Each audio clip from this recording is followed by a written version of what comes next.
All right, you randos. And, oh, wait. What? What do you mean live streaming isn't available right now? It says live streaming isn't available. I think I'm streaming right now. It's time for some Midnight Metal, and just so you know, any of you watching now, you can come on the show tonight. All you have to do is have a microphone and have a good camera, and you must use the Chrome browser to come on. I will be dropping in the link in the show. Get ready for some Midnight Metal. Greetings, imagination connoisseurs. Once again, it is I, your Duke of Dope Discourse, Robert Meyer Burnett, and I invite you to watch and listen to the Designing Hollywood podcast, brought to you by Martika Ibarra and the great, legendary Hollywood costume designer, Marilyn Vance. I am afforded the wonderful opportunity of co-hosting the show. If you are interested in the magic of Hollywood, the design of Hollywood, the clothes of Hollywood, watch the Designing Hollywood podcast, available wherever you get your podcasts from, or find the video version on YouTube. That's right, the Designing Hollywood podcast. Why would you ever want to miss it, especially if you love the movies? Tango Shalom is now available on all VOD major platforms. I think we messed that up. Video on demand, or as they say in the trade, VOD. VOD. Tango Shalom is now available on all VOD platforms, which means video on demand. look how you know. You must be a high school graduate. I'm a college graduate. Really? Yes. I got an honorary degree from Hofstra. Did you get an honorary degree? No, I got a degree. Oh, well, I got honorary. You know, I'm in the Jewish Museum. What for? What do you mean? As a famous Jew in the Bronx. I'm in the famous... I'm in the Prospect Park in the Stones. How big is the stone? Hello, and welcome to Midnight Metal.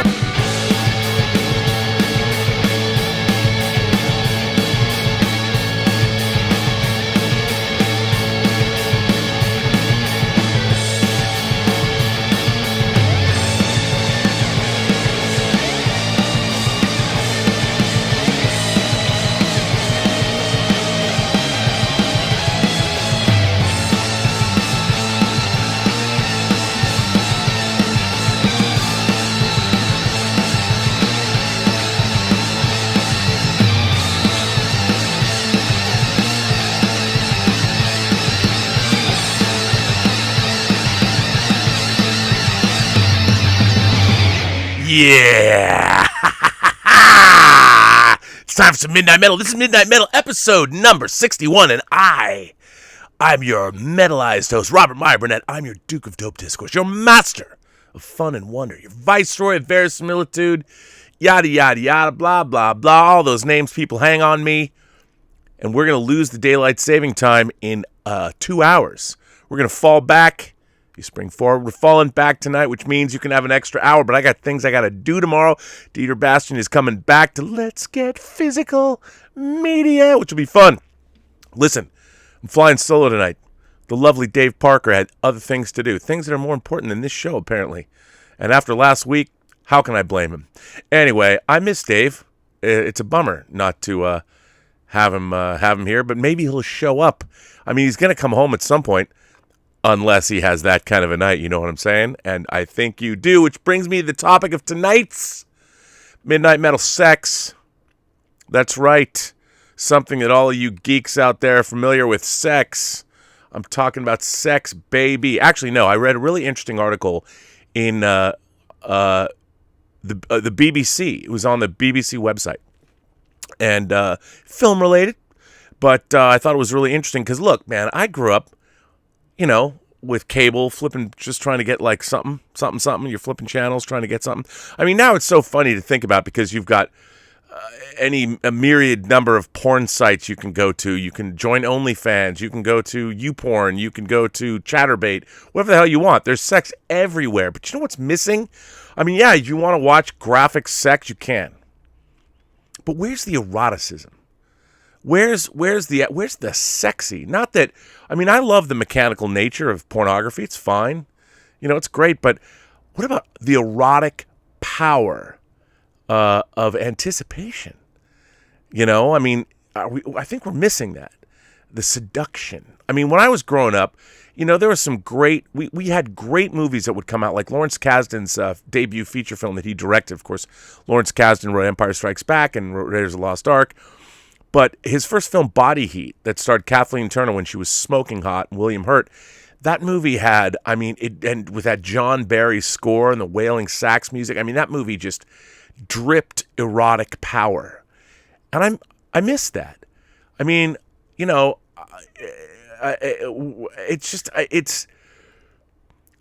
come from a time when there was a mythical stash of Playboy magazines in the woods. And you had to go out with your friends and find it. And by the way, in my case, there really was a mythical stash of girly mags in the woods. And in Seattle, when it rained all the time, that was a feat that they were actually there. But that was like, there was also not just Playboy. There was things like Hustler, which were much more graphic. I learned things I didn't know about. I saw things I hadn't realized looking at those magazines. But there was the anticipation, like we literally set out into the woods to catch a glimpse of the beautiful feminine form. I don't even know, do people do that anymore? Like, I mean, you can just go on to whatever site you want to go on to. Where's the erotic power? Where's the eroticism? I mean, I wonder, like, I don't know what it's like. Do guys know how to kiss anymore? I mean, I don't know. I used to hear tales of girls would tell me that guys don't even know how to kiss anymore. And with everything that's available, do people have to learn? Like, you had to learn, man. You had to have some skills in case you were able to get busy with somebody. And if you weren't good, like, let's face it, ladies, and there's not many of you out there now, but the ones that are, as we all like to say, that a kiss is an upper persuasion to a lower invasion. And if you don't have anything to offer, I mean, you, my friends, if you're a guy, you have all of maybe 2 or 3 seconds when you kiss a girl for the first time to make your mark. Because if you're not a good kisser, you've got nothing else to offer. You're out. You're out of the family, Tom. But anyway, that's another conversation. We're going to talk about film and sex and media and eroticism and where the hell has it gone. And there was a great article in the BBC, I thought, in their on the website, bbc.com, in their culture section that was published on the 4th, but I didn't catch up to it until yesterday, and I thought I'd share it with you. It's a long article, but hell, it's pretty fucking metal. So let's jump right into it, shall we? This article is by Christina Newland. Why Hollywood is Shunning Sex. Now, it's funny, you wouldn't know that if you watched the Netflix series Sex Education. The opening of season 3 has an epic montage. And if you're not watching that show, why aren't you? It's a great show. Check it out. So this is by Christina Newland. It was published on the 4th of November. While society becomes more sexually open, there are fewer sex scenes in mainstream cinema than ever. Has film really entered a new Puritan age? Asks Christina Newland. Fred McMurray obsesses over the way an anklet digs into Barbara Stanwyck's leg in Double Indemnity. Viggo Mortensen and Maria Bello melt from a marital fight into a lustful, aggressive sex on a staircase in a history of violence. Kim Basinger and Mickey Rourke engage in kitchen floor dalliance in 9.5 weeks. Just 3 examples of red-hot desire on the big screen out of the many throughout the whole of cinema history. Whether sexy exchange glances or heavy petting carefully framed in the sheets or full frontal nudity, sexuality is an inherent part of the cinematic experience because sex is an inherent part of our lives. To deny sex and sexuality in the cinema is to deny our own fully fledged humanity. But are filmmakers increasingly shunning the erotic nonetheless? Paul Verhoeven's latest film, Benedetta, is typically sex-filled, but the filmmaker believes Hollywood is becoming more puritanical. This summer, ahead of his movie Benedetta, premiering at the Cannes Film Festival, veteran filmmaker Paul Verhoeven did an interview with Variety. Asked why films like his 1992 erotic thriller Basic Instinct weren't being made in Hollywood anymore, he said, "There's been a general shift toward Puritanism. I think there's a misunderstanding about sexuality in the United States. Sexuality is the most essential element of nature. I'm always amazed. People are shocked by sex in movies. Now, I have to point out, I've met Paul Verhoeven in person 3 times in my life. The first time was at the closing night film of the Seattle International Film Festival, which was his movie, his first English language film, Flesh and Blood. And it starred Rutger Hauer and Jennifer Jason Leigh. And at the time, Jennifer Jason Leigh was dating the late Bruno Kirby, who played young Clemenza in Godfather 2. And I actually met him and got to talk to them and hang out. But what was more interesting was at the after party, Paul Verhoeven was hanging out and no one was talking to him. So I actually had a conversation. This would have been, I think I would have just turned 18.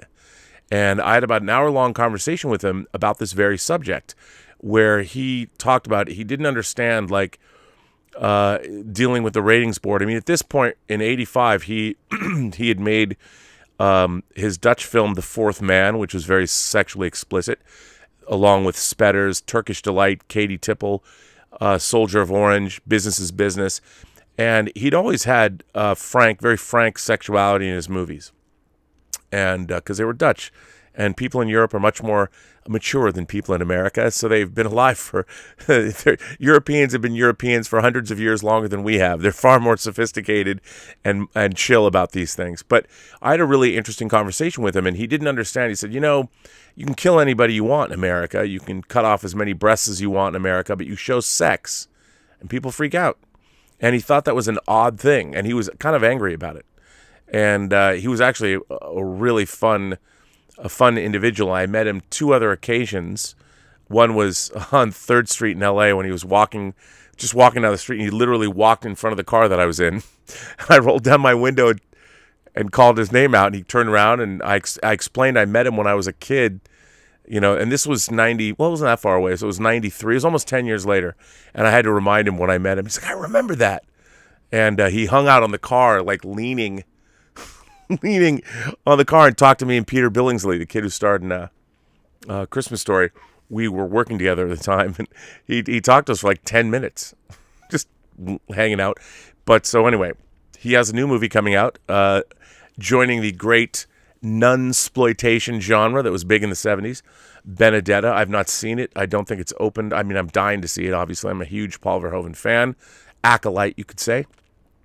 This summer, ahead of his movie Benedetta premiering at the Cannes Film Festival, there's been a general shift toward Puritanism, Verhoeven says. I think there's a misunderstanding about sexuality in the United States. Sexuality is the most essential element of nature. I'm always amazed people are shocked by sex in movies. For some film critics who have been lamenting what they perceive to be Hollywood's new Puritanism for some time, hearing this from Verhoeven seemed to feel like vindication. After all, Verhoeven helped define the 90s erotic thriller and has been a filmmaker interested in outre sexuality from the word go. Although he began making movies in his native Netherlands in the late 1970s, actually that is incorrect. He started making movies in the late 60s, believe it or not, but that's okay. Who researches anything anymore? His move to Hollywood mainstream maintained the same taste and boundary-pushing flavor. From Basic Instinct's notorious interrogation scene to the vulgarity of the maligned showgirls, all the way up to his recent drama about sexual consent, Ellie. Verhoeven clearly hasn't lost his transgressive touch either. At this year's New York Film Festival, a Catholic group came to protest his depiction of 17th century lesbian nuns in Benedetta. Suffice to say, the man knows something about depicting sex in movies. So is Verhoeven right? Is Hollywood really taking a turn towards sexlessness?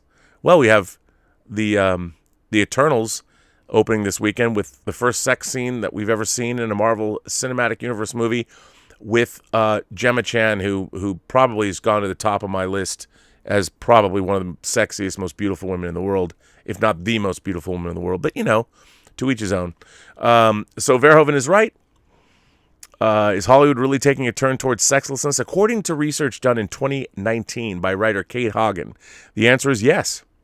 Using data from the IMDb, she found that statistically there are fewer sex scenes in mainstream motion pictures currently than there have been at any point in the past 50 years. As Hagen writes, only 1.21% of the 148,012 feature-length films released since 2010, according to the IMDb database, contain depictions of sex. Of 148,000, only 1.21% contained depictions of sex. That percentage is the lowest of any decade since the 1960s. Sex in cinema peaked in the 1990s, the heyday of the erotic thriller, with 1.79% of all films featuring sex scenes. That half-point decline is massive in relative terms, considering almost 4 times as many films have been released in the 2010s as in the 1990s. To be sure, there will always be movies like the recent madcap musical Annette, the first film in English by French auteur Léos Carax. That's a terrible attempt at a French accent, but there you go. In which his stars Adam Driver and Marion Cotillard sing while performing oral sex, as one does. Or Titane, this year's Palme d'Or winner, whose gender-fluid sexual hijinks have made it an art house sensation. But that's arguably the crux of the problem. While depictions of sex may be flourishing within European-minded art cinema, the mainstream U.S. and British film industries have become less sexually charged. What happened to softcore, to porno chic, to erotic thrillers, even outside of any of these specifically sexy genres? What happened to romantic comedies and coming-of-age tales and propulsive action movies that had even just a sprinkle of genuine sexual frisson? What happened to, nudity and swordfish? There are several trends, social and cinematic, that might be held responsible for the shift away from sex on our big screens. The most cited reason is that since the height of the erotic thriller in the 1990s, online pornography became so widely available that audiences were getting their kicks elsewhere, so to speak. For his part, though, Paul Verhoeven disagrees with this reading, telling Variety, "There was pornography all over the place when I was young, if you wanted it. If there is a change in how we view sexuality in films, I don't think it has to do with porn on the internet." Writer and cultural commentator Helen Lewis, author of Difficult Women, A History of Feminism in 11 Fights, thinks the flourishing of TV as an art form known for its sexual frankness has had an effect on the way audiences view sex on the big screen. We are comparing films to programs made for streaming services and maybe finding them a bit tame. In television, HBO was the pioneer of a model that said, "You bought a subscription, so we'll assume you're an adult." That allowed it to show programs like, say, Sex and the City and The Deuce, she says. And how about Dream On? Netflix, too, seems keen to wade into this sexed-up territory, treading where movie studios aren't or daren't. One of their biggest hits ever has been the period romance Bridgerton, whose mass audience appeal seems to not have been solely located in its frivolous romantic larks, but in its tantalizing several-episode build-up to its steamy sex scenes. They followed suit with the low production value but incredibly successful softcore series Sex Life, focused on a married woman's sexual fantasies.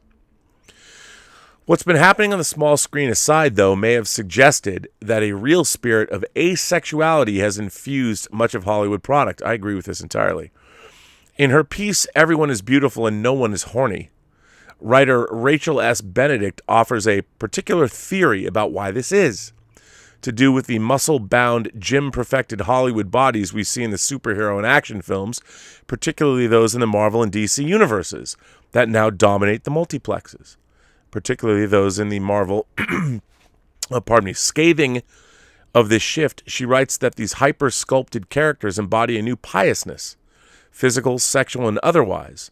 Their implicit message being that to have fun is to become weak, to let your team down and give the enemy a chance to win, like Thor did when he got fat in Avengers Endgame.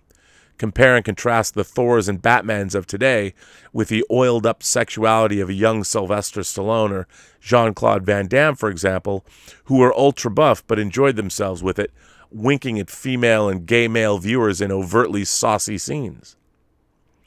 Benedict points out that this desexualized aesthetic has gone hand in hand with a sea change around how much sex audiences actually expect in mainstream cinema.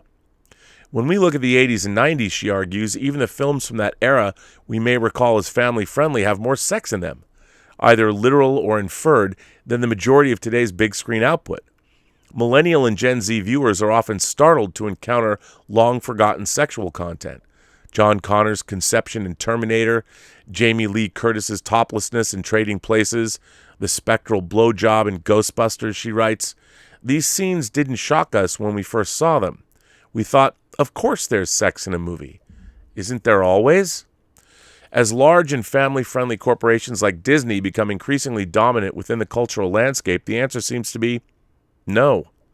UK Cinema Association Chief Executive Phil Clapp recently told the newspaper that the number of 18 and 15 rated films have dropped over the past decade, with studios increasingly targeting family audiences to maximize box office returns.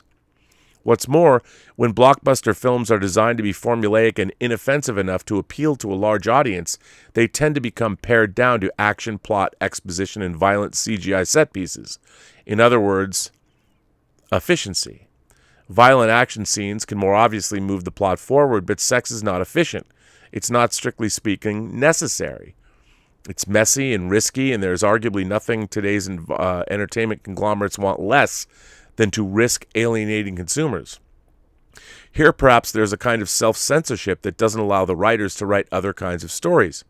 Art house master Pedro Almodovar said of the current supremacy of the superhero film, there are many, many movies about superheroes, and sexuality doesn't exist for superheroes.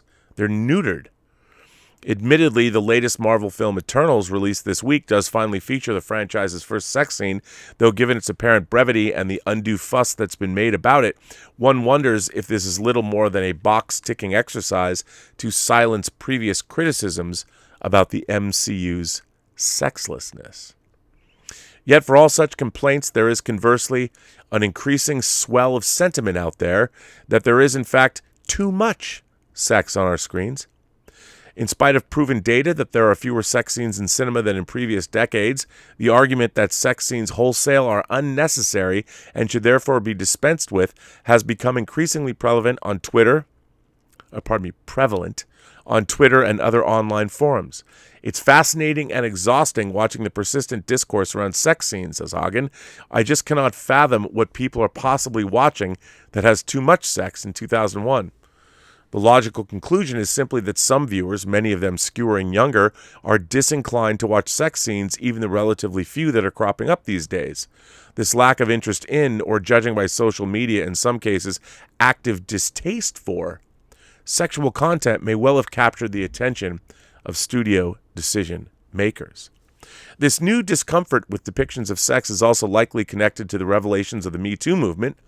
The reckoning with assault and abuse in the film industry has ushered in enormous positive change, encouraged filmmakers to nix female objectification, and led to the increasing introduction of intimacy coordinators to help actors feel safe. Their efforts ensure issues of boundaries and consent are correctly navigated while filming sex scenes. But even then, anxieties may remain about the validity of depicting sex and whether it is gratuitous or not. Lately, sex has felt like a very serious topic, one that no one wants to joke about or get wrong. Filmmakers may be responding to this anxiety with their own shyness around the topic. No one wants a social media storm on their hands. In a 2019 piece, Washington Post film critic Ann Hornaday made the salient point about the need for some balance when it comes to the film industry's approach to sex on screen. To be sure, there's precious little to mourn in the death of the kind of oogling, softcore wish fulfillment fantasies that male directors foisted on viewers for nearly a century. But is abstinence really our only option, she wrote? With young filmmakers being co-opted by the Disney-Marvel complex and with millennials and Gen Z reportedly having less sex than their predecessors, the new chastity on screen feels like prudent but not entirely welcome new normal. Well, kids, I'm going to put the rest of this article because it's quite a long article and I highly recommend it. It's really interesting. So I'm going to put this in,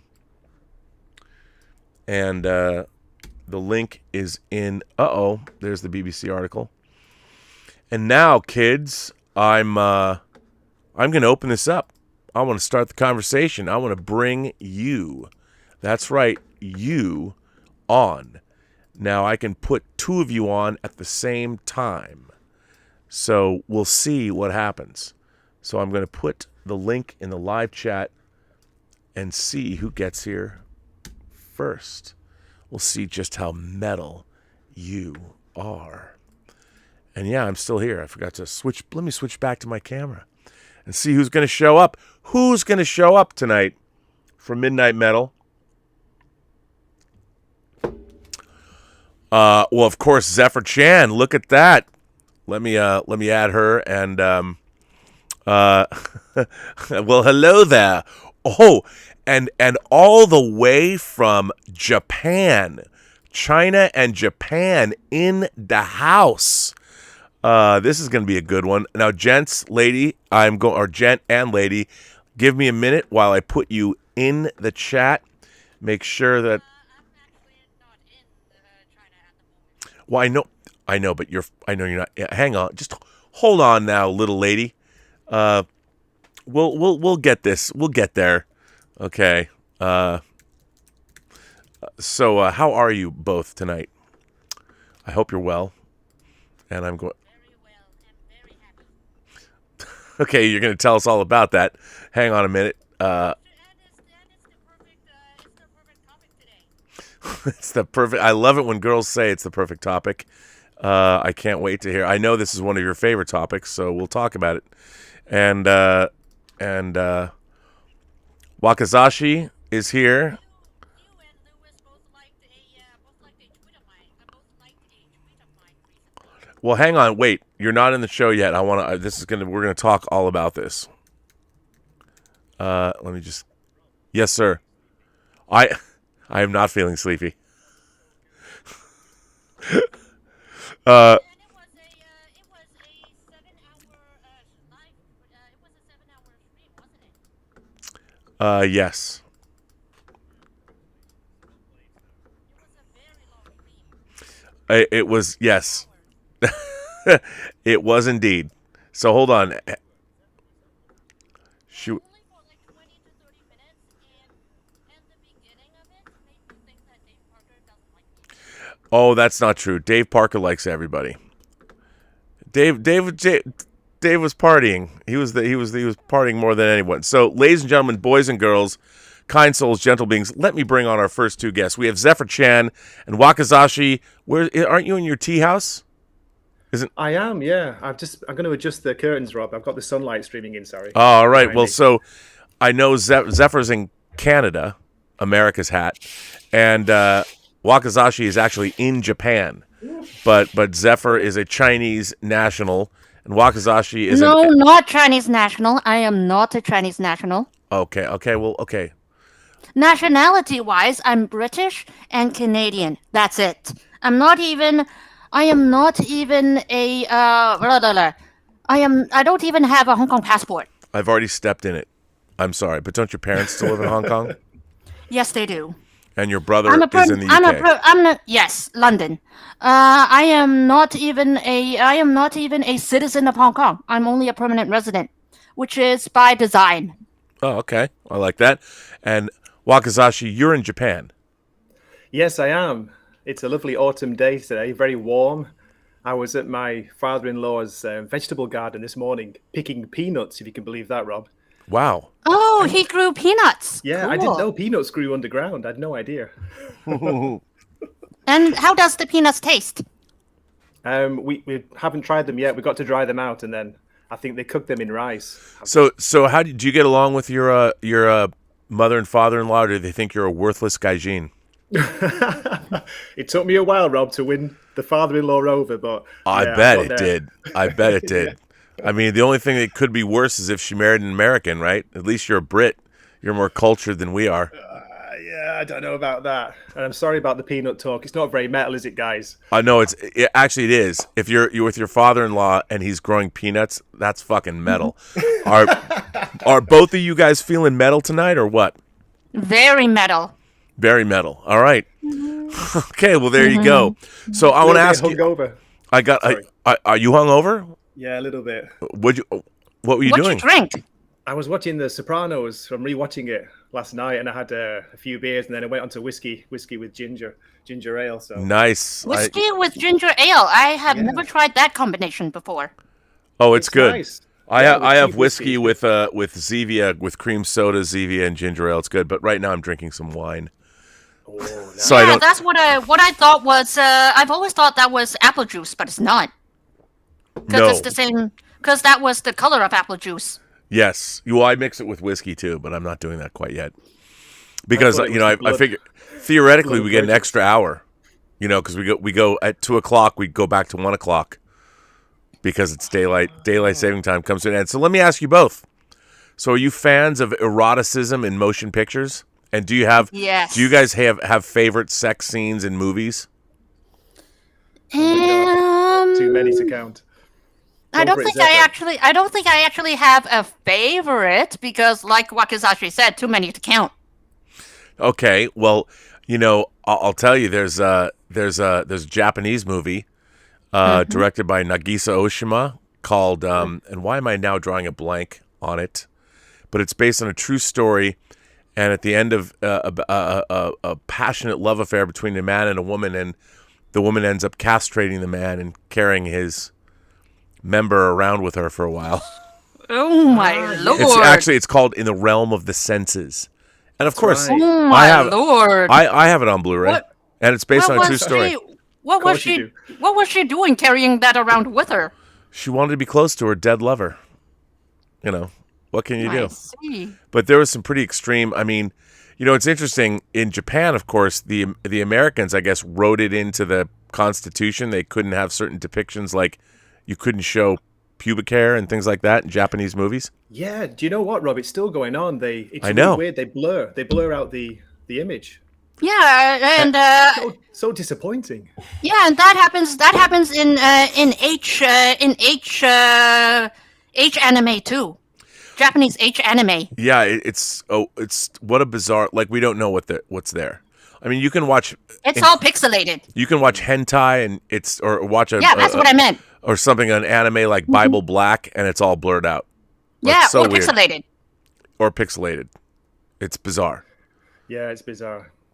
Yeah, it is bizarre. But now, what do you guys think? Like, what do you think that? Obviously, this article talked about the fact that eroticism in films has plummeted, and I think. Sorry, go on. Well, what to me, what I find so strange, like my favorite teen movie of all time is Risky Business, 1983's Risky Business, starring Tom Cruise. And I love that film, and that film is about Tom Cruise as a future enterpriser who opens a brothel in his house to service all of his friends that are not getting what they want. And I can't imagine that movie getting made today. And I love that film. It's incredibly well made. It was directed by Paul Brickman. It's got a Tangerine Dream score. It's got a great cast, and nowadays I don't know if it would be Me Too'd, but somebody would get upset about it. Rob, and is that the one with? Is Well, it Rebecca, now Rebecca De Mornay? speaking of sex scenes in films and TV, I think there is a job now in the crew of a TV or movie called an intimacy coordinator. Yeah, because they want to make sure that everyone is taken care of. And I directed 5 episodes of HBO Cinemax's Femme Fatales, and which was a late night Skinamax show. And so I actually directed sex scenes, and I had to do it within the confines of what HBO wanted. They literally would time it. They're like, you need to have a 90-second sex scene that shows like 38 seconds of breasts or something. I mean, it was literally. So it was very clinical. Well, in Nothing terms of sexy about it. And what was really interesting is the sex that they depicted was basically the sex that 14-year-old boys would feel comfortable with. And like, you as a director, you're trying to design interesting, like I got a reputation as being a little rapey. Like I did one scene, it was a criminal scene, but it was very much the Japanese would have loved it. But I mean it was character based. To me, one of the things about eroticism in not in pornography but in regular movies is it stops the plot. And unless the sex scene either adds to character, and that's what Basic Instinct does, all the sex scenes in Basic Instinct are advancing the plot of the film. They're not just there to titillate. I mean, you're wondering, first the first murder happens during a sex scene, then when Nick Curran, played by Michael Douglas, has sex with Catherine Trammell for the first time, they're replaying what you saw in the beginning of the movie, and you're wondering, is she going to kill him? Or is she the murderer? What's going on? And I think, like in a movie like Body Heat, the sex scenes advance the plot. You're watching Ned Racine sort of being seduced by Kathleen Turner, who's using the tools of her at her disposal to manipulate him into committing murder. And I miss movies like that. Or I miss movies like, I was a big Zalman King fan. Zalman King and his wife Patricia Knopp wrote like 9.5 Weeks, and then Zalman King went on to make movies like Wild Orchid or The Genius of Two Moon Junction, or Delta of Venus, and these were movies that were good, and now there's no one making movies like that anymore. Why do you guys think that is? Have we been too infantilized? Are we too immature now? I don't think that's it.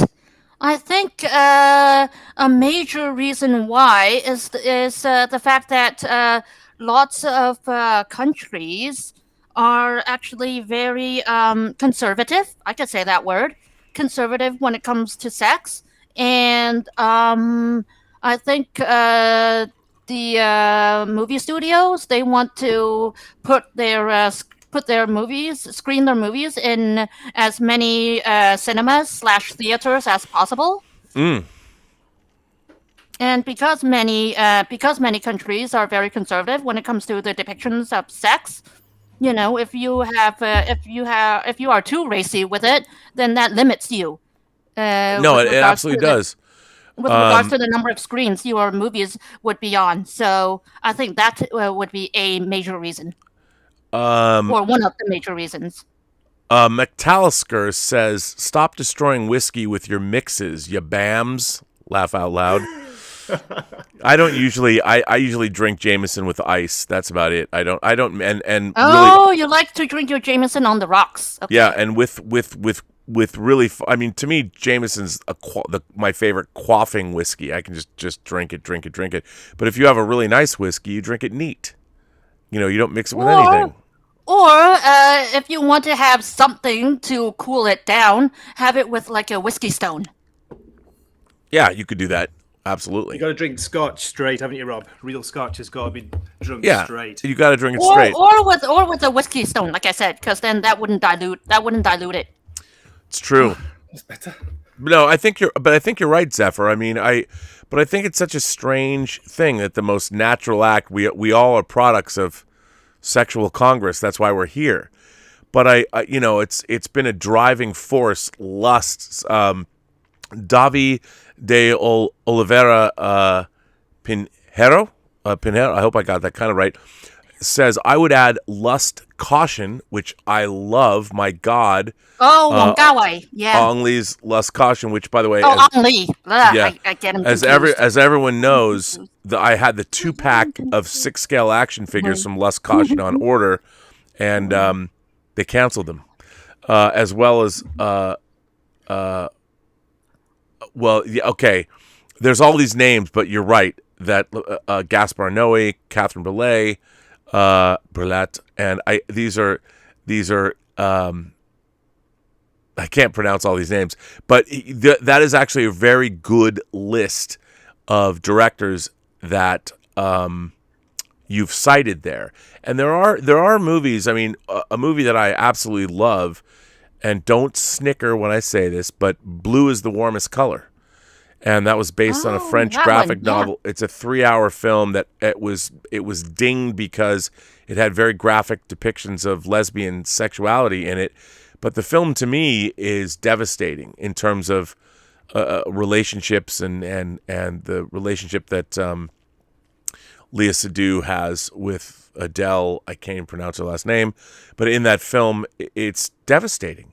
And the sexuality, even though it's extreme, it cements their relationship. And I think it's vital to the film.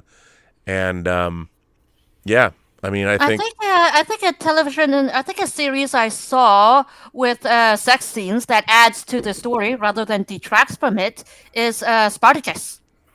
I would agree with you. I thought Spartacus that's a really good example. I mean, look, Spartacus also had, when you have beautiful people, it is very interesting that we're looking at now at, and I love the Marvel Cinematic Universe, but we're looking at some of the most toned, buff individuals, both male and female, and of all the people you'd want to watch engage in some kind of sexual congress, it'd be superheroes, and we don't get to see it Until the Eternals. Yeah, but that was just a brief moment, and it was very welcome. But it's just it's a funny thing that those characters are so neutered. Like it's gotten to the point where it seems a little weird now. I remember on Collider Heroes, I made the crack, or I said that, I think that, or maybe it was on John Campy's show. I said that in Infinity War, I got the sense that Captain America and Natasha, Black Widow, were in some kind of a relationship. They were on the run. They were on the lam. They were in a situation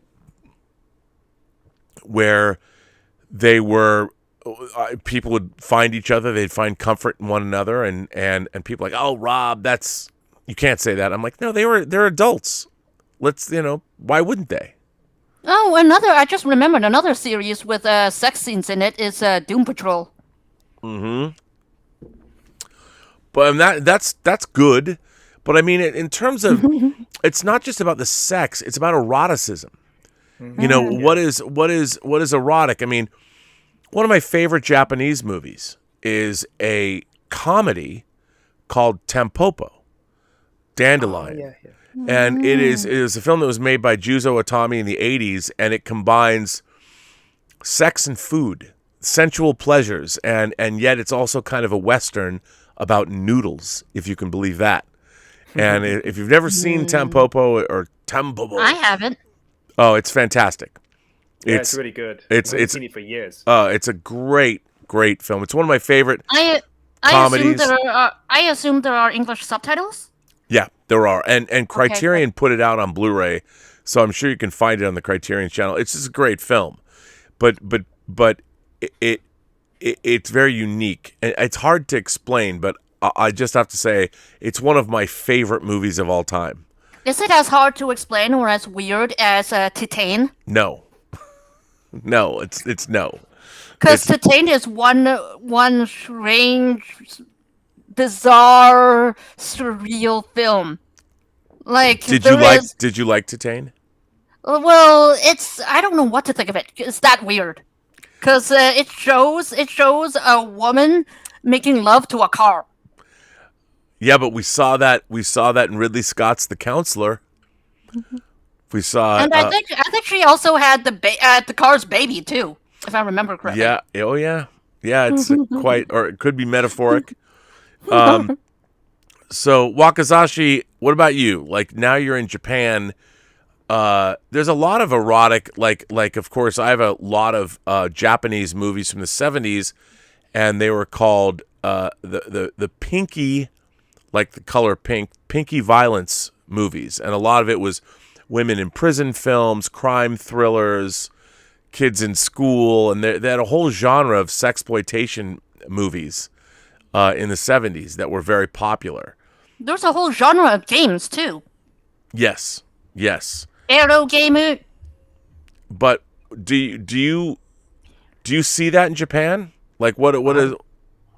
You can see some. I think you can get them like on Amazon or on Netflix. But growing up in the UK, I didn't see any of this. Of course, this is all new to me. The one you were talking about earlier, Rob, was it In the Realm of the Senses? Yes. I know Corrida. That was banned in the UK. You couldn't see that. But I had a friend who had a video copy of it. So yeah, wow, never forget seeing that the first time. Oh my, yeah. I mean, it was, and that was really explicit, and it also had, I mean, the end. It's like, oh my God, it was, and it was based on a true story. And it's actually a good film, isn't it? It's well acted. It's a really, story, I know, it's a great. I mean, it does take you in the realm of the senses. Like, whoa. Oshima also made the movie Merry Christmas, Mr. Lawrence with David Bowie, and and Ryuichi Sakamoto and David Sylvian teamed up to do the theme song "Forbidden Flowers," which is not. I mean, Oshima was a great filmmaker. Beat And- Takeshi was in that, wasn't he too? Takeshi Kitano beat Takeshi. Yeah, He well, was he might have. I think so. I think he but was one of the prison guard, one of the yeah, main guards. yeah, I think so. But he was young. Yeah, You know, I mean, he's still one of the great stalwarts of Japanese cinema.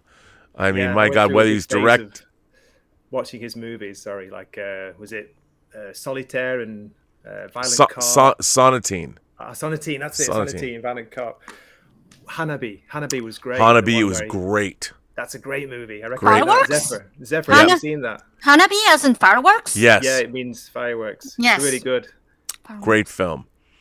Yakuza Great film. Louis Dion says, "Hi Rob, I saw Dune 2 times. I'm going to see it again in IMAX Monday.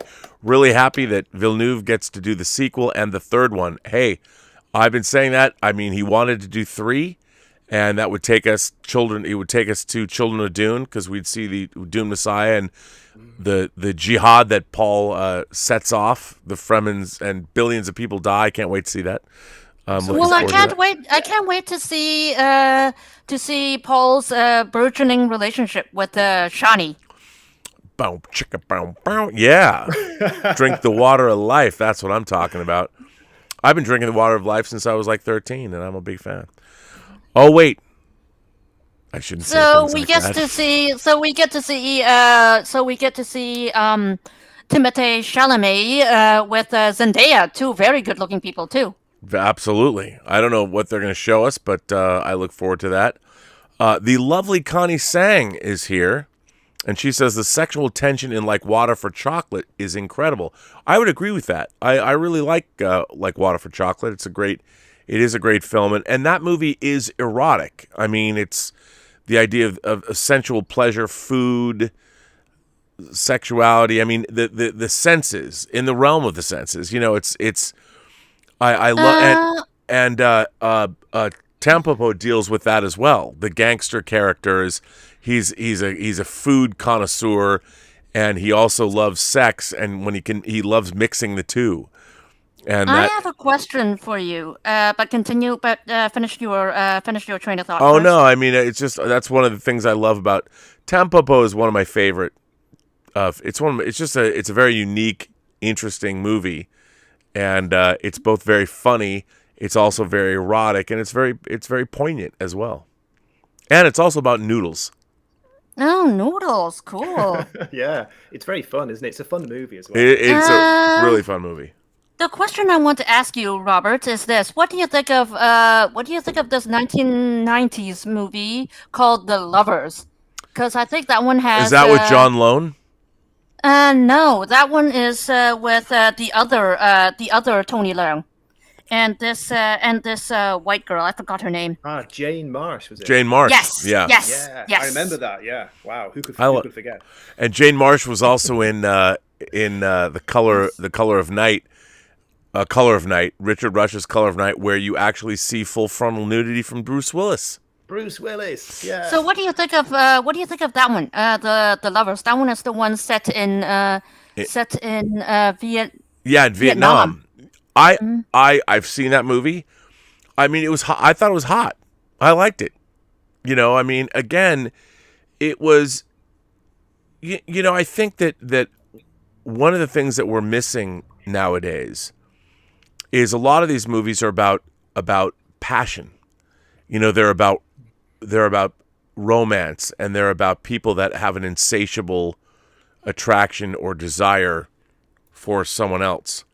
And that kind of, I feel like we now live in an era where all of that has been bled away, especially in our entertainment. Like I feel like we've been sort of infantilized. We've been turned into these, I don't know, like people are bitching and arguing over their pronouns or but whatever happened to like people fucking, like people loving one another. Like, I don't care if you're straight, gay, bi, trans, non-binary.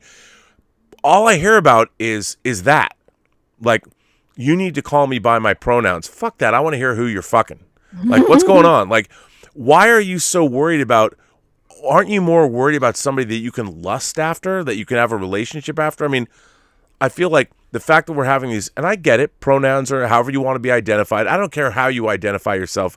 I'll if you want me to call you whatever, I'll call you whatever. But what I'm more interested in is where's the relationship you're in? Where is the thing? What is satisfying you? What are you happy? Are you with somebody? I don't care where your sexuality is. Do you have a partner that is fulfilling you? And I feel like the conversation has been turned into these externalizations. Like we're missing the point. We're losing the plot. We're like, let's talk about pronouns or identity politics or whatever. I'm like, no, really. I just want to make sure everyone's getting laid the way they want to, because then they're happier people. They're more productive people. And everyone's like replacing the actual sex act with politics or virtue signaling. And I'm like, I want to hear about people fucking. Like, where's that? Why are we not hearing about that anymore? Rob, what do you think is part of it? The fact that Disney pretty much owns so many studios now that it's become very family friendly, as you were reading about before. It's very sanitized and it's very safe. But it's also, I mean, we're now creating a society, especially, I mean, if you look at things on social media, TikTok, Instagram, there is lots of sexualization going on. But it's all it's all commodified.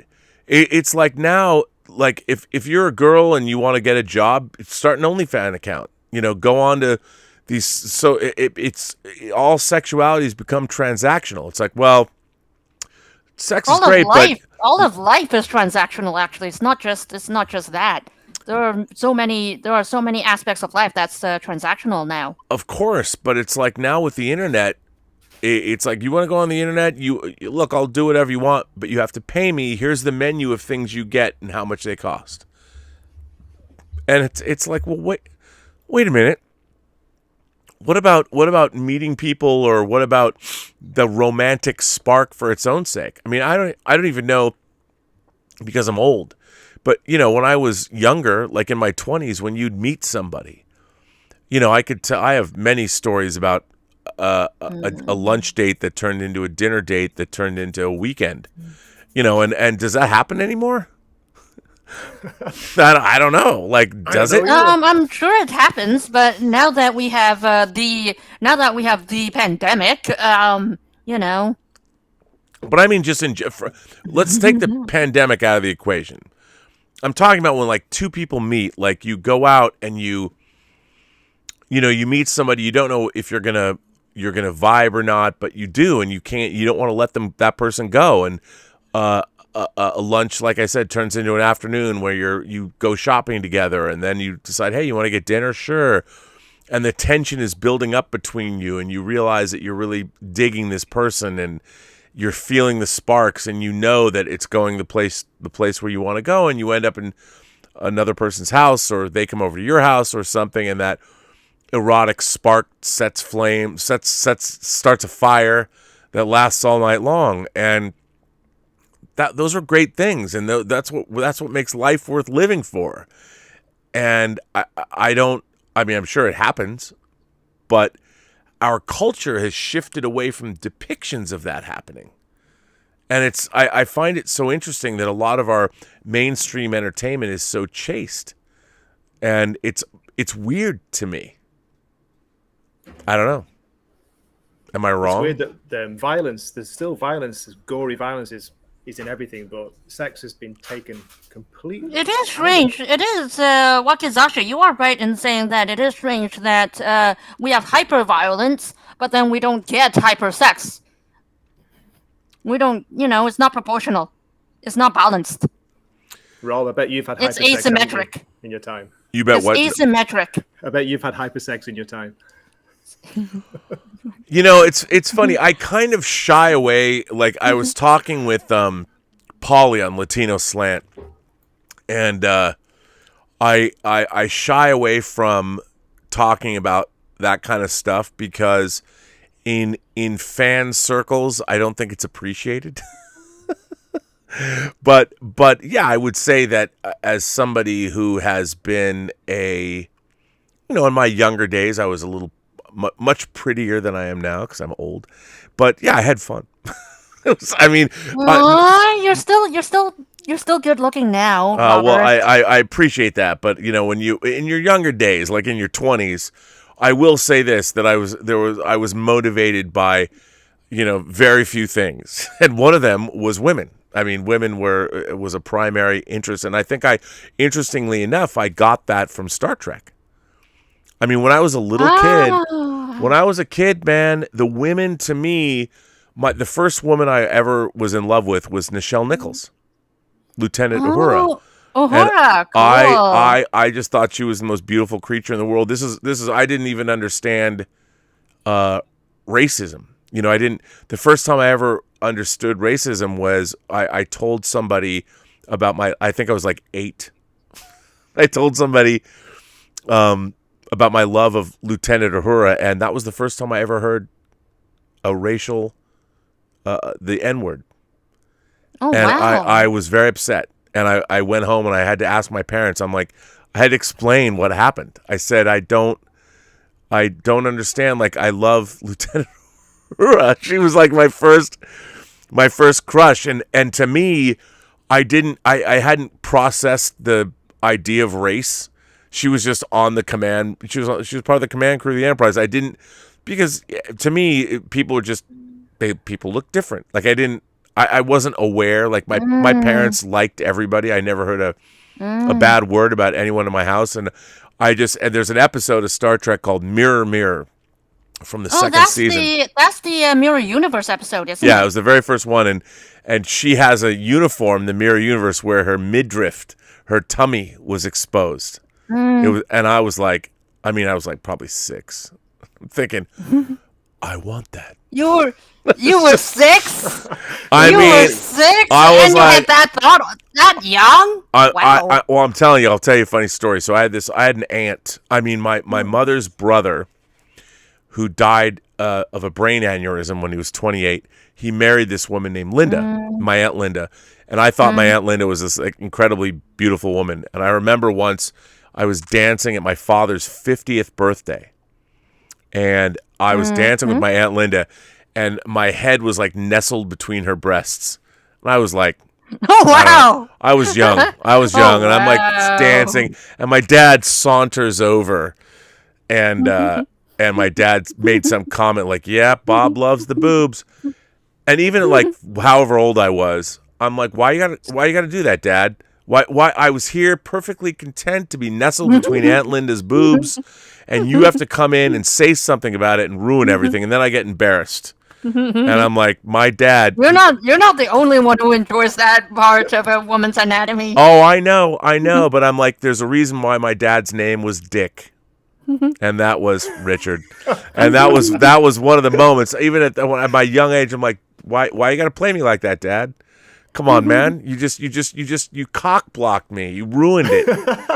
What the hell? I didn't even know what that meant yet, but don't be a dick. I'm like, yeah, don't be it. And it was, and usually he wasn't, but I'm like, Dad, I was too young to understand what was going on, but I'm like, I would have taken my dad aside. I'm like, don't do that again. Come on, man. And so, by the way, I mean, my Aunt Linda's like 80 now, so what can I say? Cheers to you, Aunt Linda. Cheers to Aunt Linda. Yeah, but I mean, I think that, one of the things about watching Star Trek when I was a kid was, I mean, all the different kinds of women that were in that show. And a lot of them, the women that Kirk liked, were either they were lawyers or they were scientists, or the women were, even though, yeah, the sexuality was there. I mean, the costume design and all of that, but it wasn't like there weren't a lot of bimbos in Star Trek. The women were very capable women.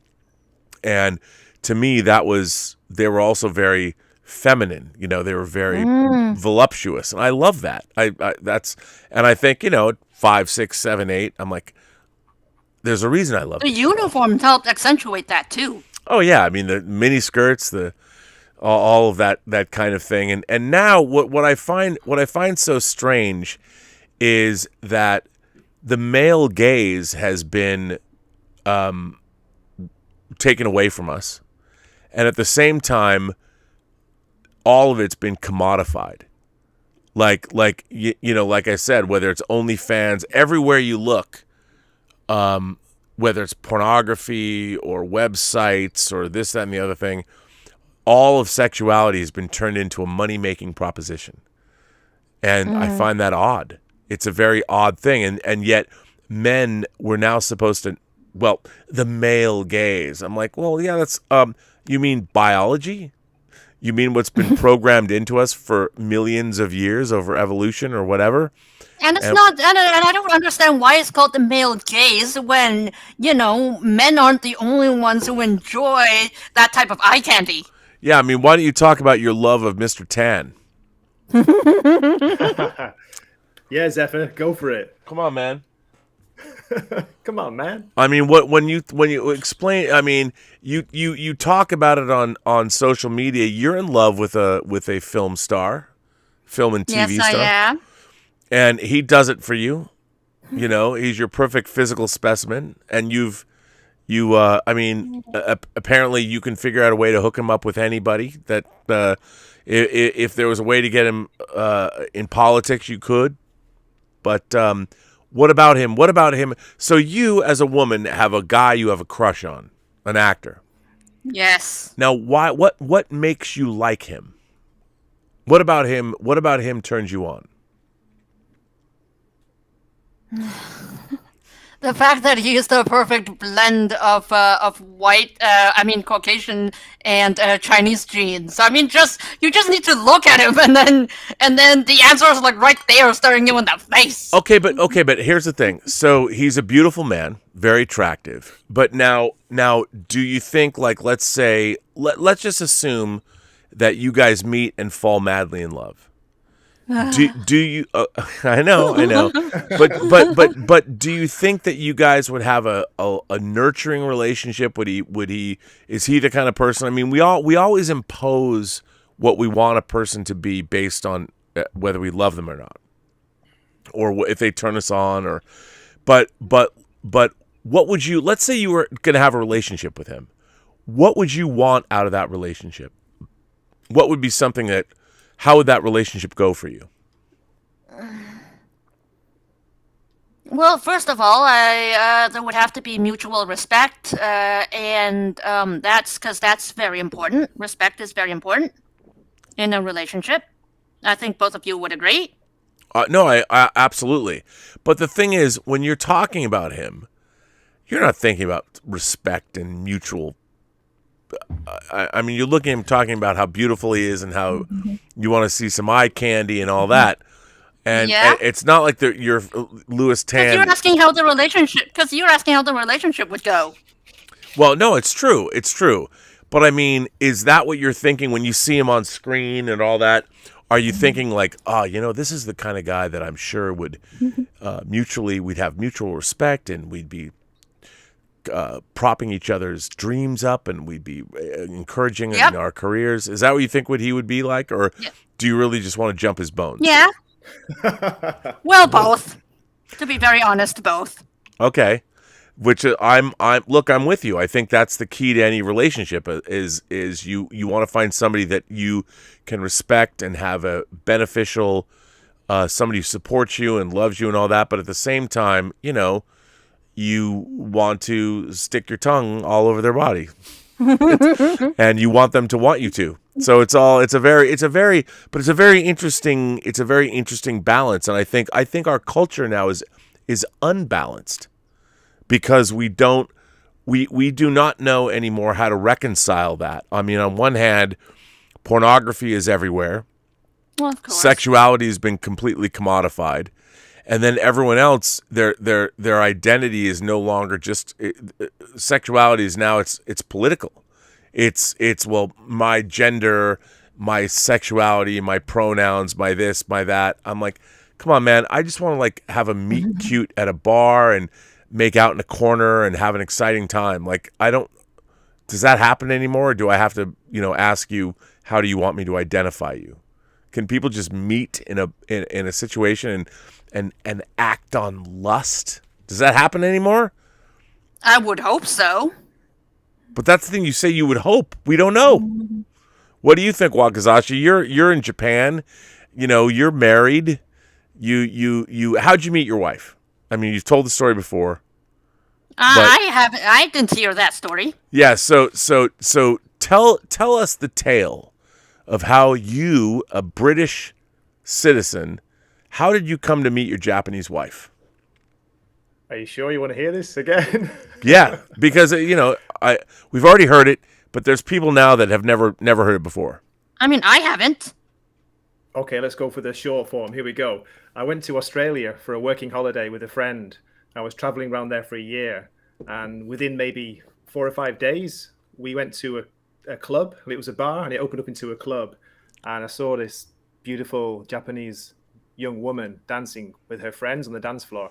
So I went over and started dancing with her, and the rest is history. That's a short version, Rob. Okay, that was pretty short. Okay, I need you to embellish a little bit though. The Disney version. Short and sweet. No, but not. I don't want to be untoward. But here's what I find. Short and sweet. Here's That story is very short and sweet. But here's what I find interesting. So you're in Australia. You're both from different countries. You're in a club. You're there to have fun, all that. But I'd be curious. So the way you just described it, when you walked up, you started dancing with her and her friends, and they like, that was cool. They're like, hey, what's up, man? We're going to dance. I mean, it's Australia. I've been there, and it's very much a party vibe. Were you in Sydney when you met her? Where were you? Yeah, I was in Sydney, and I was amazed that she didn't turn around and walk away. Dude, I have to say, Sydney is one of it is the unsung party capital of the world. Sydney is very cosmopolitan city. It is very fun in very, Sydney. very much so, yeah. People are so. Everybody's having. I lived there for a year. My God, was Sydney, Australia, a fun place to be? It was very fun, and people were also very open to having fun experiences. I mean, it was. I loved. It's been, my God, it's been 16 years since I've been there, but I spent all of 2005 there, and I don't think New Zealand's pretty fun too, but it's not nearly as cosmopolitan as Sydney was, and Sydney was one of those places where you never. And I, at the time, I was married, so I couldn't have nearly as much fun as I could have, but it was still a lot of fun. And that was the thing, though. I wonder, do you think that now, like nowadays, knowing what you know, do you think the same thing would have happened today? I mean, let's take the pandemic out of the equation. Yeah. If you had gone to Sydney, I mean, King's Cross isn't even there anymore like it used to be. Do you think that would have happened today? Could you have walked up to your future wife and her friends and start dancing? Would the same thing have happened? Yeah, I think so. As you say, if you take the pandemic out of it, yeah, why not? Well, I don't know. That was in King's Cross, yeah. Oh, you were in King's Cross. Yeah, it was called the Rhino Bar. And I felt very horny when I was in there. Oh, well, maybe that's why it's called the Rhino Bar. Dude, you know where the Coca-Cola sign was in King's Cross? The big. Oh, yeah. I lived in the building across the street from that. So if you were standing across the street, there was the Coca-Cola sign. I lived at 1 King's Cross for a year. Oh, wow. Let me tell you. Nice place, was it? It was, well, the apartment was very cool, but I mean, it was just. What was it like, being so close to a Coca-Cola sign? I was high up, so I didn't see it, but it was King's Cross, like when the American Fifth Fleet came in to Sydney Harbor, and there's like 10,000 American naval service people, and they all went to King's Cross. It was just, I mean, that's where you met your wife in King's Cross. King's Cross had a reputation. Oh, it was. I mean, I knew all the madams of all the brothels because you live there for a year. You're walking down, and everyone knows you, and it was pretty great. It was pretty great. Yeah, it didn't suck. Rob and Zephyr, sorry, I forgot to tell you last time. When I was there, The Matrix was just about to come out, but my wife had been there already almost 1 year, so she kind of she saw Keanu Reeves because they were filming it in Sydney, weren't they? Yeah, they shot it. That's so she saw it. She saw the movie being filmed. Yeah, she saw a little bit of it, and she saw him, and he waved at her. She's like, "Oh wow!" She was so happy about that. We when Superman Returns moved into the Fox Studios lot, because the Matrix. Reloaded and Revolutions had shot there as well, so half of our crew had worked on the Matrix, the Matrix films. But yeah, so you were there before I was. Yeah, I didn't realize that, and the Matrix kind of came out of nowhere. No one. That was so cool. It just came out of nowhere. It was brilliant. And that was so.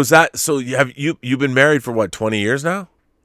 Got married in 2000. So 21 years now. 21 years. Wow. Unbelievable. And kids? Yeah, one daughter. And what's that like? Oh, it's fantastic. Now, how old is she? She's in university. She's 20. And is she in university in Japan? Yeah, she's going in university in Kyoto. Wow. Oh, and Kyoto Daikaku.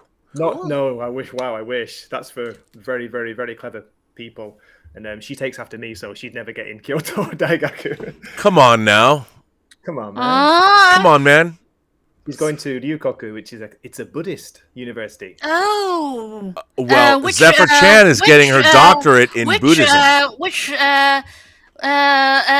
it attached? Is it affiliated with Tendai, with Nichiren, with Zen, which Jodo Shinshu, which out of the many, I don't know. Sorry. Many sects, many denominations. I think it's called sects in English. SECTS. Yeah, sects, not sex. Let's talk about sects, baby. Let's talk about you. And but me. what's the name of that university again?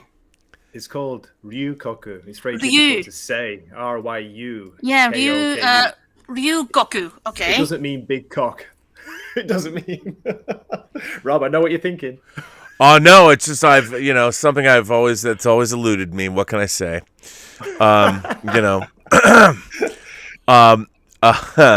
McAllister, I think McAllister says, we used to have hentai on the Sci-Fi Channel here in the UK. I remember watching one called Violence Jack. I've watched Violence Jack. I know Violence Jack. I don't know. Yes, I mean to me, what is it? Uratsuki Doji, the Wandering Kid. That was the first the hentai. It's Jodo Shinshu. Oh, there you go. Okay, thanks, Zephyr. Thank you. I didn't know. Yes, I mean Violence Jack. I've seen that, and again hentai. I can't even imagine that would get canceled now, wouldn't it? Like that would not be something people want to see. That people like that's violence against women. Even Bible Black, my beloved Bible Black. I don't think I shouldn't even admit Bible Black. Oh yeah, I shouldn't even admit that I like it. Right? People would be like, "What?" Yeah, it's pretty good though. Very graphic though.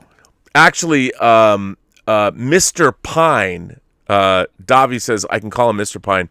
Mr. Pine, that'd make it easier. Mr. Pine says Miracle Man. I love, by the way, Miracle Man. It was Alan Moore, and then it became Neil Gaiman. Miracle Man would lend itself to the most classic hero love scene. Miracle Man and Miracle Woman in the skies of London. I agree. And then Rob, he says, my name is Olive and Pine. Call me Mr. Pine to make it easier. Well, first of all, that you would invoke Miracle Man, one of my favorite superhero comics of all time. Miracle Man issue 15 has one of the great superhero battles ever where our antagonist is literally killing people and putting their heads on pikes trying to entice Miracle Man into a fight. It's incredible. I mean, it's insane. Great comic. And by the way, when Marvel reprinted it, Alan Moore, Watchmen, V for Vendetta, he didn't want anything to do with it. So Marvel, when they reprinted Miracle Man, it just said on the cover, by the writer. Oh, yeah, that's right. Yeah, remember why that was. and they wouldn't even, because they couldn't say his name. I'm like, God, so weird. Our man Stubble McShave in Sweden says, remember going to Blockbuster and choosing an erotic thriller or a coming-of-age film. Inevitably, there was wear and tear on the VHS tape at the money shots. I don't think I've ever been to a Blockbuster. You weren't even born yet. Come on. When did Blockbuster when did Blockbuster close? That's a good. There's a documentary I think on Netflix called The Last Blockbuster. That's about the last Blockbuster store, but it's got to be a while ago. You know. Oh, has it totally gone now? Has it totally finished? I think that one Blockbuster is still there, Oh, right. but They you know, should it's keep one open, shouldn't they? They should keep one But going. yeah, as long as they the can. reason why I haven't stepped foot inside a Blockbuster is not because I'm too young for it, but because Blockbuster didn't exist in Hong Kong. I don't think right. No, yeah. I mean, but you had video rental stores, right? we have HMB. Yeah. I mean, Which is a place where you can buy VCDs/DVDs. yeah. But as for VHS tapes, I don't remember where I got my VHS tapes. Now that I think about it, because I do have quite a number of VHS and laser discs. Oh, you're a good person. You know, of course, laser discs are never far away. I even keep them at my feet. I always have. The magic word. I mean, Laser discs are huge. You actually need a special, definitely specialized player for it, because those discs are big. Rob, what's your favorite laser disc? well, Just this might number be. one. This is my Japanese. Ooh. My Japanese box set of Dawn of the Dead. Now, Nice. let's open it up. Just because why not? If Dave were here, he wouldn't be happy. I actually have the laser discs of Gone with the Wind. Oh, a good one. That's now I this. think it's a 4-disc set or something, because it's just that long. Wow. So this is I love this is one of my prize. I want to be buried with this. So this is the first time that I saw the director's cut and the Dario Argento version. Now this comes from Emotion, the Japanese company Emotion. I love so Japanese laserdiscs were the bomb, diggity. This comes with a book. Oh yeah. You know, and it's so funny because this disc is probably close to 30 years old, but it's still, almost as old as I am. yeah, it smells brand new. So inside the box set, you've got, of course, the gatefold sleeve, right? Mm-hmm. And as I am wont to do, all of my laserdiscs would get. I would buy sleeves that have the rice paper or whatever. Oh, So here you wow. go. I mean, Look here at here is my laserdisc. This is the Argento version, and this is the Japanese laserdisc. And you still have the player for it, right? I do. Yes, I do. And although I don't know if it works, I haven't fired up my lasers player in quite some time. I'm glad that Los Angeles is a dry place, because my laserdiscs, even the Gone with the Wind for the set, I think even those discs are ruined because of water damage. Oh yeah. Well, now it's true. Now, one of the things about this disc that's amazing is in this booklet they had like every single. Here, let me go full frame on this to show you. So in this booklet, they've got like every collector's item that existed for Dawn of the Dead. I mean, the Japanese were very, very thorough.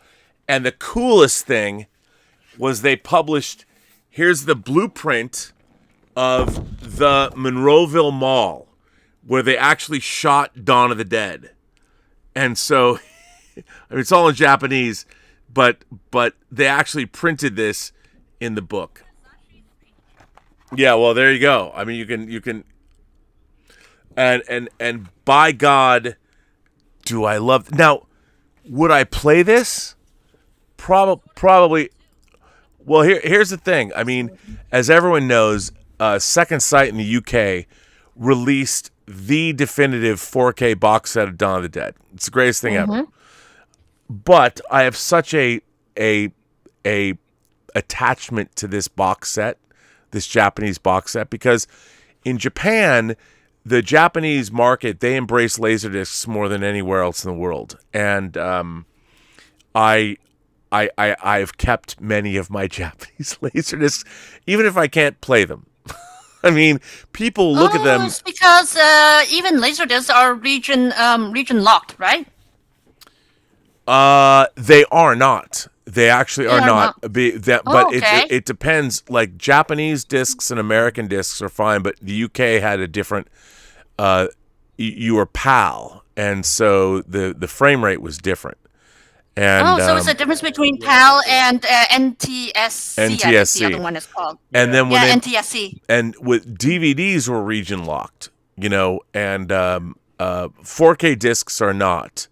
And Japanese, when they came out with Blu-ray, the Japanese market, we were Hong Kong, Japan, and America were all region A, so we were good. Okay. So that was a good thing. So you could get. The problem is, the Japanese have not put English subtitles. They hardly ever put English subtitles on their movies. So it's I know that's so annoying. So annoying. You'd have to go to Hong Kong to buy Japanese movies to get them subtitled in English. Right. And I hated that because as a Japanese film fan, I'm like, why you gotta play me like that? You know, come on. Well, one reason for you to come over to Hong Kong then. Another reason for you to come over to Hong Kong. The thing is, if I were ever to go back to Asia, I was in South Korea in 2018, but there was like I wasn't there. I was there on a documentary tour. Hong Kong has Hot Toys headquarters. Japan, I would need to take has Akihabara.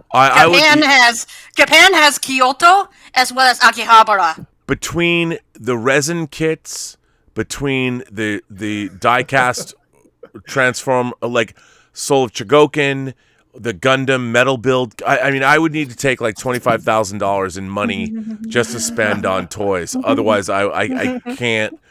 Like, I would go out of my mind. I'd go absolutely, because there's things I'd want to find, and I'm like, okay, yeah. If I went to Japan, I would need to have money to buy everything, and then money for postage so I could ship it back, which would be insanely expensive. Yeah. So, or I could leave it at your house, Wakazashi, and be like, you know, just Well, it depends how big Wakazashi's place is. I know, and it would be terrible. That all the stuff I'd want. I mean, I couldn't. This is Japan, so I live in a shoebox. You know? Yeah. Come on, man. So, Well, that's why I said it depends how big your place is. Well, and it also depends if you have a storage unit too. Yeah. No, sorry, I'm joking. Well, no, you're not. No, I understand. And the thing is, I would want, like, I Because can't. Hong Kong is also a region with Hong Kong is also a region that's very where land is a premium. Oh yeah. No, yeah, totally. Yeah. Sorry, I'm just putting this back. So I understand completely, Wakazashi. Yeah, well, that doesn't change the fact I'd still want to spend like $25,000 on die-cast super robots from the 70s, and they'd have to go somewhere. I mean, what am I going to do? You know? Yeah. What would I do? Hong Kong is also a place with wonderful food. God, I miss the food in Hong Kong. God. Oh yeah, I mean, boy, my little vinyl container is falling apart. Just so you know. Zephyr, I've only been once to Hong Kong, and the food was amazing. I wanted to stay, as long as I could, but we only had 3 days there. That's all we had. The food, man, was amazing. I know, and Hong Kong has excellent. I know you're in Japan, so of course, it's Japan being Japan. But Hong Kong also has excellent Japanese cuisine. Well, listen, kids. I'm gonna rotate you guys out and bring other people on. Okay, thanks a lot, Rob. No, but Okay. I want to ask you both. Are you guys on social media? Can people find you? I'm on. I haven't really updated Instagram much, but I'm on there as well as Twitter. I am most active on Twitter. All right, and what are you on Twitter? Zephyr Chan. Okay, Zephyr Chan. And Wakazashi, are you on social media? I started a YouTube channel, Rob, inspired by you and like Gary from Erotic, people like that. So My God, and very what is your small. YouTube channel? It's called Wakizashi's Tea House. That's what I thought. Okay, so all of you watching this, there's 143 people here now. I want all of you to go to Wakizashi's Tea House and subscribe. Do you know how many subscribers do you have now? Though, Rob. I just got over 100 the other day. I got my first 100. I couldn't believe it. I was like, yes, 100. We got to get you to 1,000, and then the 4,000 hours will get you monetized. Come on. Yeah, in my dreams. Thanks a lot. I appreciate you bringing me on again. Before you rotate me out, there is one character that I think Gemma Chan would be perfect to play in Quantum Spy. Ooh. Oh, okay. You know what's funny? So Zephyr sent me a book by David Ignatius, who's a journalist and a writer. He wrote a pretty great thriller called Quantum Spy. That it deals with a American-born Chinese officer. Fourth generation Chinese American. Yes, and he was in the military and then became a CIA operative. Yep. And it's going to be turned into a movie that stars Louis Tan. No, turned into a television. It's a television series. A series. It's really Right. the book is really, really good. I really like the book a lot. And Zephyr sent it to me, and I really enjoyed it. So I'm looking forward to seeing that. We still haven't talked about it, but I really like the book, and it was very interesting because it's dealing with quantum computing and also the relationships between China and America, and how we're both spying on each other, and yet we still have connections with one another via our military and the CIA and the different intelligence agencies. It's all one big game, but it was really good book. And I don't know much about the series, but your boy Louis is going to star. And he's also part of the creation team behind it too, I think. Yeah, it's a really good book. It's a really good book. So, Wakazashi, how long has your YouTube channel been around? I started it in July this year, so I only really review comics, so it's not very exciting unless you like comics. Western comics or manga? Mainly American comics, which I grew up reading, but a little bit of manga. I want to do more manga, yeah. What genre or demographics of manga do you review? Do you talk about shonen, shoujo, josei? So far, mainly shonen. Oh, okay. So I've only done Chainsaw Man and Dorohedoro. Oh, I haven't read Dorohedoro. I only saw the few episodes on Netflix. I've been going through my long boxes of stuff. I mean, I'm like, talk about Doom Patrol. Nice. I mean, what is it, 91? I look at it. I just want them all gone, to be honest. I'm enjoying Netflix's HBO Max's Doom Patrol. It's great. I love it. It's great. I love that series. Doom Patrol was awesome. I love that. It's Morrison. Great. It's great. Oh, look at that. My favorite. Sandman is my favorite. Ramadan. That is my favorite comic series of all time. Issue 50. It's a classic. I think as part of that series, there's also one that's very Japanese inspired.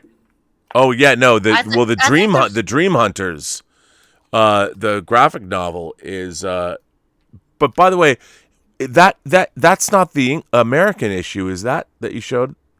Yeah, I think so. Let me Is check. that the American comic? Yeah, it was $2.95 US when I got it, and Oh, I think there's a Sandman issue with a kitsune in it. but that's the UK version, isn't it?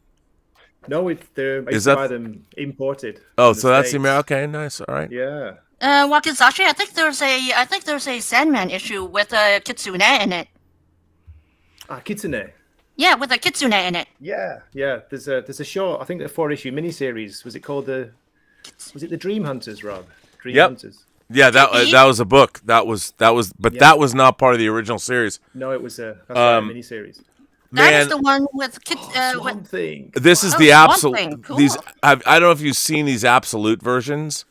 I love the. It's funny, I haven't cracked this open. Let's crack it open now. Rob, don't forget to bring somebody else on if you want me to leave. Oh yeah, well now, we'll do that. Okay. Why don't I'll rotate you both out? although I love the way they recolored this stuff. Oh, is it good? The recoloring. Oh I've not my seen God! that one. You know, let's take a look, shall we? Yes. There's a lot of people that What complain. creature is this? Wakizashi, you're in Japan. What creature is this? Tanuki. Yay! You got it right. Lots of people mistakenly thought that this is a raccoon or a bear, Oh, there you go. but it's not. It's a tanuki. Hellblazer. So Tanuki. I'm a huge. You know, it's funny. I've been getting. I hate to say it, but all of my flippers. I mean, I'm so tired of them. Everything I've converted all. Like I have the entire run of Alan Moore's Swamp Thing. All the individual issues. And So could you tell what series this tanuki is from? No, I don't know. Inu Boku SS. okay, I don't know, but I have to tell you, this feels like moss. I mean, Are you serious? It is. Wow. This is these absolute editions are so unbelievable, but this is like it feels like it's leather, fabric, or whatever. But my God. the coloring in these is just insane. I mean, here, let me. I'll go full frame on this so you can see. I mean, this stuff. It's so good. I mean, these. It's these. You know, it's so.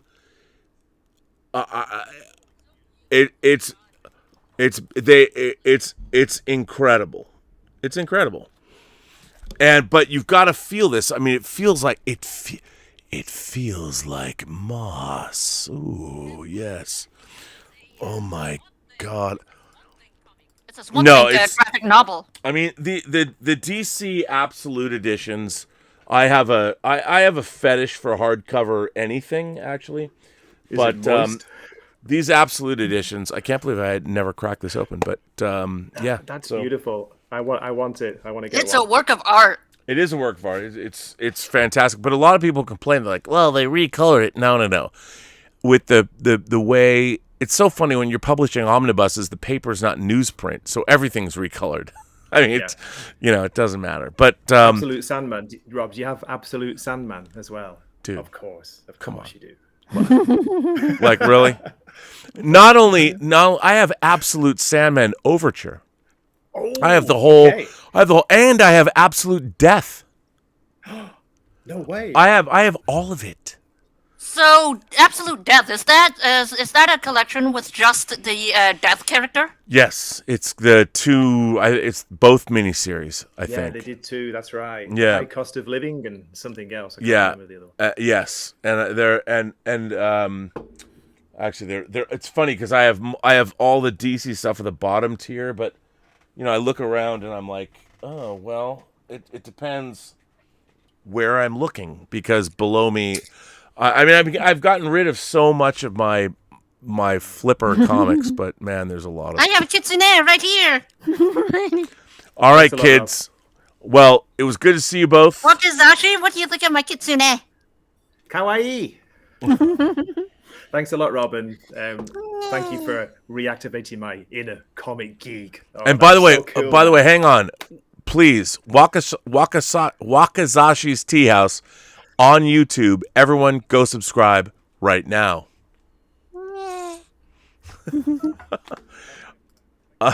All right, everyone. We will be back. So, anyone, let's see. Who is going to be next? I don't know. I have no idea who's going to be next on this show. Well, I do know. There are people. Oh, Michael Elliott is here. Oh my God, look at this. Oh man. Okay, I'm very excited about this. Michael, hang on. But that looks great. Michael Elliott, one of my favorite people on this channel that I've met. And look at this. I wait. You gotta. Hang on. It's gonna take me a while to get Michael. I have to like put everybody back in the show, and this is amazing. So give me a moment, Michael. I'm gonna put you in. Hold on. I can hear you, and I'm looking at this. Oh man, I'm looking at your display, and I'm just like, oh my God. I know, and I appreciate that. Hang on, everyone. There's so many people. Now, hang on. Here's the thing. I need to go full frame on this because, you know what? I'm just going to put you in. I'm going to throw you in full frame into the show. Hang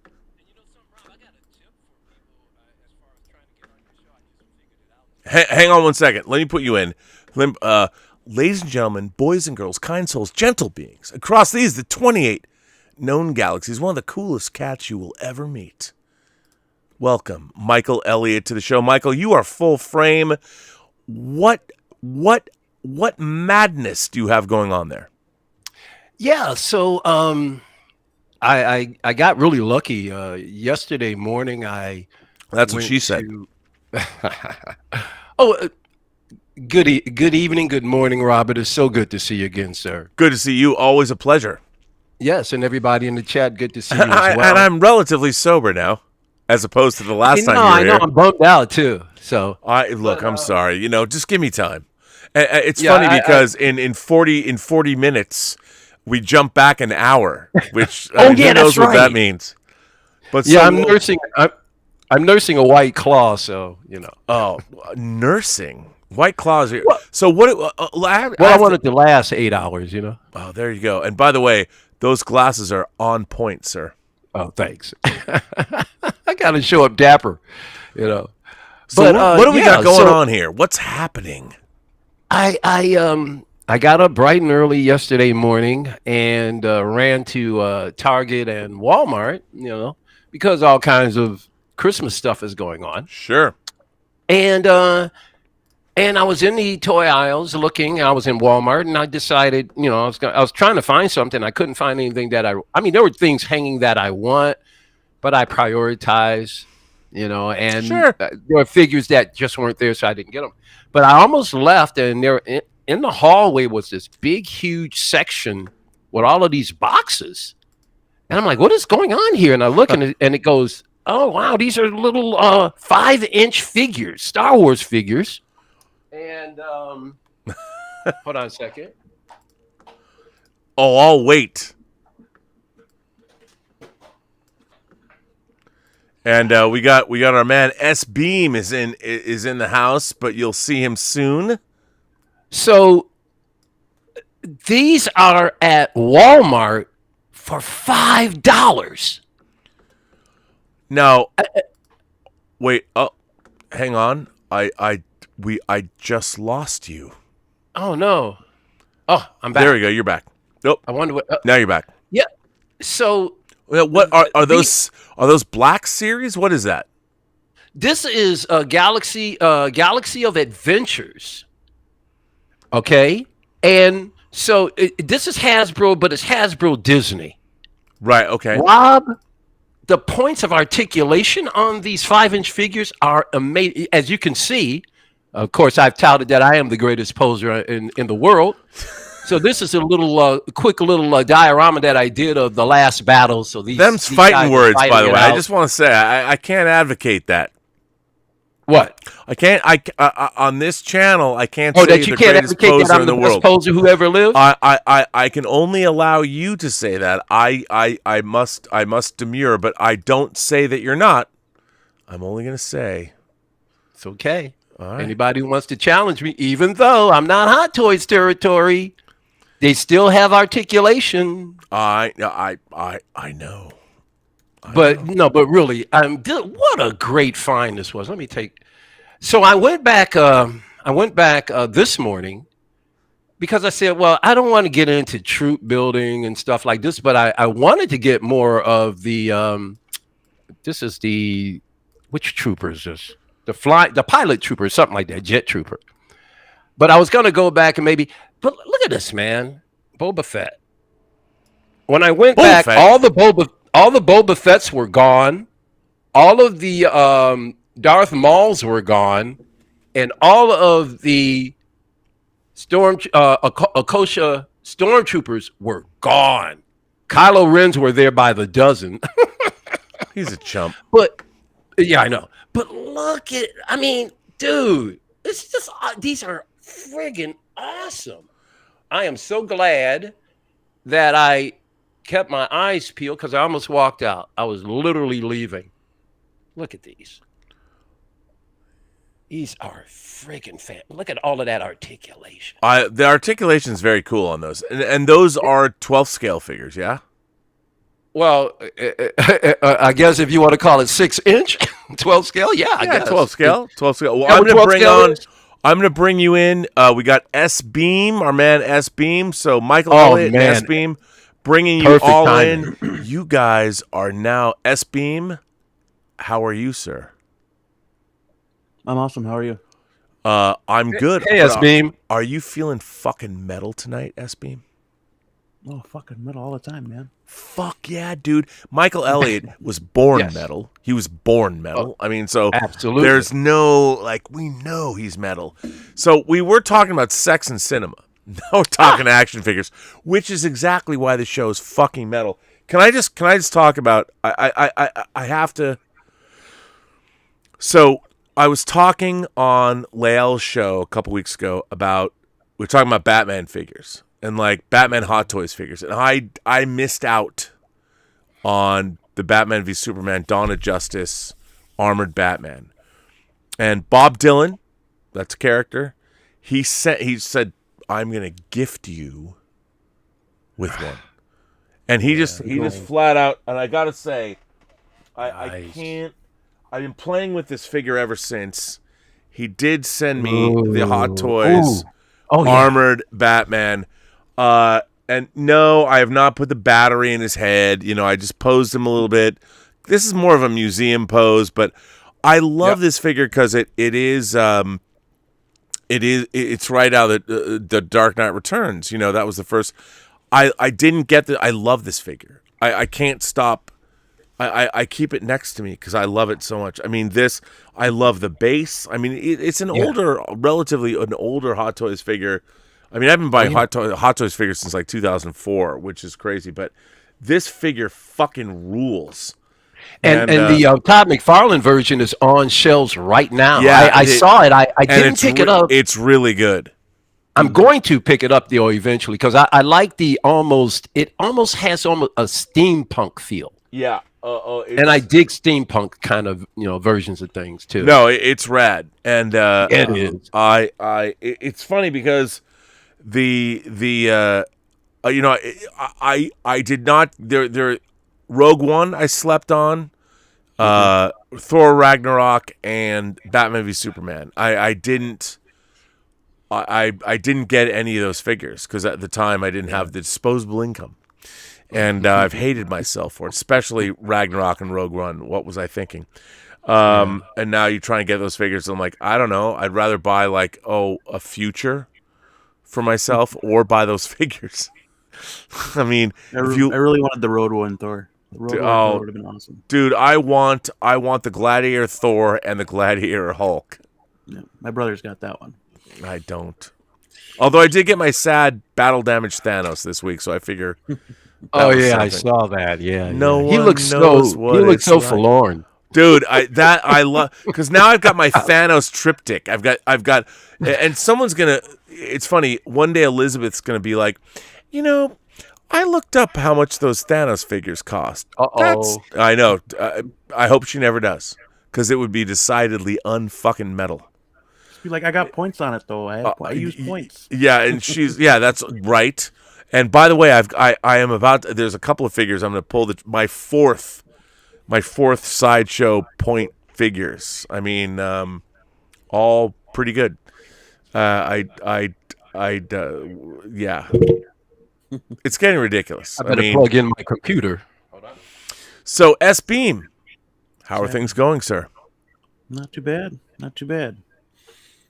Now, what have you acquired? I noticed in the background there, you've got more figures than you've had before. Look at that. Do you have a short? Is that a Shore Trooper? Did you get? Or is that a what? What do you got? A Shore Trooper giant. Yeah. You did get one. Did you get that from Toys Wonderland or Sideshow? I got it from Hong Kong.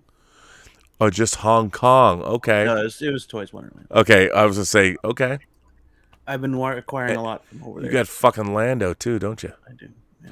How now? I gave up on over here a little bit. So. You know what? I have to say, I have so many pre-orders. I've been buying from Sideshow since the aughts, but I might have to give up too. If it's worth it, then I go for it. If it's not, like, I'm not gonna buy the tumbler when it comes out. I'm not gonna annoy. That shipping alone would be not worth it. So, well, as people know, I have been buying on time. If that's how you want to get your figures, I have been buying I did not get the Ecto one, but I've been buying it from Toys Wonderland. I've had it. I think it's like on an 18-month thing. Yeah. And because I figured, who cares? That's like, I'll never miss it. The money, they'll take it out of my account. What do I know? Like, okay, right. Buying on time, and because it's such a long period, like I wanted that. Like I've got my 6 scale vehicles. I have the '89 Batmobile. I got that from Hot Toys. I've got. I sold my tumbler. I'm gonna get another one. I've got the Jazz Inc. Land Speeder. I have the Jazz Inc. right over here, the Millennium Falcon cockpit. I just found my dice that I had ordered from Hong Kong. These from some. I found the dice that hang down, and I did order the '66 Batmobile, and it's just. Oh, by the way, hold on. Oh, did you get the McFarlane Batmobile? That McFarlane '66 Batmobile. Have you seen this stuff, S-Beam? Mm-hmm. That shit is dope, man. I'm like, very cool. It's so cool. Oh, look at that. Nice. I mean, how great is that? Now, that is a beautiful, and that's the McFarlane 66 Batmobile. That is beautiful. That looks amazing. Dude, and only $30. Yeah, I know. And do you have the figures that go with it? Well, actually, I can't show them because I have Batman and Robin in a killer diorama. Maybe on the show next time I'll bring out the diorama so you can see it. Yeah, no, I mean, but it's awesome. They have the display, the bat pole when it's like up top, and I'm like, that is awesome. That I don't have it, but it's awesome. I'm like, I'll buy that. Well, I decided not to. I had the opportunity to grab the Bat Cave, but I've actually kind of been piecemealing together my own Bat Cave for them to be in. Right. Like I've got them in a battle position right now. That's actually going on inside the Bat Cave, so I'm just trying to put some accoutrements around to symbolize the Bat Cave.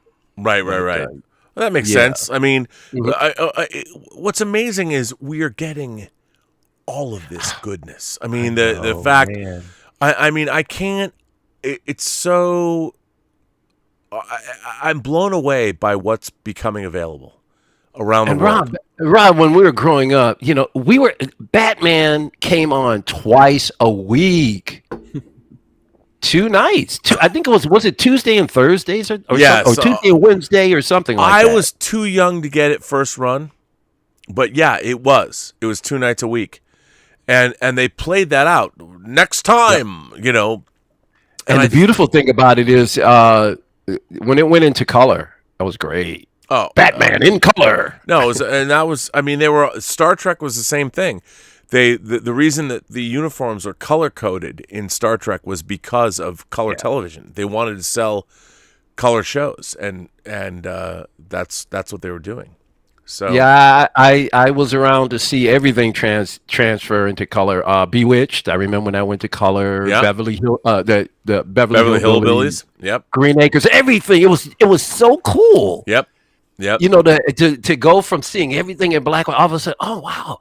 And we weren't, my family was pretty much middle class, but back then middle class meant something.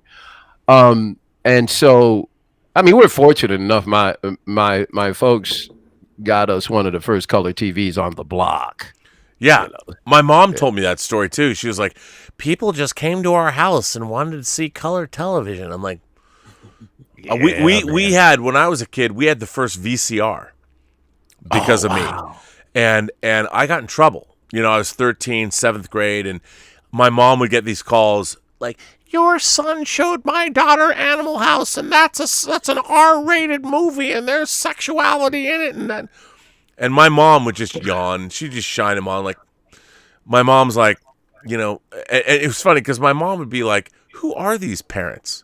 Like.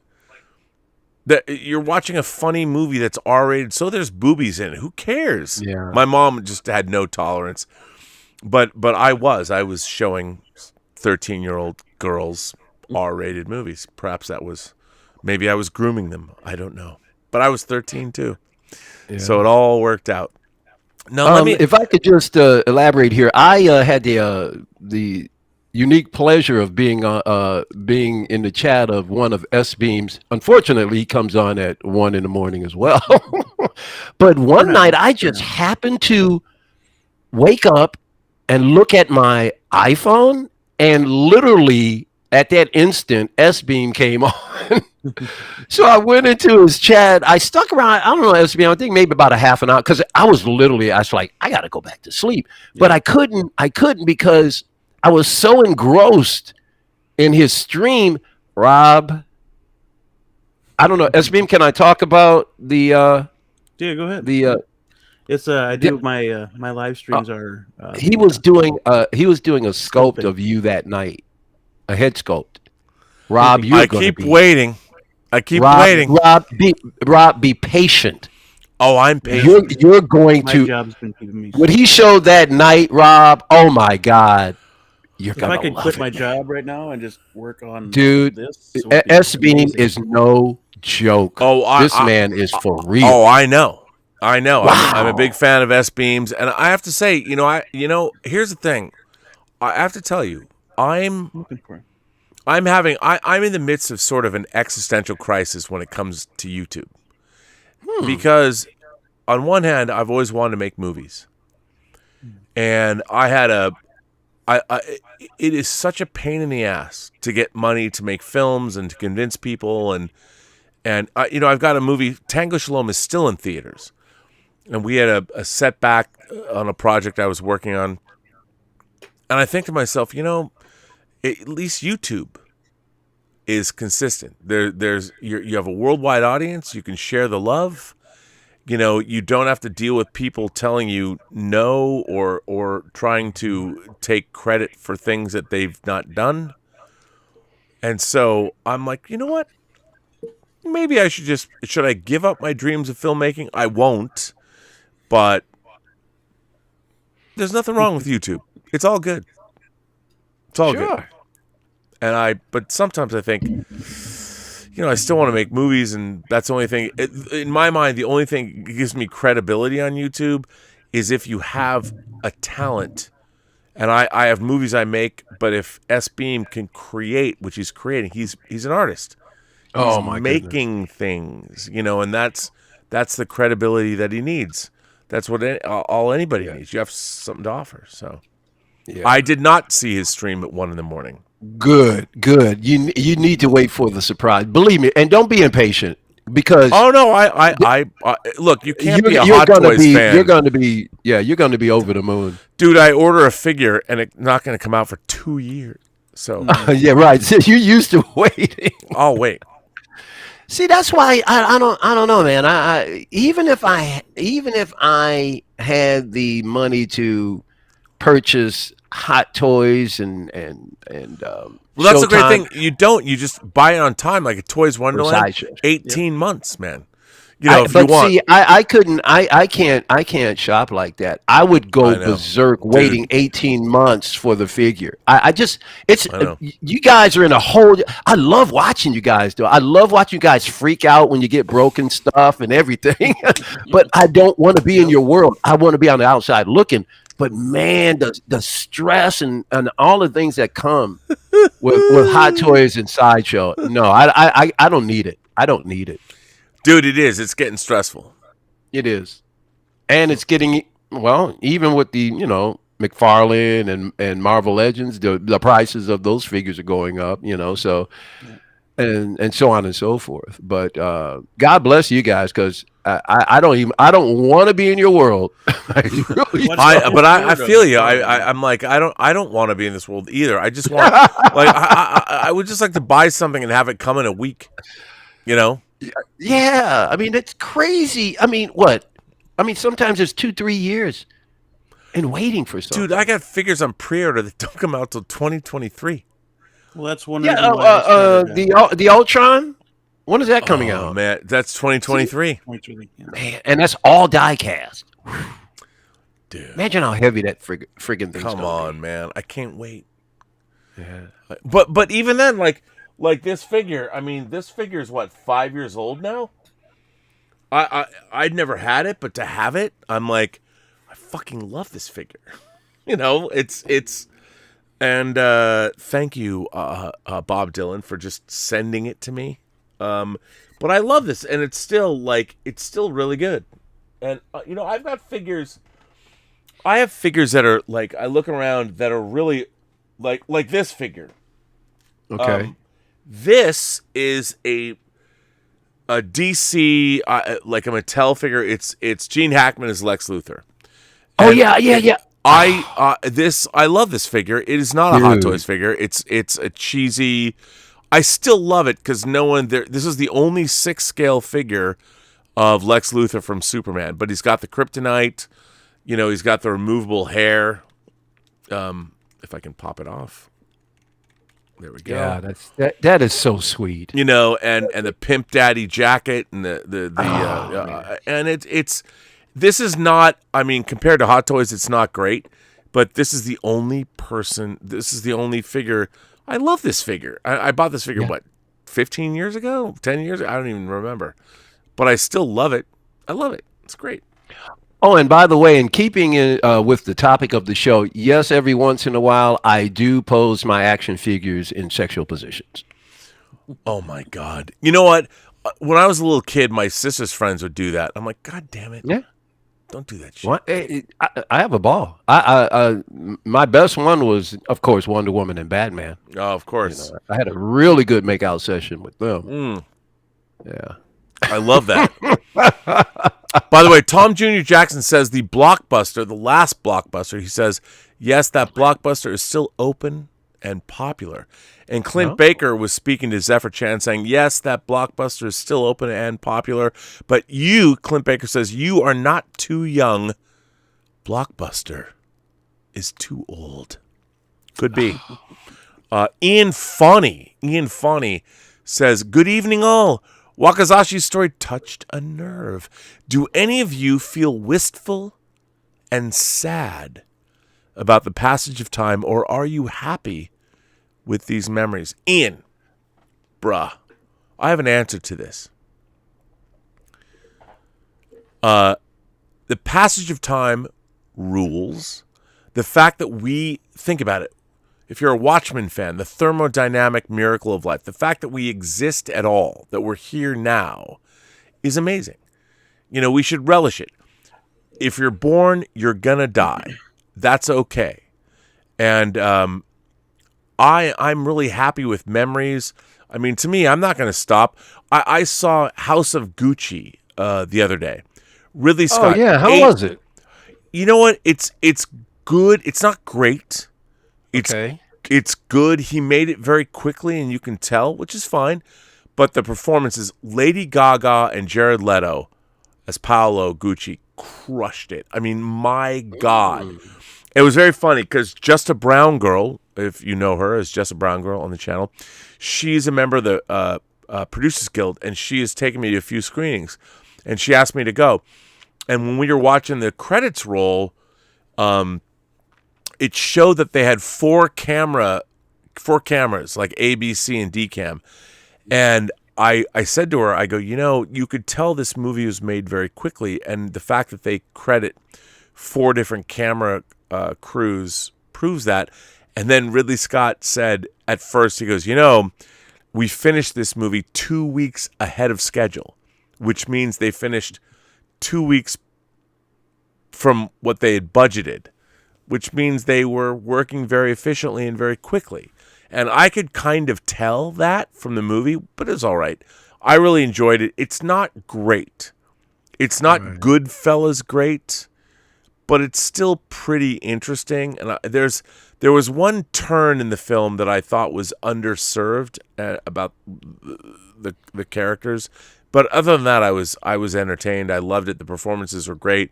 It's Ridley Scott. The music was great. I really enjoyed it. I thought any films in that era, I always captivate me.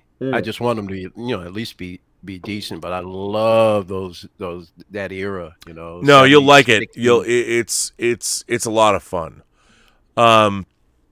So anyway, what about you guys? Ian asks, Ian Fawny asks, S Beam, Michael Elliott,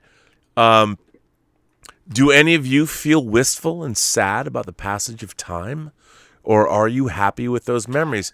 Let me ask you, S Beam, what about you? Do you like the passage of time? Are you sad? What do you think? I don't know. It all depends on how you look at it, I guess. You can't be wistful. I mean, there are probably certain moments in time where you do think about it maybe a little too much, or certain memories get you in, and you're sad, whatever. But it's all part of life. You just gotta go and roll with it. I personally am not sad, or I try not to think about it too much. But yeah, see, to me, it doesn't make me sad. Our life, we have a lifespan, and go back to the Sandman, the comic book. There's a great line. You get what anyone gets, a life. And I always love that, and I now, what about you, Michael? I ask you, do you feel wistful or sad about the passage of time, or are you happy with these memories? Well, it's a bit of both. I mean, I think about some of the things in the past, and is the word sad a good word? Maybe not sad, but yeah, you miss it. I mean, you miss those times. By the way, can I just say that we just passed 2:00, and the time went back to 1. So this show's only been going on for an hour now. I love that. Well, it's 3:00 here, man. Yeah. But I have incredible, fond, and happy memories of the past. But then again, it's also about life perspective. I mean, if you're 25 years old, you're going to answer that question a lot differently than if you're 65 or 55 or 45. Because you got so many more years to be mournful of. But for the most part, yes, I absolutely miss a lot of those times in the past. But I am just so fired up about life right now. I agree. And because I know in 10 years I'm going to look back at this with fondness. So I better enjoy it while I'm here. That's the whole thing about life is you never really understand what life is until you get older. And then the older you get, the more you appreciate it. Yeah, I mean, you kind of want to dial back if you could. I'd dial back a few years. I don't regret anything. But would I dial back a few? Maybe, yeah. Maybe. Yeah. I mean, why not? I mean, there are very few moments I regret. That the only regrets I have about life, if you call them regrets, there were instances where I was presented with momentary opportunities that I didn't take. Not long-term things, but there were moments. There's one, I'm not going to say what it is, but there's one moment in particular. It was a fantastic, I mean, talk about looking a gift horse in the mouth. It was an amazing moment that I was like, I don't know. The only regret on my deathbed, I will see this moment, and by the way, it was a great moment, played out in front of me, and I'm like, why didn't I take that? Why didn't I grab it? Well, I didn't, and I was young, and I was a little insecure about what was going on, and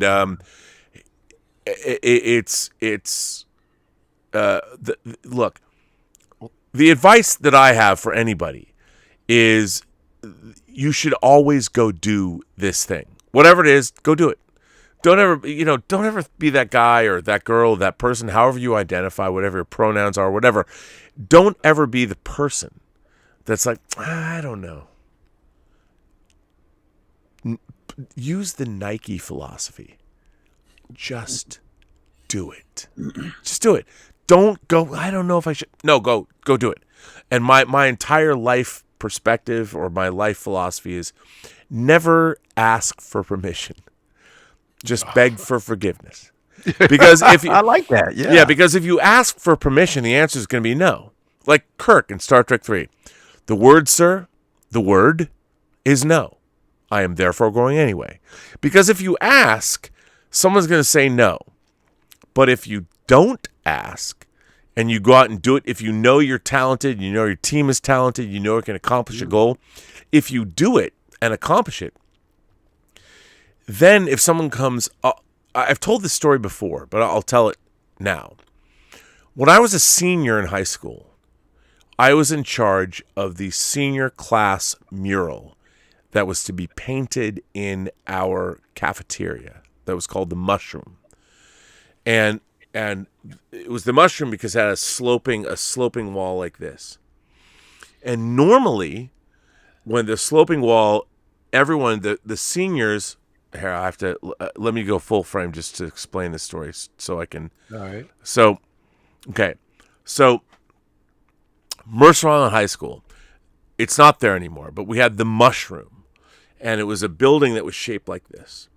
And inside the Mushroom, where the cafeteria was, in the slanted roof, you had this wall that went like down like this, and so there was a huge wall here, and then as it sloped down, there was the entryway to the locker bay, and you had a wall like this. Everyone had painted the senior class mural on this wall, and I was like, well, wait a minute, we have it's like 3 times the size. The area is 3 times the size over here as opposed to here. So now that I've explained that, so I'm in charge of this. And I'm like, well, we should paint, because we had the best artists in our high school. I'm like, why don't we paint our mural, the theme was Fantasia. So we had Mickey Mouse from Fantasia. We had the unfinished Death Star from Jedi. We had the Stay Puft Marshmallow Man, all pop culture. And I'm like, why don't let's paint it on this big wall as opposed to the small wall. We got the big wall here. And I remember somebody saying to me, well, Rob, did you ask if we could paint it there? I'm like, I didn't ask anything. I'm like, I'll make a call. Let's just paint it there. And we'll make it big. Your art's going to be great. And all the different artists were doing their things, and I had to spray paint our quote from Ralph Waldo Emerson, which was What Lies Before Us and What Lies Behind Us are tiny matters compared to what lies within us. So I was doing that, and it came out great. It was beautiful. It was amazing. The whole thing, and it dominated the room. It wasn't on the little... So we were painting this over a Saturday and a Sunday. And so on Monday morning, I was in the student government. I get called to the principal's office.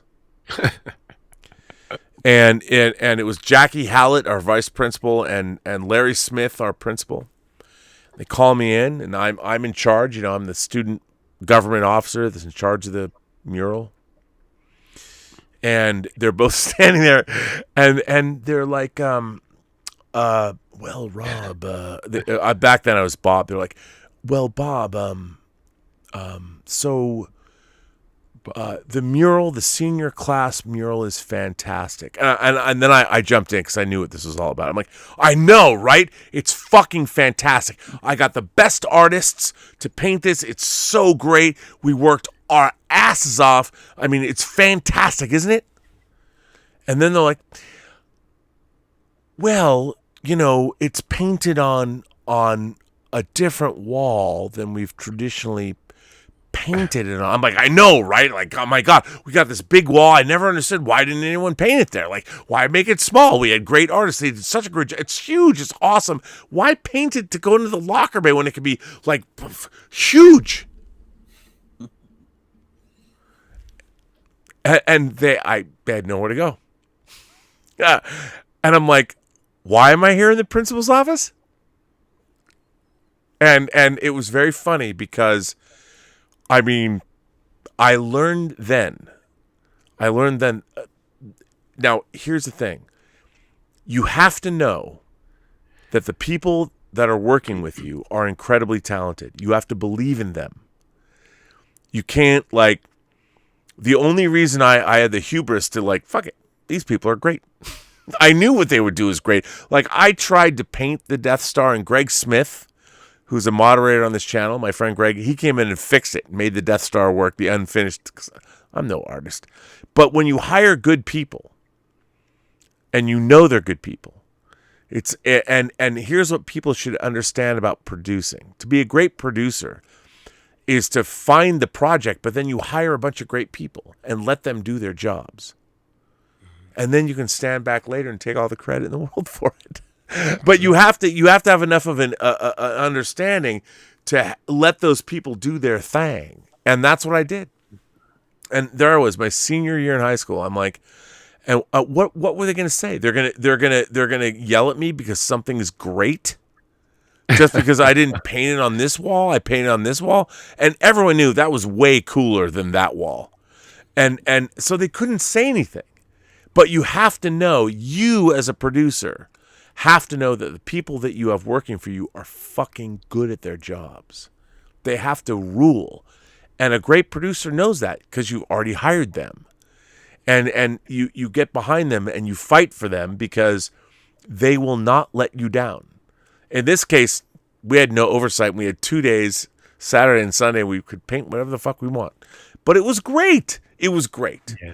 And so I said to, and the administrator, they so wanted to spank my bare bottom. They were so pissed. And I'm like, what? And I think I'm like winsome, like, hey, isn't this great? Fucking radical, right? It's awesome. What were they going to say? Rob, you're in trouble. Trouble for what? For making something cool? But there's the hubris. You have to know that the people that you have working for you are great. You have to believe in them. You have to accept them and be like, go with God. I will back your asses up. Go do what you do. And if you don't know that, if you question that, you shouldn't put yourself out on a limb. That's right. You have to be able to be damned the consequences. Yep. Exactly. And it was good. I mean, it worked out. But that taught me a lesson. I'm like for me, the lesson is never ask. No, you if you ask for permission, the answer will always be no. You know. And what you have to do is you Agreed. beg for forgiveness. That way, what you need is it's already done. Now, the key is to know whether or not you can get away with it. I mean, you have to be like, I already knew that I had the most talented artists in my high school. They were going to rock it, whatever it was, and we already had a thing, so it was going to be good. We already had a design, and that's why I was able to be like, fuck it, I don't care. I'll stand behind my people. You have to know. The problem with, I think, our modern age is a lot of our endeavors are so expensive that there's always someone's head on a chopping block. So if you were to advocate, we should make this movie, and if it costs $200 million and doesn't make money, you'll never have a career again. So I get that. I understand where that all is, but that's no way to live, man. You gotta take chances. You gotta take risks. You gotta make shit happen. Absolutely.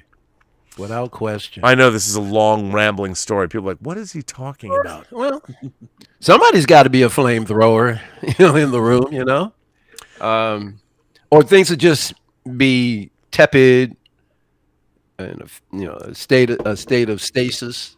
Somebody's got to come in there and put some friction in there. I agree. So let me ask you, S-Beam.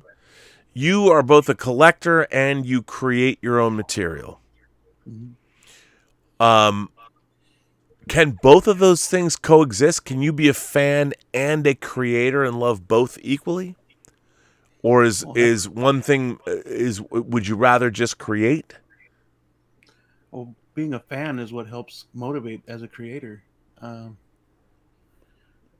think it could be equal. It could be one or the other. But me personally, it helps that I'm, a fan of you, a fan of Marvel. I mean, I want to create it all. But I love that you put me and Marvel in the same sentence. Thank you, sir. Ooh. Appreciate that. But I hear you. I mean, I think that, my whole channel, the whole premise of this channel is that we're first and foremost fans. We love, we love things. And I don't understand. We now live in an age where people actively want to hate things. I know. And I don't get that. I'm sorry. I'm getting in the way of this. No, go ahead. I don't understand what's going on. Now, a lot of people want to blame it on, the millennials, and I'm finding that, that to be in some ways true and false. No, it's not. It is not just the millennials, and no, it's not. I think every generation is always the older people like that those kids. I'm always accused of I'm shouting at the clouds. But one thing, Rob, though, even when we were younger and we were rebelling, we weren't cynical about everything. No, it's just there's so much more cynicism about everything. It's like I'm trying to figure out, is anybody enjoying themselves? Is anybody enjoying themselves? I am. I don't get where all of the animosity and the cynicism is coming from, because I'm having a ball. I have to tell you, so am I. I mean, like, this whole channel, the idea of the post-geek singularity, everything that I loved as a kid that was marginalized has gone mainstream. I mean, we have a very expensive movie that's an adaptation of Jack Kirby's limited series from the mid-'70s, The Eternals. Like, somebody spent $250 million making an Eternals movie? Like, come on. That's not true, is it? Oh, wait. Yes, it is. And I'm like, okay, that in itself, that is worthy of celebration. And everybody, you cannot be, and people are like, well, Rob, I mean, Disney, it's just Kevin Feige, you're a Marvel shill, so what? I'm like, look, man, he could have made any other movie that was easier. You could have made a Defenders or an Invaders movie set in World War II. You could have done the Howling Commandos and brought back Chris Evans and done a World War II Captain America. You could have done anything. But they're like, Kevin Feige's like, no, I think we're gonna adapt a comic that ran 19 issues or something. Because that no one's ever heard of, and we're gonna spend $250 million or whatever it costs, and they're like, yes, that's what we're gonna do. God bless you all, because I love the fact that you're doing that, you crazy madmen. And everyone's like, well, this is just different. It's not like the only you know why the Eternals is different? Because no one knows who the fuck they are. Everybody knows Spider-Man. Everyone knows Iron Man. Everyone knows Thor. They've been watching them in various incarnations. This is, and the Shang-Chi, no one knows who what? And Eternals. Marvel has made 2 movies with characters the general population knows nothing about them. And they're like, fuck it. We're going to do it anyway. Except some of us. Well, yes. I mean, yes. But a lot of people... I have to tell you that these last 15 or so years that Marvel's cracked out all of these movies. Yeah. All of the stuff that's coming out, Rob, is when you and I were growing up. All the storylines, all of the characters are right at the golden and bronze age era. That is why I am so friggin' elated as an adult to see all of these characters as I was a kid being realized as human beings. Yeah. But see, that's why I think I can appreciate it. You can appreciate it a lot more than a lot of the masses could, because once again, I always go back. No emotional connection. So I can't expect others. So many people have talked about, what if? I wish. Why is Marvel? I read What If. I collected What If when I was growing up. The whole idea of what if is to make things not the way they were. Right. So, all of the criticism about, well, I don't want to see Thor this way, or I don't want to see Vision this, or I don't want to see. But that's what if was always like that. So that's telling me a couple of things. You're riding a bandwagon of hate or cynicism. You're just riding it. You have no idea what these comics are about. A lot of people who are putting out their criticism about What If and other aspects of DC and Marvel, they're just talking. They're just talking. They have no experience. They've never read those books. And if they have, they probably skimmed through them. But, oh my God, What If was fantastic. It was phenomenal. Especially the last 2 episodes. I really... Oh my God. Well, what was so funny about the What If, the first half of the What If comics always ended with the destruction of the entire universe. Which I loved. It was like, my favorite What If was What If Conan the Barbarian was in the 20th century. And it was the Bill Sienkiewicz cover where Conan had a gun. It was fucking awesome, and I loved it. And so, what I find really interesting about art this day and age is everybody wants every movie to be perfect. Like, this movie is going to be perfect. It's going to change my world, and I'm like, no, it's just a movie. And what you want it to do is be true to itself. And what I found interesting about What If is it was hit and miss. But for the most part, it was a pretty good series. I was like, it's pretty good. Man. And the last 2 episodes, the Ultron episodes, were amazing, And the criticism, like I found the Phase 4 shows, WandaVision, Falcon Winter Soldier, and What If? What If? No. What was the other one? Loki. Loki. Yeah. Loki, and then What If. So we've got 4 shows. They're fucking out there. Like, Loki takes the Marvel is so far beyond. It's insane how it is crazy. And I think that I appreciate them swinging for the fences. And to me, I'm like, look, not everything has to be a 10 out of 10 and change your life. And I thought that what was funny about WandaVision was the criticisms of the show became the things that we wanted to happen didn't happen in the show, so we don't like the show because of that. And I'm like, what? Wait. You're now judging a show for what you thought was going to happen for not. And by the way, I fell into this trap too. You know, I'm like, oh, there's going to be Mephisto's going to be there. Like, whatever. Okay, what? Someone made that shit up, and the show does not indicate. It's only because we know the lore and we're just assuming that's going to happen. Well, that's not fair. That's not fair to what they're trying to do. And I think a lot of what's happening with a lot of our franchises, look, Star Trek's terrible. Doctor Who's terrible. Star Wars, other than The Mandalorian, is Rise of Skywalker it's a really bad movie.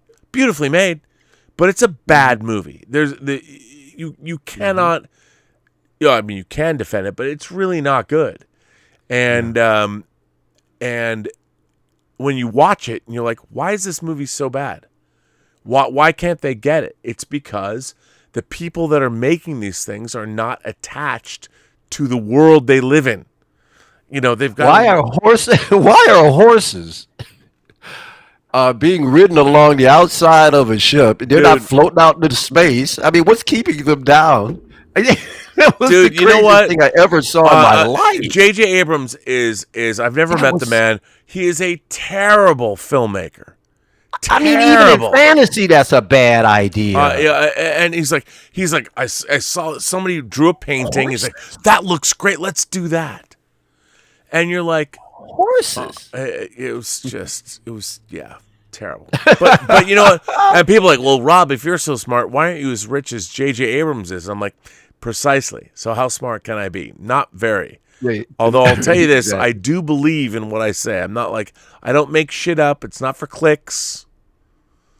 It's for the fact that I just want to see good stories and good movies, and that's all. That's all I want. I'm all good, man. I mean, I sit back and I watch these folks cry over this stuff, and I'm like, man, I don't want to be you because I'm loving it. I just want to go away and go, wow, that was a great episode.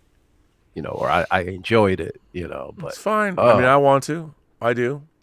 Yeah. Oh wow, Clint Baker sends in a super chat and says, "Dude, I have a theme for Clint." Ooh. Clint. It's Midnight Metal. Robert Meyer, Burnett, and Dave Parker. Midnight Metal. Clint, if you have an version of that. First of all, she'd love it. I'd love it. Don't just tease me. Send it to me. I want it. I want it. So, Clint, thank you. Justin Bass says, I gave my nephew, who's 7, the child life-size hot toy. He went critically insane. He dressed up as Mando for Halloween and carried Grogu around. Justin, isn't that what we all want? Your nephew is an imagination connoisseur par excellence. So that's fantastic. Pictures, or it didn't happen. Where are they? Well, I know there's a 6-inch figure of Ozzy Osbourne that I saw at Walmart. I got to go back and get it. Yeah, why didn't you get it then? Come on, man. I prioritize my purchases, and definitely because I stumbled across these figures that I showed earlier. There's no way I was passing that deal up. Plus he's been hanging there for about almost 2 months. So I'm just waiting for that puppy. Kids don't know who Ozzy Osbourne is. There you go. And it's Christmas time. I'm waiting for that sucker to go on sale, and I'm going to grab it because the likeness is great. He's got his mouth open. He's yelling. It's really cool. I want it, and I'm going to get it. I'm just waiting for it to, discount. And you don't have to be afraid. Sorry, that's my little do they know it's Christmas. I would say he's even got a microphone. I know, right? It's just I don't know what to say. Gotta love it. Mr. Pine says a random no on YouTube, so you don't ever consider giving up on films.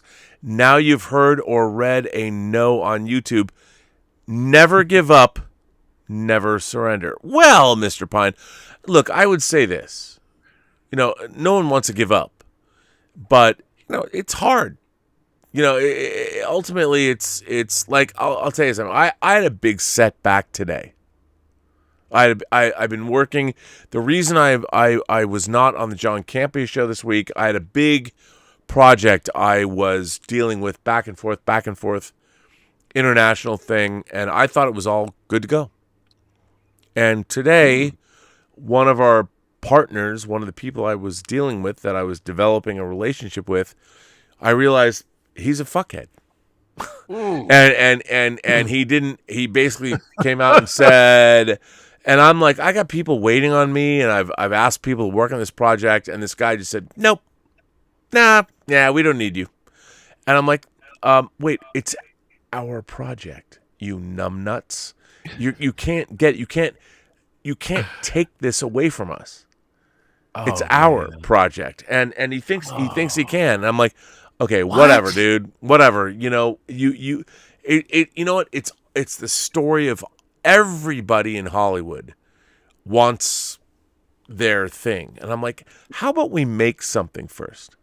Let's make it. If we make something and people like it, then what's great about it, you can sit there and go, you know what?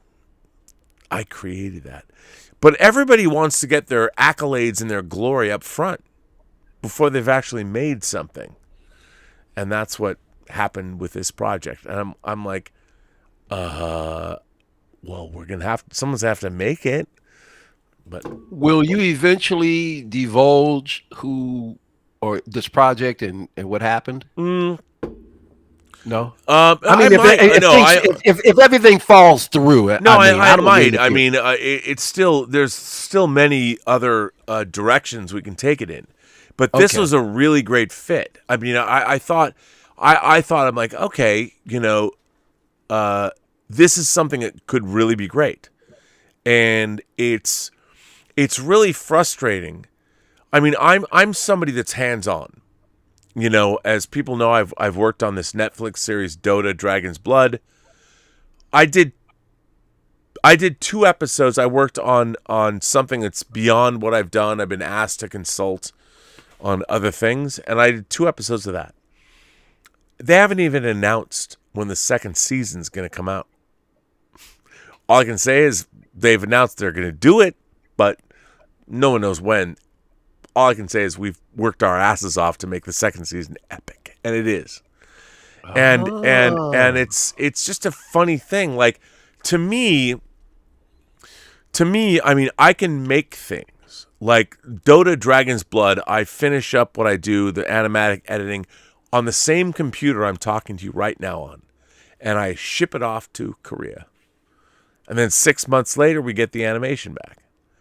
And what I want to say is, I'm like, what's really funny, you go into meetings with people that have never actually made a film, and they look at you and they're like, well, you only have worked on films that I've never heard of, so how good can you be? I'm like, that's a fair point. Yeah. But the fact is, I mean, how many films have you heard of? How many films has he seen? Yeah, and it's just the world we live in. I think the fundamental problem with our world now is we do not respect other human beings or the lives they've led or the work they've done. Unless I think that there are so many people in this country that are ballers, that are captains of industry. We just don't know their names because they're not in the spotlight, even though they did the work and made it happen. So, absolutely. But I'll just remain positive, and maybe a few others will jump on board with me, and we can squelch some of this cynicism. How can we not be positive? Things are freaking I don't know. Awesome. I can't figure it out either, man. I'm having I'm having a ball. I can't wait to see Eternals. I can't. Was that S? So I can't wait to see Eternals. It's gonna be great. Have you seen it yet? No, I haven't. I loved it. Tuesday. I'm going to see it on my, Rob. I had to turn off the show yesterday because it was deep diving, but I am going to see. I them. did say though the first half an hour, no spoilers. Right, but I'm going to see them on Monday. I want the theater to myself. The kids to be in school. The parents to be at work. I'm going to have that theater to myself in IMAX. I'm going to sit back and just. I can't wait. I'm looking forward to it. I'm going to see that, and I haven't seen Dune yet, so I plan on seeing both of those this week. Possibly seeing Dune and Eternals tomorrow. Well, I mean on Monday. Yeah, but tomorrow. The thing about Eternals to me is it's just interesting. I was interested in the film. I found the whole experience of watching it. I was very engaged. I'm like, wow, okay. I've been avoiding the different channels that I watch who are doing the reviews. So I'm trying to keep as far away from hearing anything about it. I've caught a couple of nuggets, but nothing that really I don't think is impairing. No, I'll be curious. So. By the way, when you see it, I'll be curious to hear what you think. I mean, believe me, I'll have stuff to say because that like I was talking about earlier.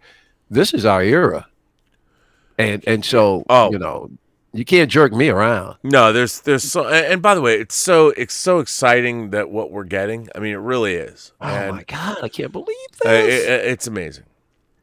Dude, when I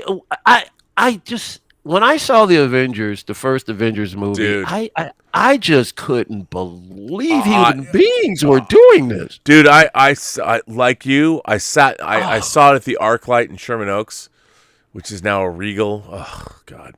But so I saw it. I was sitting next to my good friend Nikki Griffin and Derek Hughes, and we're all watching this. I honestly when I was watching Avengers in 2012, it was a very interesting experience because I couldn't believe what I was watching. I was sitting there going, I cannot believe. I mean, as a lifelong Marvel Comics fan, I'm watching this. I'm like, how does this movie even exist? Like, I couldn't believe I was seeing it. And it was so, like, I sat there the whole time. I was so entertained. I'm like, how did they know? Like, how they know this would work? I mean, it's crazy. But how did they know? And the thing that blew me away is as they're rolling out these movies and they're announcing these phases, and they go, Doctor Strange. I went, he is like in my top 5 favorite heroes of all time. You're doing a movie on him? Dude. And then they said Shang-Chi, and I went, there's no way. Because these are characters that I collected growing up, that the masses know. Why did you pick these guys? And man, oh man. Now, granted, Shang-Chi, don't get me wrong, very enjoyable music. Movie. Yeah. Much enjoyed it. But I loved it too. But it's not the comic we read. The Shang-Chi that I wanted to see, they didn't do. Was Bruce Lee meets James Bond. What was that again?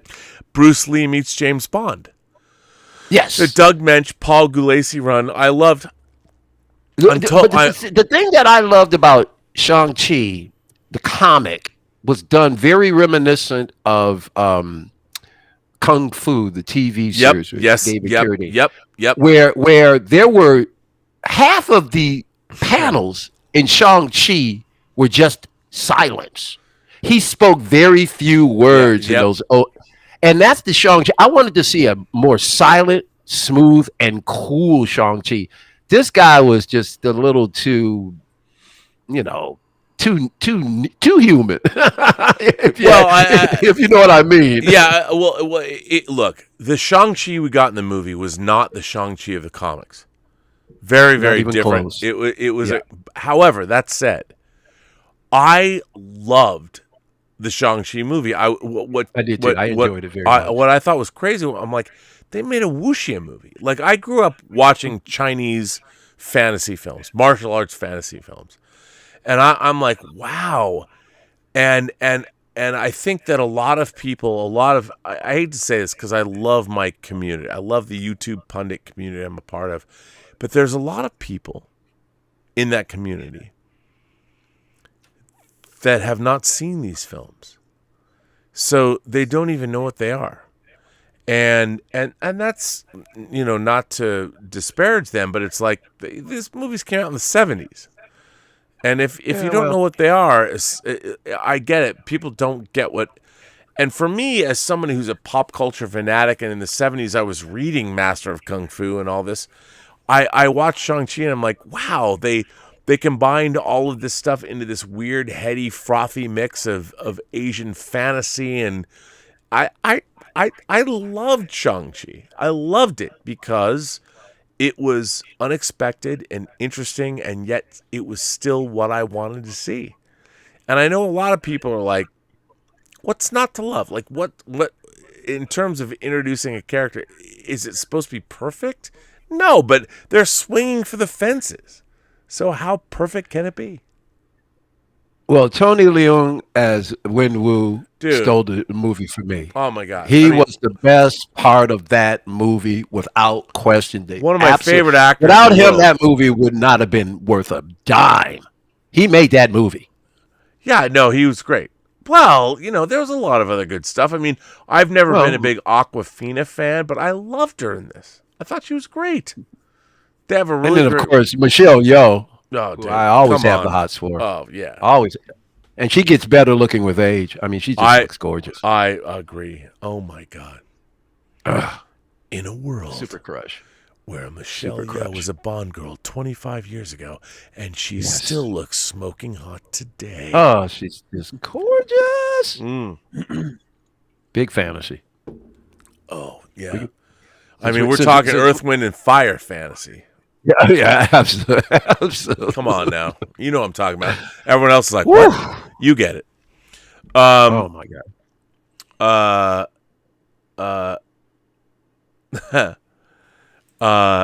Clint Baker. Rob? No, I'm just looking at Clint Baker says, God damn it, Rob, let's talk Eternals. Well, I did last night on Midnight Metal. Yeah, where were you?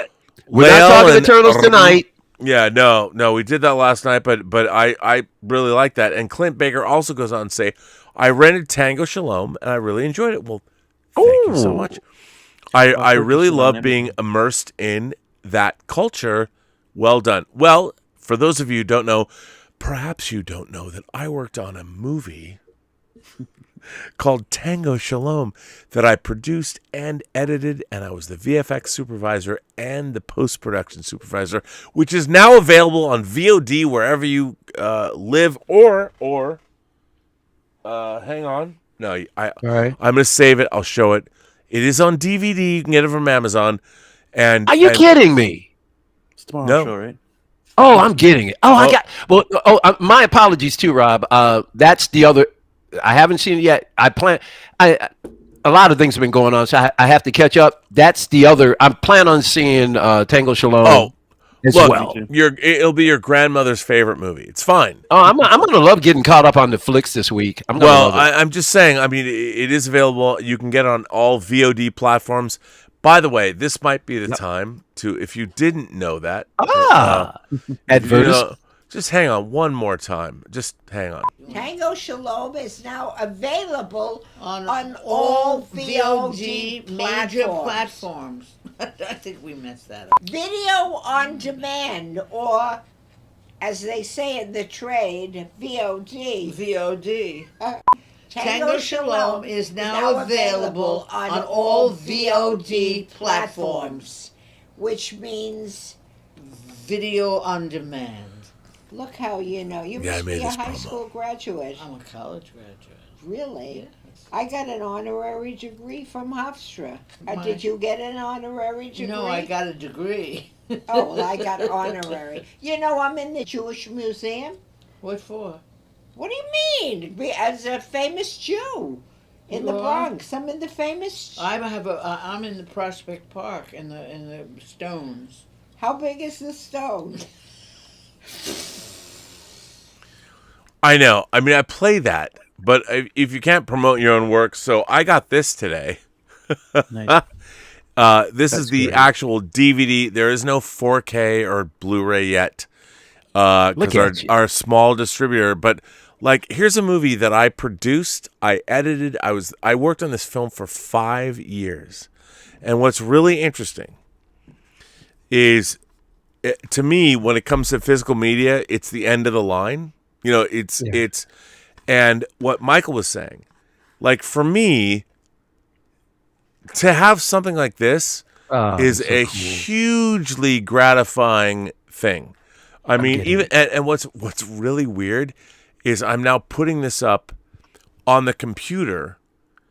Since 2018 was the computer I worked on to finish this movie. So if you want to talk about weird existential things, the computer that I'm talking to you on right now is where this movie was finished. And here I'm showing it to you on a video screen in a different, it's been transmuted into a, disc. It's so bizarre. It's so weird to think I spent years finishing this movie on this computer that I'm talking to you on right now. And here it is in a different form. So what existed virtually on the computer that I'm talking to you on now exists in the real world as this disc. Yeah. Which, I'm trying to find... And you got to be over the moon, Rob. Here's something that you've created, physical media. It's so weird. It is. I wish it was 4K. I'm still trying to get it. But still, what was even weirder was I ordered this from Amazon. And I got it in a big Amazon box today. Like this thing that actually started in this computer. Like the computer I'm talking to you on right now. For the last 3 years, everything that was that I sent out, and then it goes in the world, and then it comes back to me. The house that it was actually made at, this would not exist if it were not for the computer I'm talking to you now on. And this is why I love life. Like, nobody would care about any of this.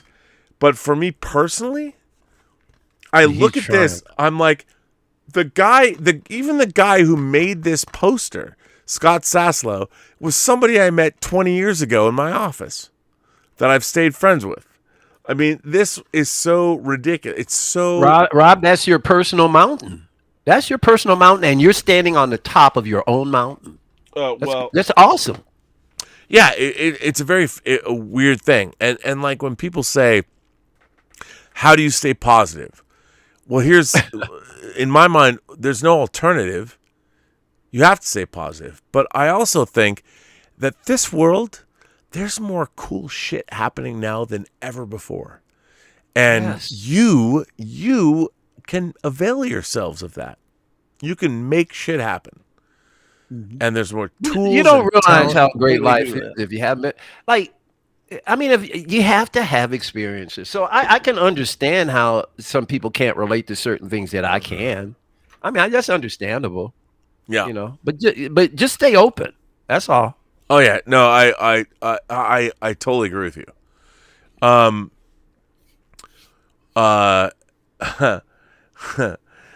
My friend Olive. Olive. I mean, olive oil.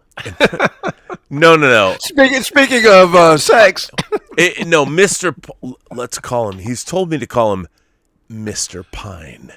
Mr. Pine is here. Mr. Pine. No, it's good. Mr. Pine Chris says, Pine? No, he's Mr. Pine. He's Latino Mr. Pine. He says, Rob, thanks for such an open-hearted reply. As a filmmaker in Brazil, I must say, it is the same everywhere. It's not exclusive to the U.S. Being an independent filmmaker is like being a monk, bruh. You're right. I mean, it never ends. Because here's the thing. You as a filmmaker, and this goes for all of you who are making films, if you're trying to convince people to give you money, you need to understand you can never guarantee they will get their money back. You can't. And that said, these people are used to being like, well, I'm going to invest $100 million in this building on this corner because I know that with 150 units, paid this much, whatever, you're going to make a fortune. Movies are not like that. They're a terrible, terrible investment opportunity. The only people that are going to make movies are people that just love movies and they have the money to do it. They don't give a fuck if you come, stay, lay, or pray. They don't care. They just want to be involved in the process. And if someone gives you the money, involve them in the process. Bring them in. They'll be bored in 5 minutes. But if you bring them in, if someone gives you money, make them a partner. Well, I completed. It's all done, wrapped up with a little bow on it. An independent film. Unfortunately, well done. It will never see the light of day. I don't know about that. See it. No. They won't ever see it, Rob, because the subject of the documentary and I had a falling out. Ooh. What was the subject? It was an expose. You walked around and you are experiencing the life of an artist / military veteran who's had his difficulties in life, but how he's been able to overcome those primarily mental difficulties. And he's a multi-instrumentalist. He plays like 9 different instruments. He also paints. He also plays. I mean, the guy is an amazing. He's an incredible baker. But unfortunately, he's caught up. Demons follow him. Okay, understandable. So demons and voices. Is he getting? And a lot of times, those demons and voices had gotten in the way of this film being made. Twice, I stopped production. The third time, I said, "Dude, I got one last scene. I just got one last. No, Mike, I'm fine. I love you. Okay. You're like, dude. That's like Universal. Like, help me out, dude. Please." And so I was able to get that scene on. I mean, I was able to film that last final scene, edit and everything. I'm in the midst of getting ready to market this thing because Detroit has these independent film festivals that come up every year. Oh, yeah. Sundance came around the time I was making the film with a free seminar. 2 days. I went to that seminar. It was great. I'm like, oh, wow, I'm in the midst of making a film. So it was completed. I'm in the midst of marketing it. And his head goes here and he's. Whew. Wow. And I'm like, dude, you have to control what's going on here because I'm trying to market you.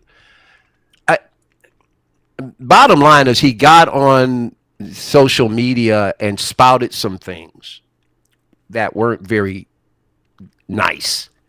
And I'm like, there's no way in the world I can push this film about you being this person and then you're doing this. I mean, it's going to be understandable why you do this because of where you are mentally.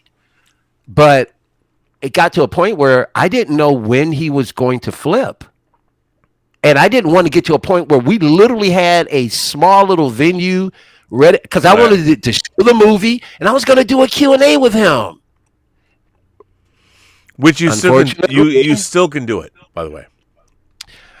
I do not want to have anything to do with the guy because the way it ended, I can't forgive him for what he said. I can't. No, I understand that, but I can't forgive him. It's a shame too. It's tough, but the question remains. All right, so what about everyone else who worked on the film? I did it all. I filmed it. I edited it. I was the music supervisor. I did it all. And that's the reason why, that's the thing that was so frustrating. Rob, I told him, I said, all you have to do is show up and be you. Right. Everything else. I was taking care of the marketing. See, I've always done everything myself from day one. I've never had a PR, nothing. I book all my show, everything myself. Oh, no, I'm with you. I mean, everything. Yeah, but I think a lot of quote unquote working people do. Like I don't have time to have a representation that will tell people that want to hire me no before I even hear about it. Exactly. I'm like, if you want me to do something for you, hire me now. Fuck the agencies. I don't care. Yeah, I don't need anybody's help. Well, I shouldn't say that. I mean, you get into certain situations where you have to ask for help and advice. But in general, is what I'm talking about. If there is a goal or a task that I need to meet, I'm going to meet it. I'm going to meet it. Nothing's going to stop me from meeting that goal or that task. And so I'm very happy that I was able to complete the film. I'm like, wow, I actually did a whole independent film on my own. So, so if it doesn't see the light of day, okay, it doesn't. But I am so happy that I was able to accomplish that because it was something I always wanted to do. Yeah, and you did. But, and I did. So I'm willing to show it, but it would be a private situation, and I can't do it publicly. We could do that. No, SP. Right, Rob, if you'd like to see it, I will. I'm down. I'd love to see it. I mean, you might go, it's all right, but I kind of liked it. So all right, we'll see. No, so SP, you've been surprisingly quiet. Do you think we're all crazy and full of shit? Where are you at? No, you are definitely not full of shit. I'm a listener by default. You're like an Illurian, like Guinan, a race of listeners. Yep. I've always been a better listener than a talker. So. Yeah, but visually you're very engaging, especially when you're watching him do the sculpts stuff. It's really cool. Yeah, man. Well, I haven't seen it. Like, God damn it, I will watch it. Or just anything in general. S-Beam is incredible, man. I think a guy can get a job with Hot Toys and Sideshow. I mean, his scopes are better looking than some of those. If S-Beam was hired by Sideshow, I would demand I have some like Tong enforcers come out and be like, this kid, make this motherfucker give me his Hot Toys figures. Yeah. And I would, if Drew actually went to Hong Kong, he should worry for his life. Because I'd make sure that, I got what I needed to know. S-Beam, would you have any interest in working for a Hot Toys or a Sideshow kind of thing? Or are you a loner? Well, unfortunately, that seems like more of a kind of like the comic book creators kind of like is for hire. Yeah. Oh, so you primarily like do kind of thing that they go for anyways. I mean, Sideshow seems to have they have their sculptors and their painters, and they seem to be happy with them. But I think sculpting becomes like more of a for hire kind of thing, anyways. So, well, see, that's the cool thing. For hire, like contract. Yeah, that's the coolest. I watched you do this. Can we get that from you? Kind of thing. Yeah. You know what I mean? Or can we get this? Well, listen, kids. I'm going to rotate you guys out. I'm going to bring some more people on the show. I want to thank you both for being here. This is a rollicking, fun conversation. Always a pleasure. Yeah. Before we go, Rob. Yes, S-Beam. I'm going to switch my camera real quick. See if I can switch my camera. Oh, my God. You see it? Yeah. Is that is that a fucking physical media disc of Logan's Run? Oh, my God, and the hills run red. Can you see it? Oh, yeah, I can see them.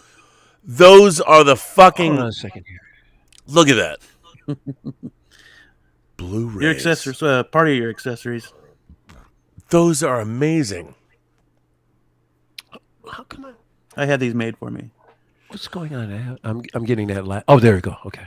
Those are amazing. Yeah, man. This was the head sculpt Mike was referring to earlier. Oh my God. That's amazing. I mean, come on, bro. Wow, I need more time really to finish this one. Dude. Take your time, man. Take your time. Yes, please. Look at this. That was early. Unbearded Rob. That's it's good. But look at that. Look at the color. It's so good. Just the detail. This was Mark 1. I had to fix it to this one. The chin was off. So cool. No, it's amazing. It's amazing. I'm not worthy. S-Beam. S-Beam. You did one bearded and one unbearded, right? I did. Yep. I mean, Yeah. come on, man. You're getting 2 head sculpts, bro. Dude, I know. I'll tell you. I need to like monetize. I have to license that Look, shit oh from my God, S-Beam this and put guy on the is channel. Friggin' And this is one I found on eBay that I painted. God, he's so talented. Mm. Jeez. Wow. I just painted. I was watching him do this this one sculpt one night. I didn't jump in your chat because it was way late. I caught the replay of it, and he was doing this girl, but the way he did it, I guess he pushed these black little orbs back into her head, Yeah. and you watched him scrape out, around the eyes to make them bigger. It was a little creepy, but still very cool. Well, Rob's original sculpted it too. So Yeah, no, it's great. I have trouble sculpting eyes.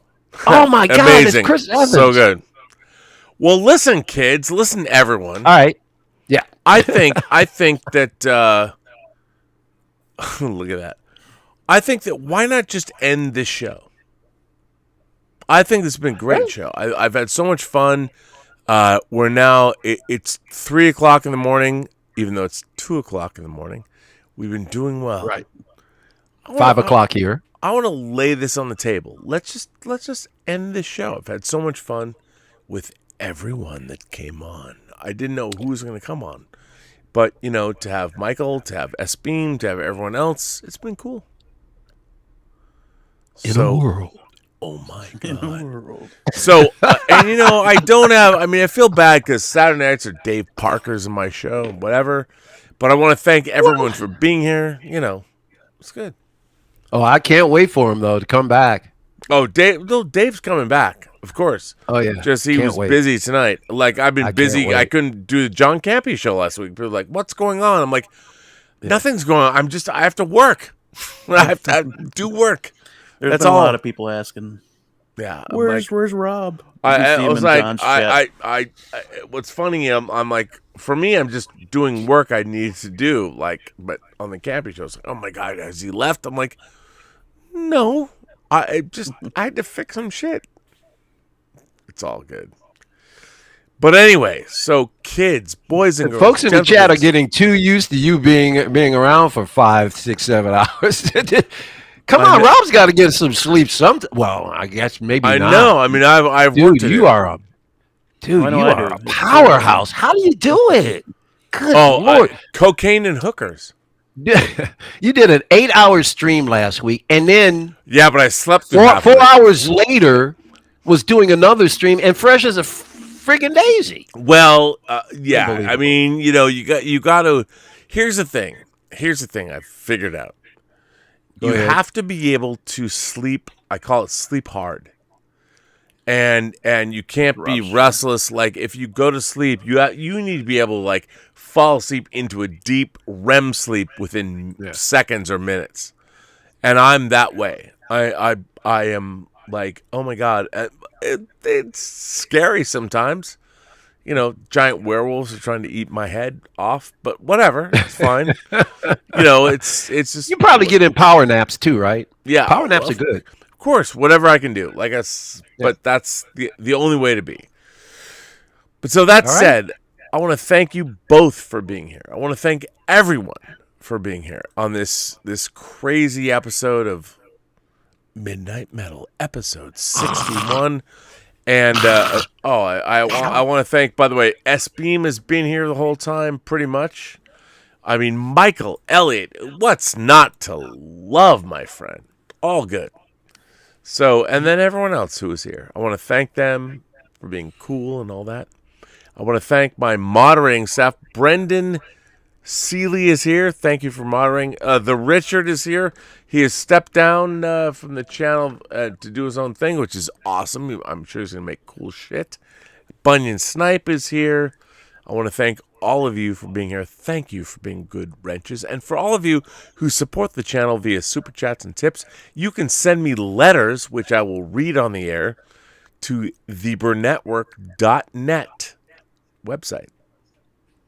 And send me some goodness. I'll read it. And on that note, kids, you Eternals, you. Peace I out. think it's time to, call it what you will. Just remember to turn it off before you fall asleep, Rob. Oh no, I will, and I won't be Oh, falling Rob. asleep. I've got One last thing before you go. I mean, dude, you continue to raise the bar. I thought when you were rubbing the Enterprise all over your body was classic, but last week when you zoned out, and the thing that was so funny is like. By the way, I was talking right before. I was like, I know, yeah, but you're like you're looking down like I think you're trying to figure out how to cut it off, and you just went, fuck it.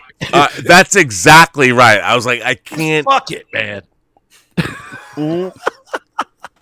Wait, I'm wearing a different shirt, but it's kind of the same. You're looking down. You went, who gives a shit? You just and by the way, what was pretty funny about that was like, I'll never get a job in corporate America. That'll be the clip. They're like, well, Mr. Burnett, we've looked at your application, but then we've seen this. I'm like, what? You saw me go to sleep? I'm like, listen, we caught episode number 60 or 59. I was watching for a little while, and then we caught the Halloween episode, and I'll be like, there you go. Oh, that was so cool, man. I looked at that, and Xevious put music like la la la la. He did a great job, and he's done music for me and all this stuff. And I thought it was I thought it was so hilarious, and I'm like, people are like, well, Rob, you should have that taken down from social media. I'm like, should I? I watch it. I'm like, I was exhausted. I'd stayed up the night before. I was so Dave tired. doesn't have a problem with it. Well, Dave doesn't like the whole end of the episode. The sleeping. I'm just speaking of me sleeping. And I think that, like, when I watch it, people send it to me, and I'm like, that's pretty funny because it's hilarious. I'm like, listen, let me just tell you, it's all good. And then I lean back, and I'm like, I'm just out. I woke up in the middle of the night, and I was like, damn, he's still on. I was in the chat. I was in the chat going, "Where's Where's the Richard? Where's anybody?" I was like, "Damn, he's sleeping." I just thought it was. I'm gonna turn it off. I thought it was. The whole thing was kind of fun. I don't know how you're gonna top it. Yeah, except maybe moon us. But other than that, I'll tell you what. I just dropped my glass. Which was full. The glass was not. It was not half. Yeah, there you go. That's the way to end the episode. Well, buddy. I can't now. I'm like, what's great is alcohol evaporates. Whiskey and Zevia all over the floor. Whiskey and Zevia. Yeah, that's exactly what it was, and I'm very upset about it. Oh, Rob. But here's the thing. I slipped and fell, but you slipped and fell. Well, I mean, the drink slipped and fell. Oh yeah. And I look down. I'm thinking, what was? Nothing was destroyed, and alcohol evaporates quickly, so that's fine. Yes, exactly. But what you know what that means? It means I have to pour myself another drink. So let's continue this. Let's keep the stream going a little bit longer. Hey, because no one's gonna know. What the hell? Let me grab some more White Claw. Oh, I'm almost out. Oh, that's okay. Well, I still got some. I'll pour. Yeah, we're gonna. And I mean, if you want to bring a couple others on, go ahead, Rob. Well, if you're gonna stick around, why don't you go ahead and bring all right. Well, so gents, I was gonna stop the stream, but maybe. If I let you guys go, I'm going to bring on some more people. Who knows what's going to happen? Why don't you bring on some more, man. I appreciate. hang on. Okay, it's all good. I mean, so, gents, as long as you're willing. Gents, I'm going to let you guys go. Both S-Beam, Michael Elliott. Elliott, can I just say, both go ahead. The two of you are foundational members of this community in different ways. It's a great pleasure to have you both on Midnight Metal. Thank you for being here. And it's a great pleasure to be here. It is a pleasure to be here. My God. In a world where we're all part of the post. If you thought your life was over and you had nowhere to belong, it's not. The Post-Geek singularity will stretch their arms out and embrace you in love and affection. Right? And Wakasashi Tea House. This is a White Claw. He's in the chat. Let's this here. Yeah. I mean, it's alcoholic, but it's only 5%. I know. Come on. So, I mean, it's like what the kids are drinking. It's like you're retro. It's cool. Well, dude, it's 5:08 in the morning You're here. down with the Instagram crowd. You folks in California never sleep, but we do here in the Midwest. Jesus. California, here we come. Look, it's only 2:09, man. I just California knows how to party. Oh, I know, right? In the city of Rob. In the city of Robert Meyer Burnett. Stephen Ernest mentioned. I like how you do that. That is a very good electronic sound effect. I would literally maybe try and grab it off of the stream and turn it into a sample. I could do it. I got the ability.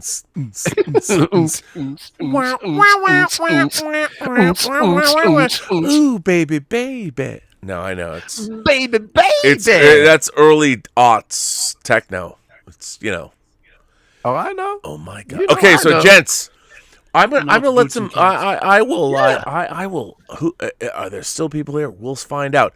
Gentlemen, S Beam, Michael Elliott, you guys are the best. I'm gonna dismiss you. Have a great night, everybody. We're metal, baby. You're We're metal, fucking baby. metal, fucking metal, bro.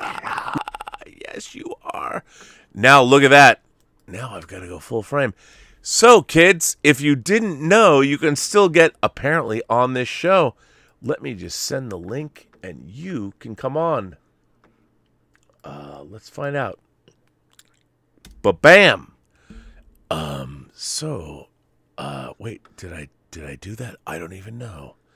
So what's going on right now is you can actually come on to Midnight Metal and talk and chat and say what you want. I don't know. If you don't want to, you don't have to. If no one shows up, well, I'll just end the stream. Because why not? Michael Elliott and S Beam were great. Wait. Hang on a second. I gotta cancel. I've got to do things and I have to reconnect to previous session. Well, you guys are back. You guys are there. Well, you never let us go. I didn't?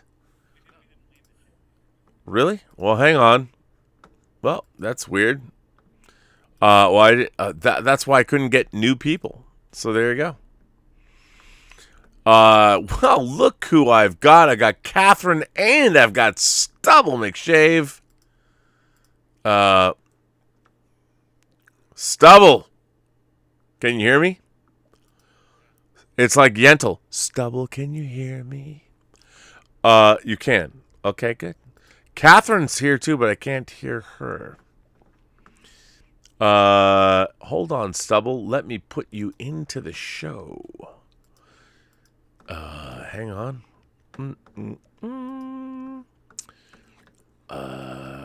Hold on. I'm going to put you up. And make sure you're in the show. Catherine, where are you? What happened? Why can't I see Catherine? I cannot. Stubble, hang on. I'm going to put your lower third in there.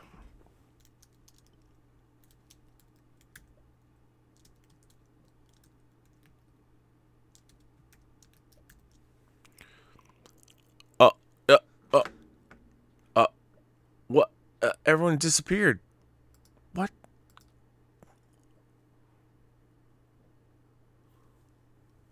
Wow. You guys, everyone's like gone. I keep adding people. Stubble disappeared. Where is everybody? I don't know. Well, Clint's there. Maybe Tom Jr. Jackson. I know you. Tom. I can always rely on Tom. Tom will actually be here. Tom, can you hear me? I can hear you, Tom. And you know what? I'm gonna bring you into the show, man. What do you think about that? All right. Well, I don't know where everyone else. Clint's there. I can't hear him. I don't know. Clint, I can hear. I can't see you. No. I can see you, Tom. I can't see Clint. Nope. I cannot.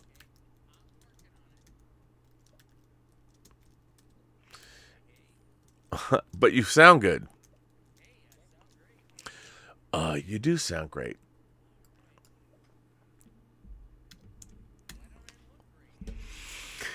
I've been asking myself that since junior high. What can I do? My God, I don't know what I can do. So hang on. As we talk, I'm going to add you guys to the show. Tom Jr. Jackson. Tom, a foundational member of this community. It's good to see you, Tom. And by the way, Tom, let me just get something out of the way before we...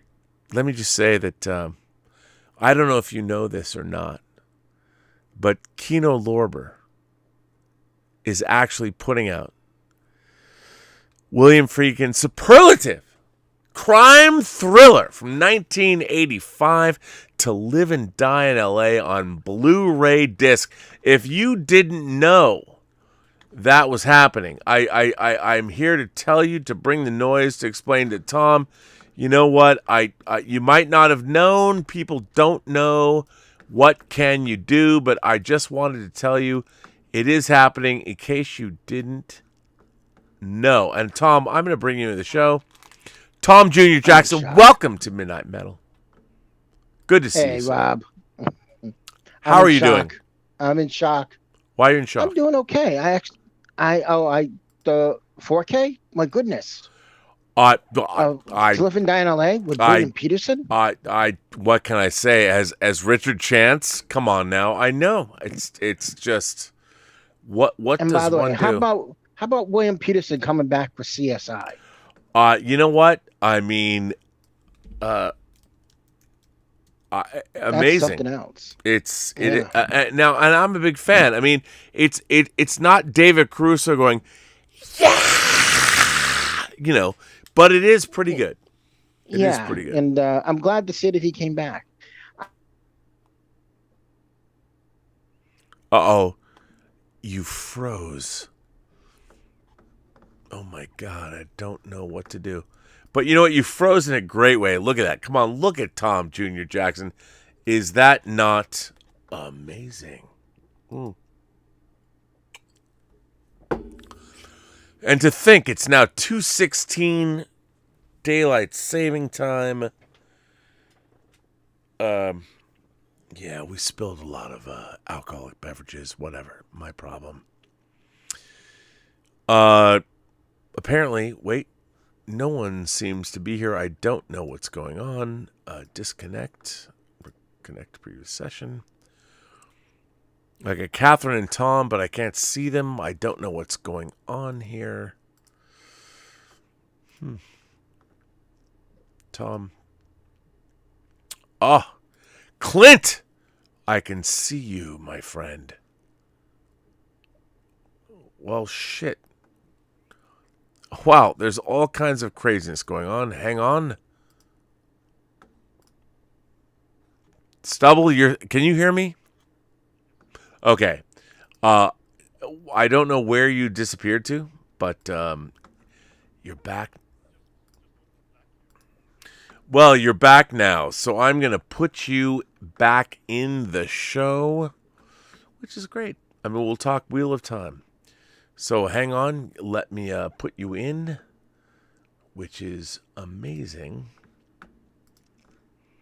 And I did have Clint. Clint, I had you for a minute, and people disappear. They disappear. Okay, so putting you in the show. Hold on. Let me get you in and make sure you look good. Yes. What? Oh my God. Wow, people are coming in. Okay, you're back. Thank God. Thank God, Stubble. You were there and then you weren't there. I'm like, what's going on? What is happening to this stream? I don't even know. Hang on, let me just put your name down.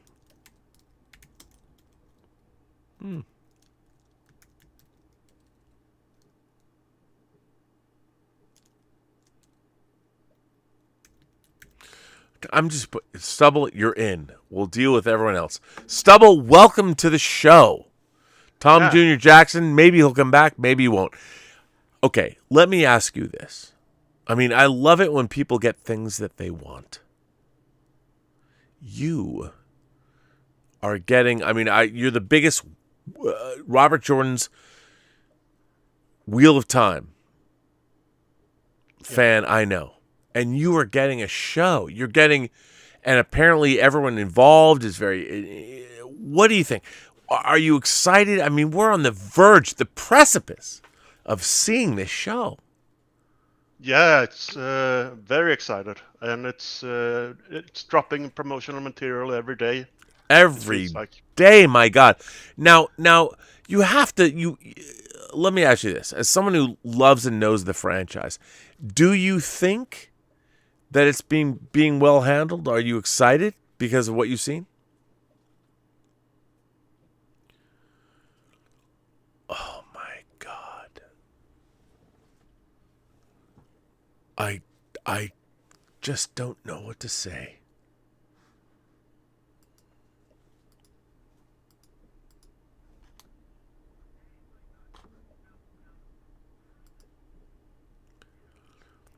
The Richer was here. And then, wow, CB. Why are people disappearing? Is it okay, Clint? Can you hear me? Okay, fuck yeah, dude. You know what I'm gonna do? Okay, I'm gonna bring you in. Hold on. Give me a minute. Let me switch over to the show. Okay, guys, I've got Clint Baker, a musician, a man who's contributed to the channel, a man who has a vision, but it's going to take me a minute because, my God, I've spent the last 5, 10, 20 minutes trying to get people in the show. Put you in, coach. Well, Clint, you look good. You're feeling good. What do you got behind you? What is that? Is that a Shore Trooper by way of C-3PO? What is that? Hang on, we'll talk about that later. Don't give me a minute. I'm going to put you in. It just is going to take me a minute to do that. And which I'm going to do. All right, so Clint, hang on. And by the way, I'm going to just throw you in on this one. And a lot of people will be like your name isn't going to be exactly your name yet. It's going to take me a minute, but I'm going to just put you in to get the show, to keep it rolling. Rolling, rawhide. It's going to be great. So, Clint, just remember, I'm just throwing you in. Your name is going to take me a minute to get your lower thirds. Okay, as long as you feel that way. You sound good, by the way. Well, I appreciate that. So,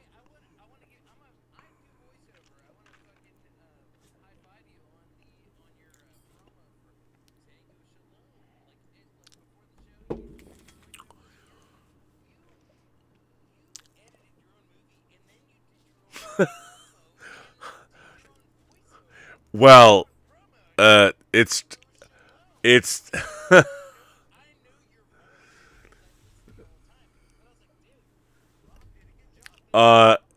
voiceover, and I dude, you did a great job. So good job.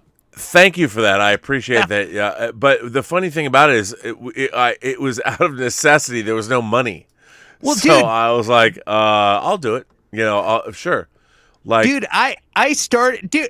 I'm a fan of yours. I appreciate your perspective on stuff. Like, you and I have I have friends where we're on the same wavelength. Like, you and I don't know each other, but I appreciate your perspective on things. And I'm like, dude, Rob and I are on the same perspective. And I almost did yeah, dude. I listen to you all the time. You know what I mean? And I almost did a promo for Tango Shalom, but I was like, I don't want him to think that I don't think his promo was good enough. I don't want to Oh no, yeah, okay. Here's you know what I mean. Like if I'm like, hey dude, I did a voiceover. You'd be like, hey dude, what do you think my voiceover was not good enough? You know what I mean? No. Like, Here's yeah. Here's my philosophy of life. All I do is out of necessity. Like we don't have the money. I would love to hire talent or whatever. We don't have it, so then I'm like, Tango Shalom. I'll do whatever. And you're great, dude. You're great. Well, I appreciate you saying so, but it is the invention is the mother of necessity, or whatever that thing is. And to me, it's like there was no money to hire anybody, so I'm like, so you got it done. Yeah, I mean, and that is basically my philosophy of life. I mean, shit has to get done. We have to have this, we have to have that, and I'm like, okay, well, and then people are like, we don't have a voiceover, and I'm like, well, should we hire a celebrity voiceover? I'm like, we don't have any money for that. I'm like, okay, well, let me take a shot at it. And for me, I'm just thinking in terms of, we need a promo. How can I do it? And so, I literally did it, and that's what you heard. But I appreciate you liked it. I mean, thank you. Dude, it was great. It was great. Dude, I'm telling you right now, you're my friend. Like, we don't know each other, but I'm telling you right now, we're friends now. So, now that we've established but you've actually done work for me that I use. Well, Midnight Metal. Dude, Dave Parker, Robert Meyer, Burnett, come on. Dude, I was the voice of Samsung. I've done a lot of voiceover shit. Dude, you don't know how much we love what you did for Midnight Metal. Midnight Metal. Okay, but I would ask this though. See now, because you've given me the shit for free, and if I can get free shit, great. Because but we for the Friday night Midnight Metal show, I've got to have the and Lael. Lael Rockwell, whatever. I don't know. I have a song. I have some like a musical foundation that is not very metal, but it's like intense rock, and I feel like is like. Oh, I got a fucking feedback. I don't feel like that's Connie. We can hear Connie's feed. I don't feel like she is metal. I feel like she's got an essence to her that's like a little more intense. You know what I'm saying? That you mean Connie? No, I'm talking about. Oh, dude, is a singular. Yes. So I have this thing. I have this thing that is like it's like a foundation, and I feel like the it works into the music. You know what I mean? And it's like a yeah. Well, almost like marching soldiers. Wow.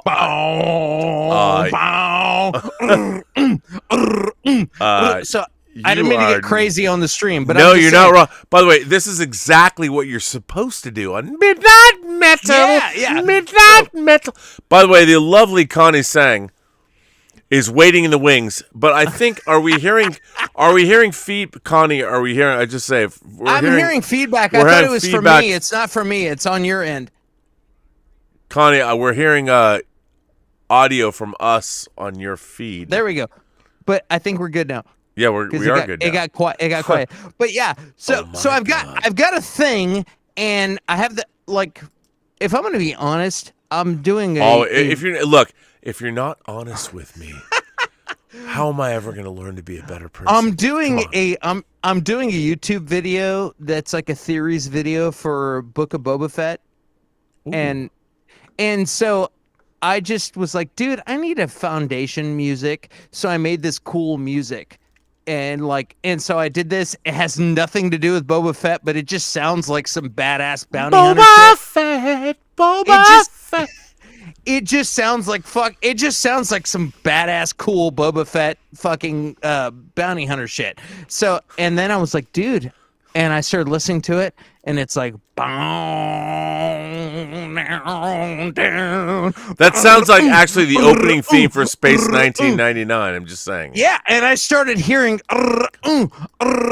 in that, and I'm like, dude, I could write some new shit, but I think I could throw some on this, and I think it'll be cool. So I'm gonna do that, and if you don't think it's worthy, I'm telling you right now, I will write a custom piece for that. But I think that this is, it's pretty. I'm just saying it's pretty. Okay, here's the thing. I on this channel.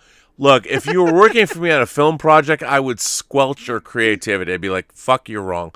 On this channel, if you're gonna, I will play anything. The creativity is what this channel is all about. It's amazing to me that you would do it at all. And dude, I find it amazing. And now here's the thing: I'm going to add you and Connie Sang together.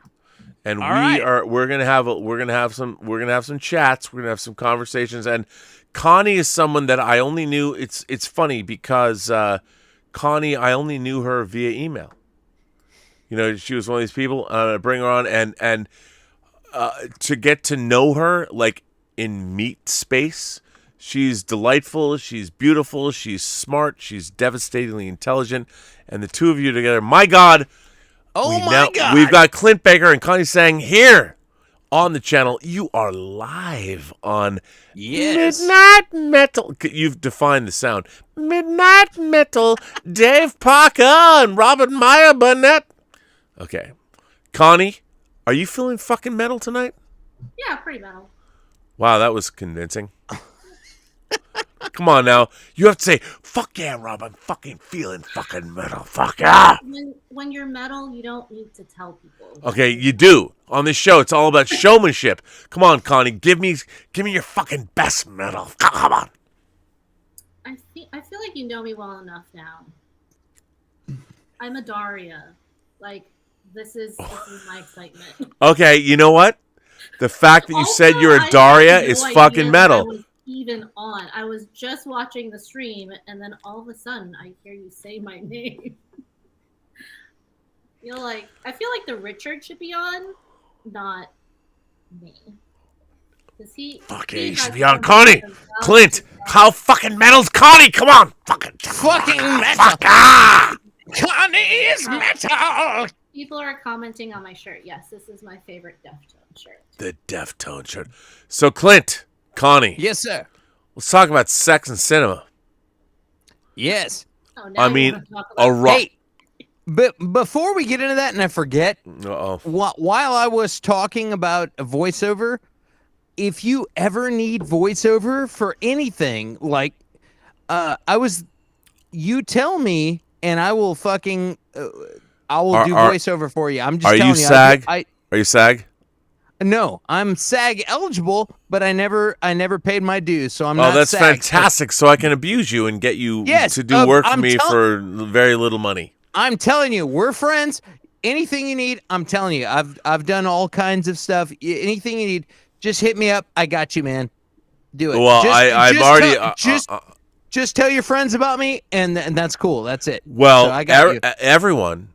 Clint Baker, who's here on the show, if you haven't listened to the opening of Midnight Metal, if you're not convinced, all of you should be looking into him as a voiceover artist. He's very... There you go. You know, come on. Connie, have you ever seen the Deftones live in concert? Oh, absolutely. Actually, the first time I saw them, I didn't mean to. Well, I didn't want to. It was in college. It was at UC Irvine. Okay. It was Taproot and Incubus who opened for Deftones. Wow. And I went to see Incubus. This was 2000, so right when Deftones came out with White Pony. And the venue was literally across the street from my dorm room. So I was like, I'll just stick around. I stuck around and I fucking fell in love. I fell in love with their energy. I immediately drove to the Tower Records the next morning and purchased their entire discography. Wow. Like every single album that they had, which at the time was just 3, but then I bought every single magazine that they were in, and I've been a fan since. Love it. Love it, love it, love it. By the way, Tom Jr. Jackson says, Rob, did you watch Lainey on that video I sent you? Tom Jr. Jackson sent me a video of Lainey Kazan on the show in the 60s. God, that everyone was on. Why am I drawing a blank on? Yes, the answer is yes. I sent it to Gabe Bologna, the director of Tango Shalom. He loved it. It was amazing. It was an amazing video. Anthony Gonzalez says, hey, Robert, if you could interview Avery Brooks tomorrow, but could only ask 3 questions about anything, what would you ask? S. Beam and Michael, name anyone living that you'd ask 3 questions to. What are you asking? Well, they're gone now. But let me just say, if I could interview Avery Brooks, I would say, as a black actor who has gone from something like Spencer for Hire to Deep Space Nine, how do you feel that representation matters in the work you do? That'd be my first question. The second question was, goatee or non-goatee? How do you feel about it? And the third question would be like, did Cisco ever fuck Dax? Come on. We all want to know. Old man. I know, I get nothing. But anyway, I'm just saying that's what I would ask. So there you go, Anthony. Movie Finobi sends in a super chat and says, Rob, question mark. It's like a nerd slot machine. Well, it could be. What you're talking about is when people disappear, you see that. You're not wrong. I just wish that I could put a quarter in my own computer and pull the thing and make some money. I wish my computer gave me anything other than costing me lots of money. But what can you do? So thank you for that. So back to you, kids. So where were we? Sex and cinema. Isn't that how we started? Eroticism. How do you both feel? Like, here's the thing. Here's what I find strange about my modern age that I live in. Like, I love movies with great scenes. Like, I love 9.5 Weeks. You know, I love the abusive relationship that Mickey Rourke subjects Kim Basinger to. I love all that stuff. And I'm like, but I can just log on to a porn site and see whatever I want to see. And are we missing something? Has our culture lost something? I mean, I think everyone understands or gets the moment you get to kiss a woman or a man or a partner of your preference for the first time. A kiss. However it's done, whether it's somebody puts their arms on your shoulders or, you know, strokes your cheeks or looks in your eyes, whatever. The first kiss is still something that's kind of amazing. It's kind of cool. Do we ever want to lose that? What do you think?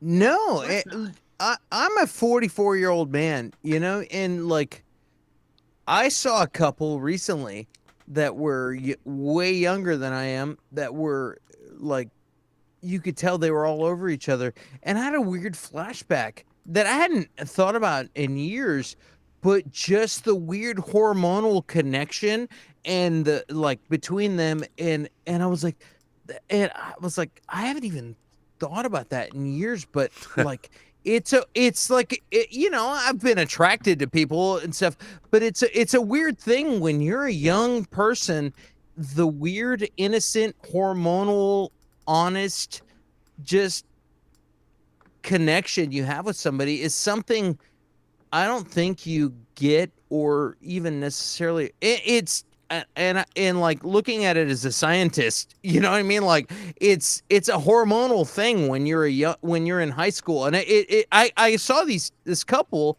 it gave me a flashback to like relationships when I was in high school, and I was like, that's kind of like cool. I was just looking at that. I was like, that's cool. I haven't experienced that in like 20 years, and it's weird. And what's also weird is I watched the Eternals movie, and there's a love scene, and I actually was kind of like shocked. Oh, there's a love scene in this movie. You know what I mean? And then I kind of was shocked that there was a love scene. And I was like, is that weird that I'm, is it weird that I'm like affected by this? Because that used to be just a normal thing. And now it's like, oh, is this, are we objectifying people in this movie? Or do I have to analyze this? Or should I just be like, yeah, these people like each other? You know what I mean? It's a weird time. I watched that and I'm like, I just wish I could put my tongue in. Never mind. Gemma Chan's ass. I mean, what do I want to say? I mean, my God, it was incongruous for. I understand why they did. It was great. You got Richard Madden, a very handsome man. My first choice to play the new James Bond, by the way, and Gemma Chan, who, if you listen to her speak, she's got like kind of a weird lisp, but I mean, one of the most enchanting human beings. I cannot talk more about how much I love her, and it was interesting to see all of that. But it felt where it should be in the movie. I thought it was fine. Connie, what did you think? What did you think of? Fine. It was fine. I was more shocked that they both said "I love you." Like, well, now why was that shocking? It's literally the first time they fucked. Yeah, no, it was, and you know what? I did not think funny to me than anything, because of course in real life you tend to not do that. But in this sort of fantastical, sci-fi film about what turns out to be, spoiler, robots, that's how they associate this physical intimacy. They associate that feeling as love. And maybe it was, because clearly their love spanned 5,000 years. Well, yeah, I mean that's. I just thought, like, the first time I saw it, I thought it was funny. Well, look, what I find, and I think this is actually a problem with the Marvel Cinematic Universe, and it goes back to the spirit of the show. Eroticism. I mean, look, the act of love is great, but the way it's presented has been like very generic, and I think that we all know to have a great lover is a rare gift, and a great lover is somebody that can just, like, we're beings of intellect and soulful. We're in our heads, yet we're trapped in these physical sleeves, or whatever you call them, that have physiological responses, and our sexuality is one of those great benefits of being people of intellect. And so when you have a great lover that understands how you want to be touched and how they want you to touch them, it's great. But that's another form of communication. And it's something that requires trust and understanding. I mean, because especially in America, we're infantilized so much about our own bodies. Like, well, if you want to, I like to be touched here. We're scared to even admit that shit, which is weird. So with the Eternals, I love what Chloe Zhao did, but I was like, okay, so these characters aren't really human. And my whole thing was like, okay, if they were sent what was the job they had before? They might have been on a planet where everyone had 8 limbs and 10,000 eyes or whatever. They didn't even look human. But the Eternals are put on planets where everyone presumably looks very, very different. And so the one sex scene, I mean, Richard Madden and Gemma Chan, come on, bring it on. Love to watch that for 2 hours. But it was presented in a way that it felt like, well, we finally are having our first sex scene. And I'm like, yeah, but what do we learn? What do we learn about them? A sex scene's great, but a sex scene in terms of a narrative, what do we learn about these characters after they've slept together? They never followed that up. You never even saw why Icarus left. Why did he leave? I would never leave Gemma Chan. He left because he learned about he learned what the main plan was. What's the celestial?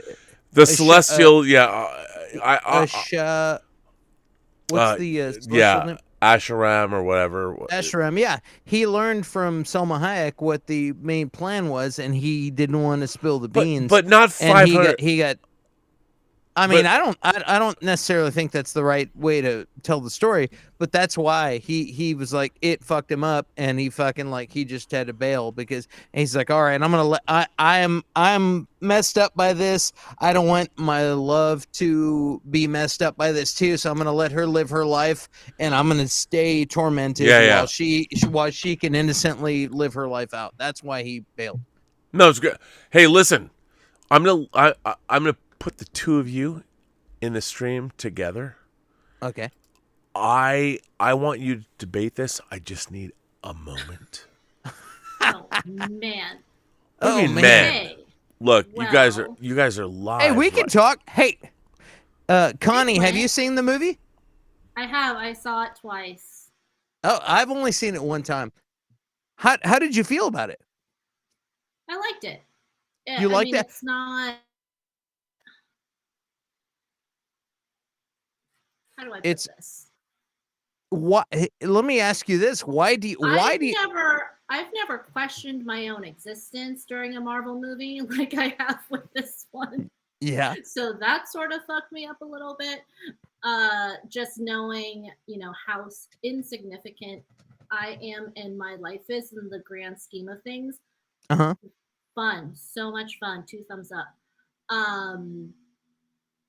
I didn't read a lot of the critiques about it and why there's apparently a low Rotten Tomatoes score. But I can see why it's not for everyone. It doesn't necessarily have the quote unquote formula, I guess, even though so many different Marvel movies have its own genre. But I also feel like they're telling a larger story, and they're really asking the audience to be patient and go on this ride. And I don't know that everyone's up for that, honestly, but I was. I loved it. I absolutely loved the movie. I think this movie, it's bigger than the normal Marvel universe. You know what I mean? And things that are. Can you hear me? My screen looks funny, but I can hear you perfectly. But my screen is delayed, so I just want to make sure you can hear me. Yeah, I feel like the movie, I feel like what people are expecting, the normal Marvel characters are way smaller than the grand scope of this movie. So it's like people go in there and they're maybe thinking they're gonna see Captain America or anything. And what's funny is when they get in there and Captain America is a speck in comparison to what's going on in this movie. And the other thing that's interesting about this movie is most Marvel movies are action movies.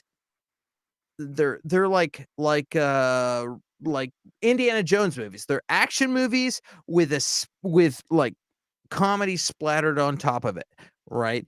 And so you can go into any Marvel movie, whether it's Ant-Man or Captain America or whatever, and sometimes the genre slightly changes, but it's an somewhat action movie with a little bit of comedy splashed on top.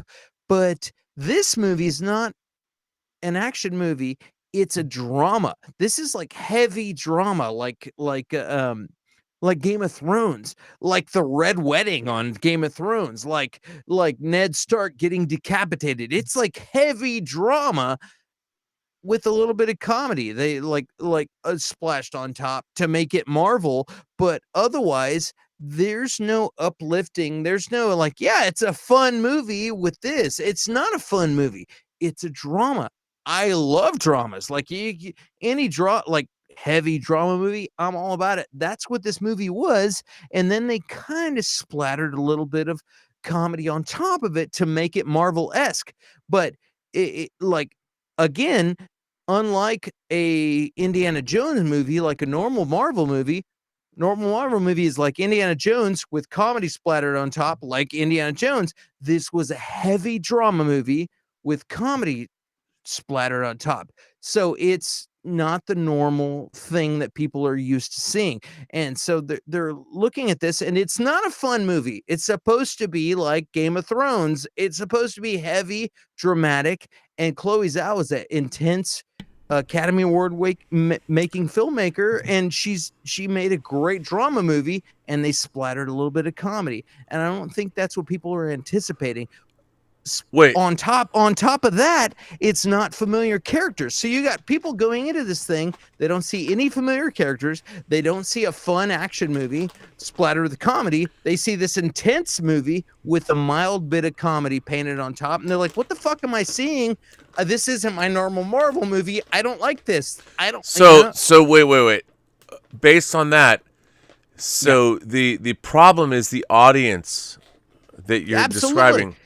But the problem is the Marvel logo. The problem is that people will go to see a Marvel movie, and like I kind of started eating gummy bears, just you know. Yeah, I started regurgitating what I had already said, and because I saw you stepping into what I'd already talked about for a second. But like my impression on why people are not receiving Eternals well is because when people go to see a Marvel movie, and it doesn't matter if it's like buddy cop, like Falcon Winter Soldier, or if it's weird time travel shit like fucking Loki or whatever it is, it's expected to be an action movie with a little bit of comedy splattered on top. So it basically, essentially, it's Indiana Jones. Wait. All Marvel movies are Indiana Jones. They're action with a little bit of comedy, and it's a fun ride. But wait, hang on, wait. Oh, yeah. Let me just stop you right there. Yeah. You just said all Marvel movies are this. They vary a little bit. I'm framing it. Yeah. I'm only framing it because I framed this with the Eternals slightly outside of that frame. So here's what I would ask you. Yeah. Iron Man. You know who Iron Man is, right? Yeah, absolutely. You know who Thor is? Absolutely. Captain America? Absolutely. Spider-Man? Maybe Black Widow? Hulk? Who are the Eternals? Exactly. Well, that my point is that I think that the world at large, they don't know who the fuck the Eternals are. Absolutely. And half of the Marvel universe and half of the success of it. And by the way, I love the MCU. Me too. I do love it. I grew up with those characters. I know those characters. However, no one, even I am a comic book guy. I do have the Jack Kirby Eternals and the Neil Gaiman Eternals. I pulled out my 1985 Eternals miniseries or whatever. It's right over there. I know who these characters are. No one knows who they are. There is literally no pop culture footprint for the Eternals. They are a brand new set of characters. No one knows who they are. So, and by the way, Kevin Feige knows this.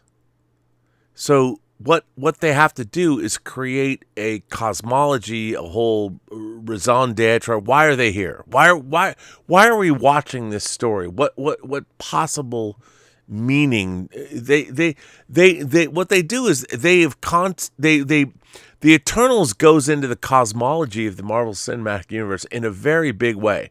They didn't have to do that. But it calls into question, like, what is Ego, the living planet? How does Galactus go into all this? Like, what happens when Arishem and you see him? What do the people of Earth in the Marvel Cinematic Universe, how do religious people deal with the fact that you're looking at a celestial that's like 10 times the size of Earth in the sky?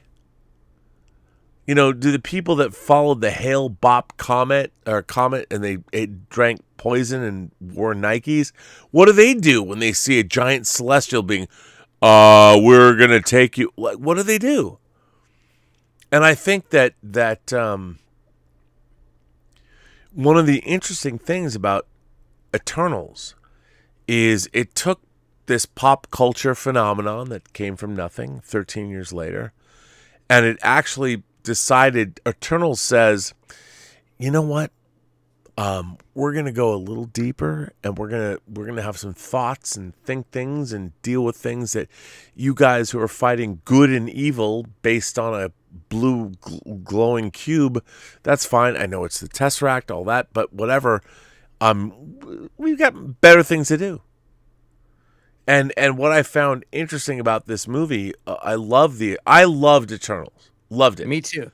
I loved it. And it dealt with so many things, and I thought it was fucking baller that they addressed these issues. And I haven't read one criticism, not one, that has brought up what's really going on in the movie. The judgment of the earth, the celestials. They're not, it's like, well, they fought the deviants. I'm like, what? Did you watch this goddamn movie? Rob, I could tell you, dude, like, there's a couple of things going on. One thing is that these guys, it's a grander scope. Like sorry, man, I'm watching the graphic of you still talking, but my screen is delayed, so I'm sorry if I'm talking over you. But no, like, no, I can. Look, if you want, I can do this. You can be like, hang on. Oh, there we go. I got it. Look at this. All right. So look, here's the deal, man. Like, how about that? Look at that. Characters are grander scopes.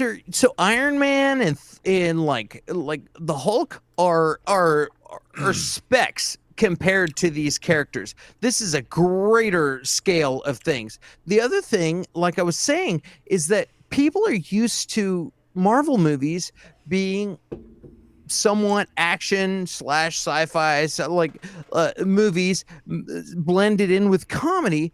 And Chloe Zhao didn't try to make an action movie. She tried to make a drama. So this is a drama, and it's intense. Or science fiction film. Intense. So you're like you're feeling intensity. This is not like, and I say this in the most positive way, this is not a fun movie. It's fun if you like dramas. It's an intense movie. Clint, I gotta stop you there. I gotta go over to Connie. I'm not hearing you, man. You're not hearing me? Oh, wait. Are you talking, Rob? Hang on. I'm sorry. You can hear me now, right? Yeah, I can hear you. Hello. Okay. So, Clint, let me stop you. Great points. I want to throw it over to the lovely Connie Sang. I got to say, Connie, you're a genre fan. You're very well versed in all of this. You said you've seen the movie twice. Yes? I have. Yeah. Okay. Now, what is your take on the Eternals? Where are you coming from? And how do you approach the material, and did you like it?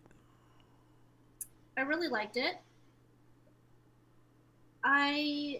It's hard to compare it. Like, we've watched Shang-Chi together. And which I love, by the way. Yeah, I mean, watched that 5 times and cried every single time. Was not expecting that. But I knew going into it, I was going to have a different experience. I knew going into it that it But was let me stop you there. Why did you know that? Why did you know you were having a different experience? I knew that just because I read articles that Chloe Zhao was interviewed with, and based on the things that I've read, it just sounded like it wasn't going to be your typical Marvel extravaganza. Right. That it was going to be a little bit slower pace, that it was going to be very character driven, that it was really going to be a huge setup for something larger. So when I watched it the first time, knowing very little about the characters, I really just went in thinking like, fuck, it's Thursday and I'm gonna have some fun. Honestly, that's very valid. Very valid. Yeah, I had a long week and was just wanting to enjoy myself, and I did. I had very little expectations going in. I knew worst case scenario that I would maybe like it. You know, in best case scenario, I would love it, and I walked out sort of in between. And I watched it a second time in IMAX and mostly went in just enjoying the scope and the visuals and the score more than anything. Yep. Which is why I went to go see it in IMAX the second time around. But again, not a lot of expectations. Because for me, having watched all of the movies in the MCU, I at least had a basic understanding that the story was going to evolve over time. And I didn't have expectations of what I wanted to see or what I wanted the story's outcome to be. So, I have to say, how could you if most people don't know the material? Right. Like, the genius of the MCU is we all know the Hulk, we all know Thor, we all know Captain America, we all know Iron Man. Right. And that's no one knows Shang-Chi and no one knows Eternals. Yeah, and that's what was exciting about going into it, was that I was finally going into something without any knowledge. Yep. And I knew that Kevin Feige and team were going to eventually, someday, tell us more about it. Yep. And I'm just simply along for the ride. So, Clint. Yeah.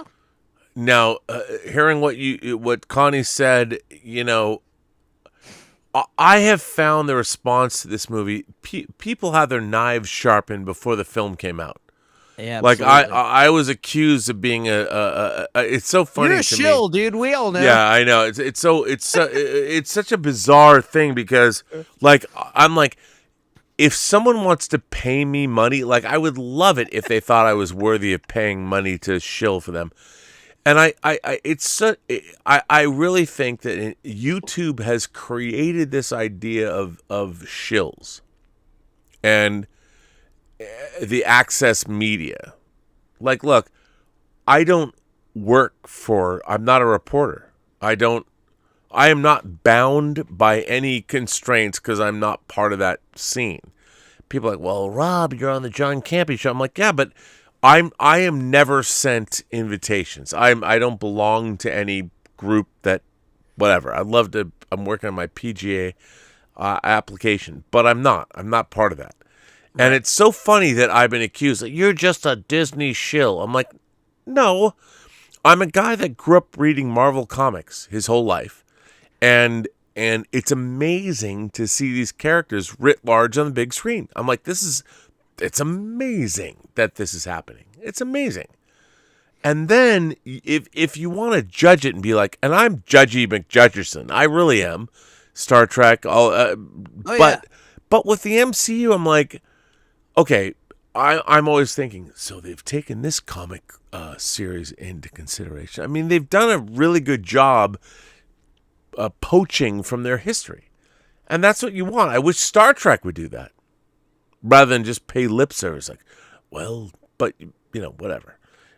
But, yeah. I think, again, we live in great times. That we're having these conversations is alone worthy of celebration.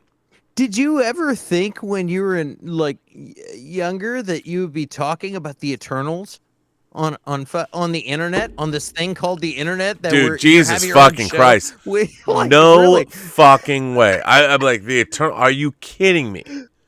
Are you kidding me? No, no. I mean, Rob. dude, I never thought. Well, I've said this before so many times. I sat in the theater. I was at the Sherman Oaks ArcLight, the Sherman Oaks Galleria ArcLight, watching the opening night of Avengers, the first Avengers movie. And I was sat in the theater. I'm like, normally Nikki Griffin, who was sitting next to me, who's a very darling girl that I was like madly in love with. I never told her. I'm just admitting this on the stream. But so she and I are sitting next to each other, and she's a huge geek. And we're just going like, we're rocking back and forth like we're autistic or something. I'm like, oh my God, I can't believe this movie even fucking exists. It was so insane. Seeing Avengers 1 was so crazy. The fact that it exists at all, it galvanized me. I'm like, oh my God, I need to just go make movies now, no matter whatever I have to do. I don't care what it is. I have to do it. My God, because it was that impactful. Well, man, I'm a musician. No. Yeah, that's me. So back in high school, back in my formative years, I read some comics and stuff, but I sat at the lunchroom table with the comic guys, and most of the time I spent playing guitar and learning how to play bass and learning things. But I sat at the table while people were having the conversations.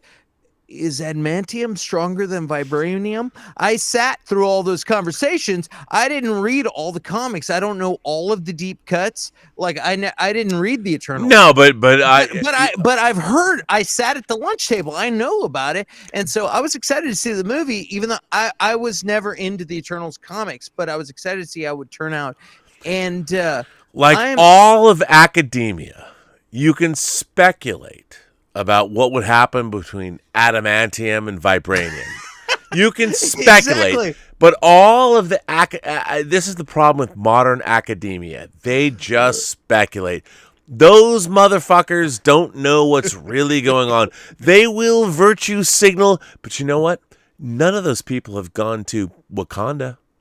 Yeah, no, they don't know. Hey, man, Wakanda has embassies now. They're like, come to Wakanda, and not one of those teachers feels an obligation. I filled your noggins with ridiculous shit that means nothing, but I'm going to see the Pope in Africa. Bye-bye.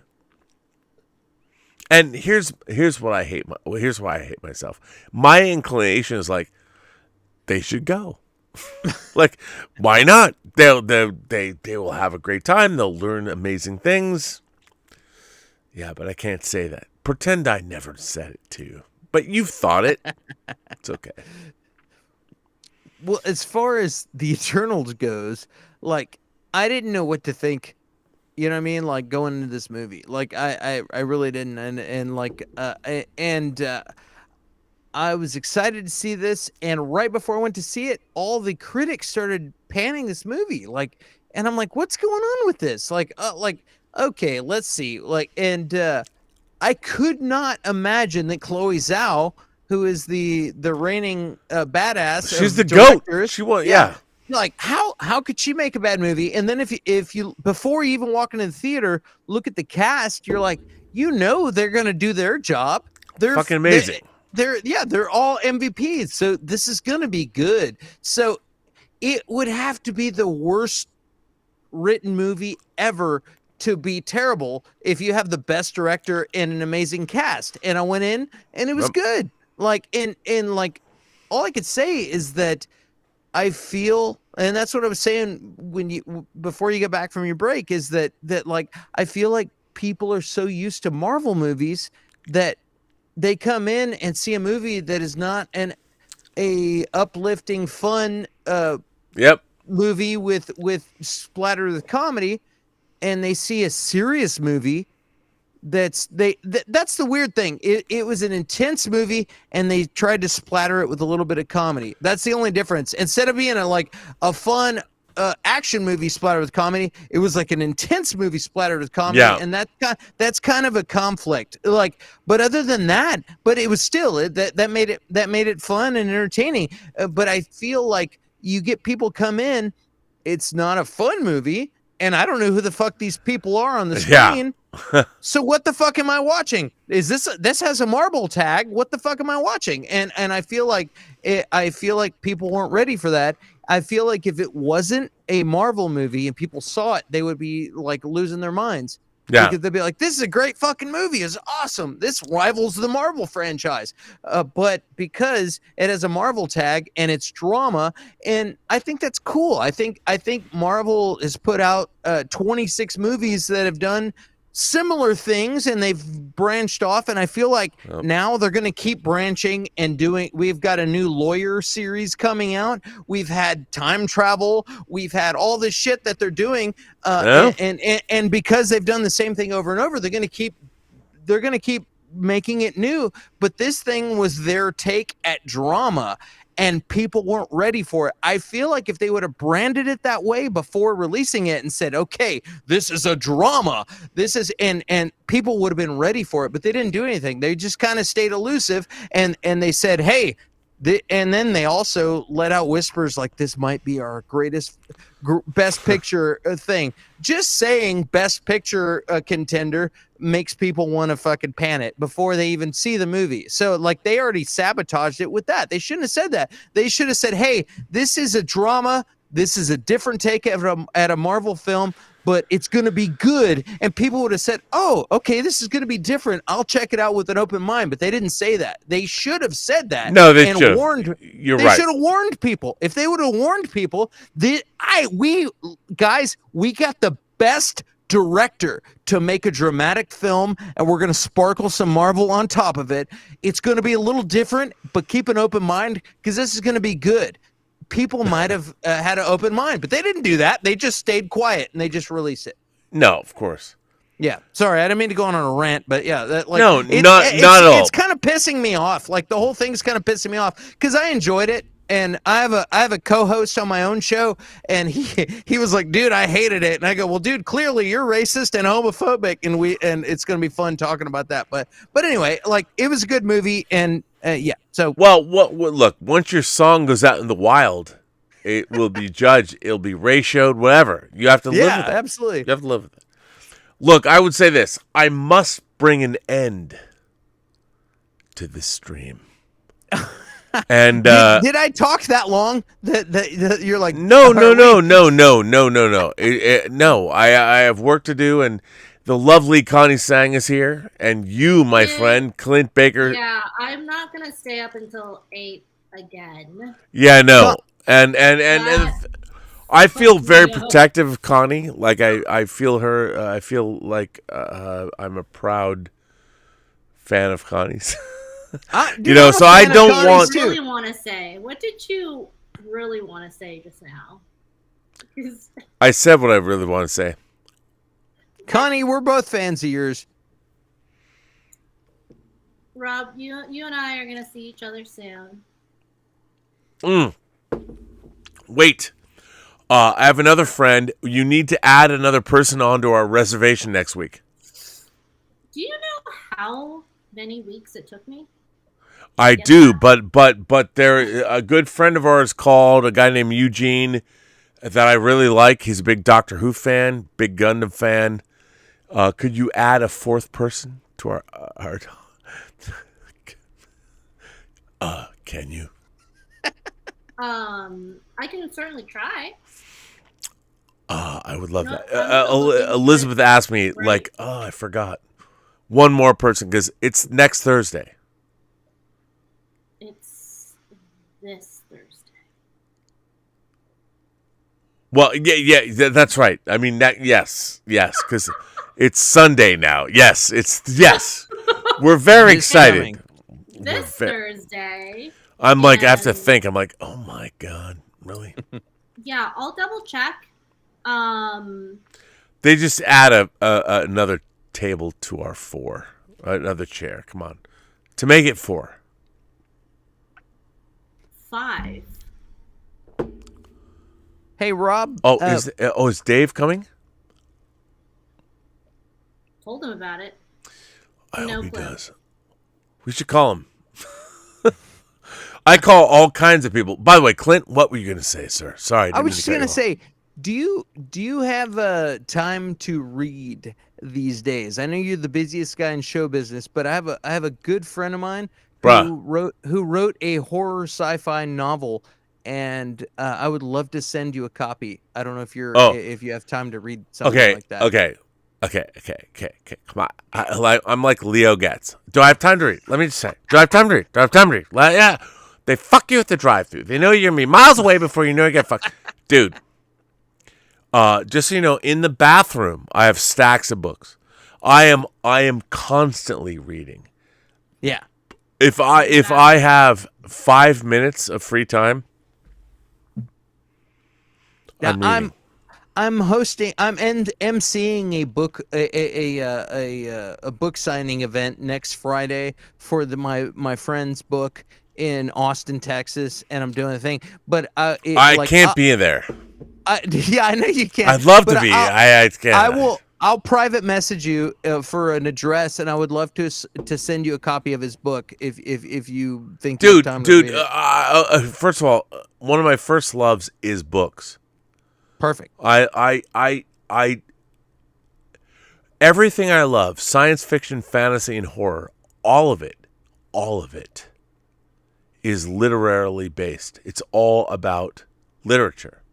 Perfect. And if you, here's the thing: if you're gonna work in the genre of science fiction, fantasy, or horror, you need to read some fucking books, because your understanding of the concepts, the shit you are churning out. I mean, my God, some of the stuff I watch, I'm like, none of you have ever read a science fiction novel. What have you ever done? And it's so frustrating. I want everything to be good. I really do. But man, it's really hard when you see people working on your favorite franchises that they're like, well, we're going to make money. Let's give C-3PO a red arm. Great. That's fantastic. Fuck off. Make a good story. Tell me a good story. Make a good movie, man. Make a story that is transcendent. And what's so funny is collectively, if you were to ask 100 people, well, do you have toe jam? Whatever. Well, I'll answer that maybe. But if you ask people, what are your favorite movies? What are the movies that meant the most to you and why?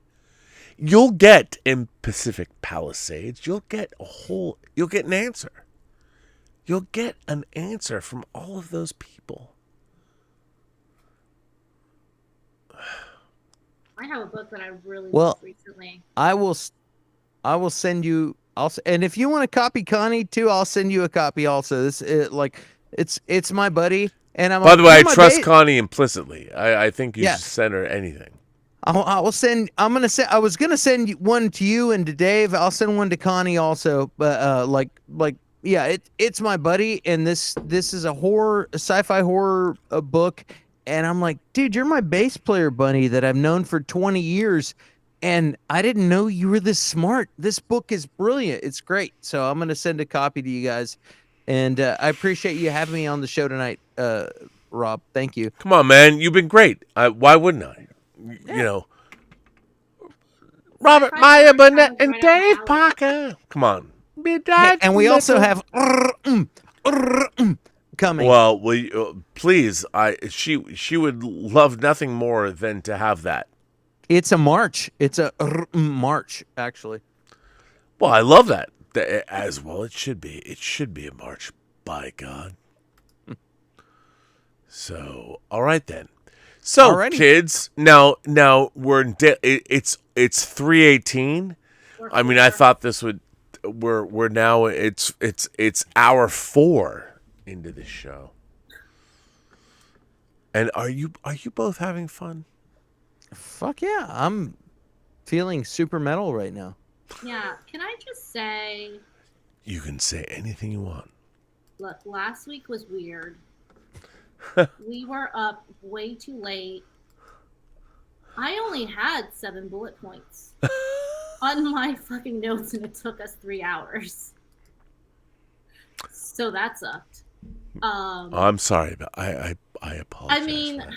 look, I admit it was also a little fun. So I have to thank Ian and Charlie for encouraging me to be on this show and showing my face as Sure. much as I don't love it. But also, thank you for everyone for being so nice. I was just telling Rob this week how completely shocked I was by all of the nice comments, and it's weird, but thank you.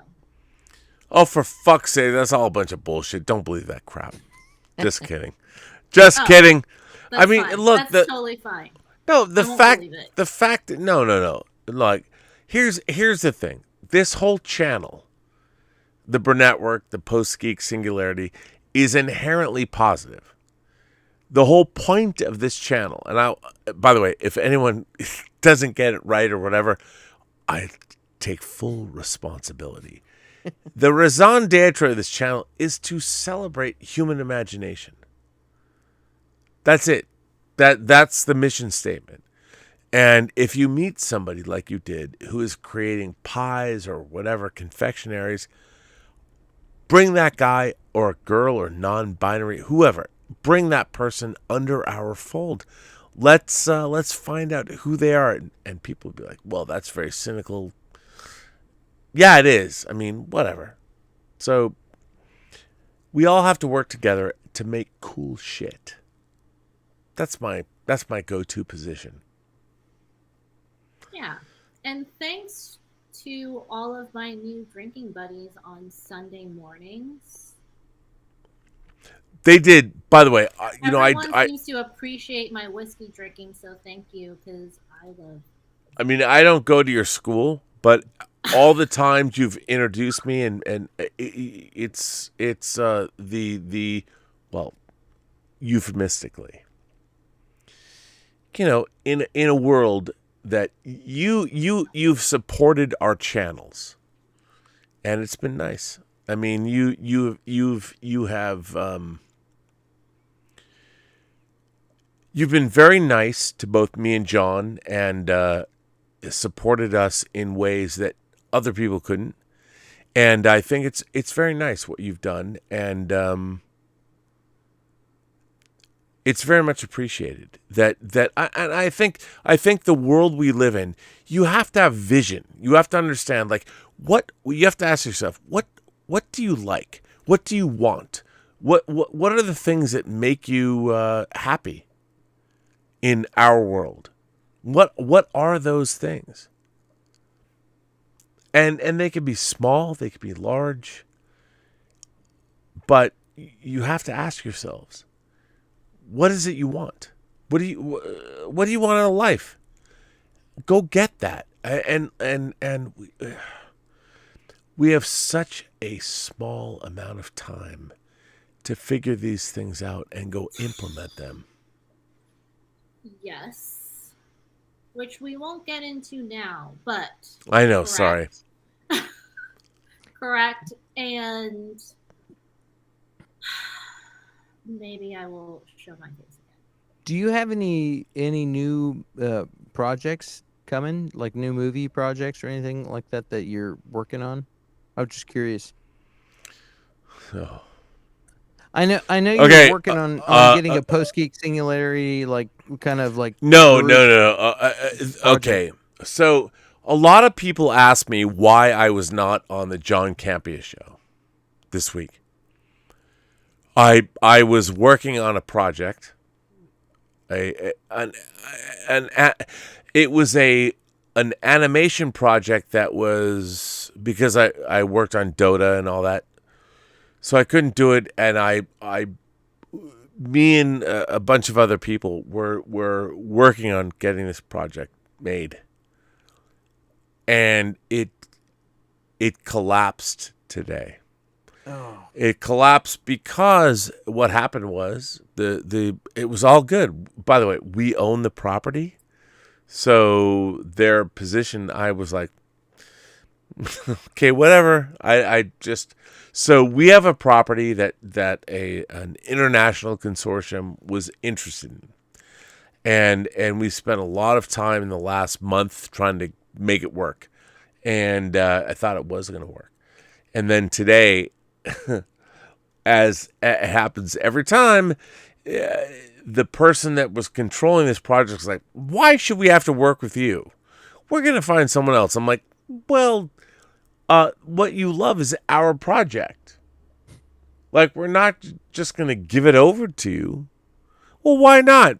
Well, I'm like, no. And so that was my today. Not good. But, it's fine. We protected our talent and our business and all that. But my whole thing is like, why are we all working so hard? Like, shouldn't we have fun? Maybe I'm wrong. I don't know.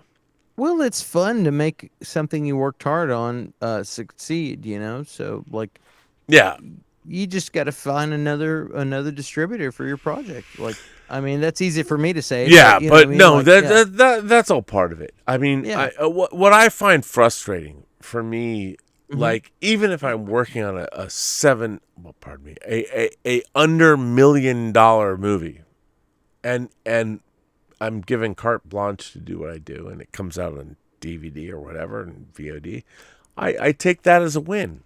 I'm like, Right. Hey, it's great, But I think that now we live in a world. The problem with our world now is the default position for so many people is that the next Marvel movie, take your pick, whatever genre, people want to hate it. They want to hate it. And it's like, but why? Why would you want to hate it? And no one ever has an answer. I have a theory. Please lay it on us. My theory is because there's 26 Marvel movies with that stamp on it, so you're supposed to like it. So if you're Robert Meyer Burnett with a cool story who releases something that's independent, it's just like punk rock. You know what I mean? Like, right? It's cool because it's not the mainstream. No, you are absolutely 100% right. So if you release something that's smart and fun, and Robert Meyer Burnett did it, and you don't have the Marvel stamp, people are, if it's good. If it sucks, no. But if it's good, people might like it. You know what I mean? Like, yeah. And then it becomes cool to like it because it's the new thing. Yeah, but then 26 movies later, Robert Meyer Burnett sucks because he's released 26 movies that have been successful, and then there's a new thing, you know what I mean? But yeah, and that's a good problem. But how do you convince people of that? I mean, at the end of the day, here's what I find fascinating about our modern age. I used to think that scientific whatever is true, and the thing about science is it's constantly investigating shit and being like, well, in 2005 we thought this was the case, in 2020 nope, you have to get more booster shots or whatever, right? And what I love about our modern age, the place we live in now, is that anybody can believe or dream or do or whatever they want. But the problem is, at the end of the day, a lot of those people, even as bartenders or whatever, which they've made a lot of money on, they're still unsatisfied because they want, a movie role. And that's fine. But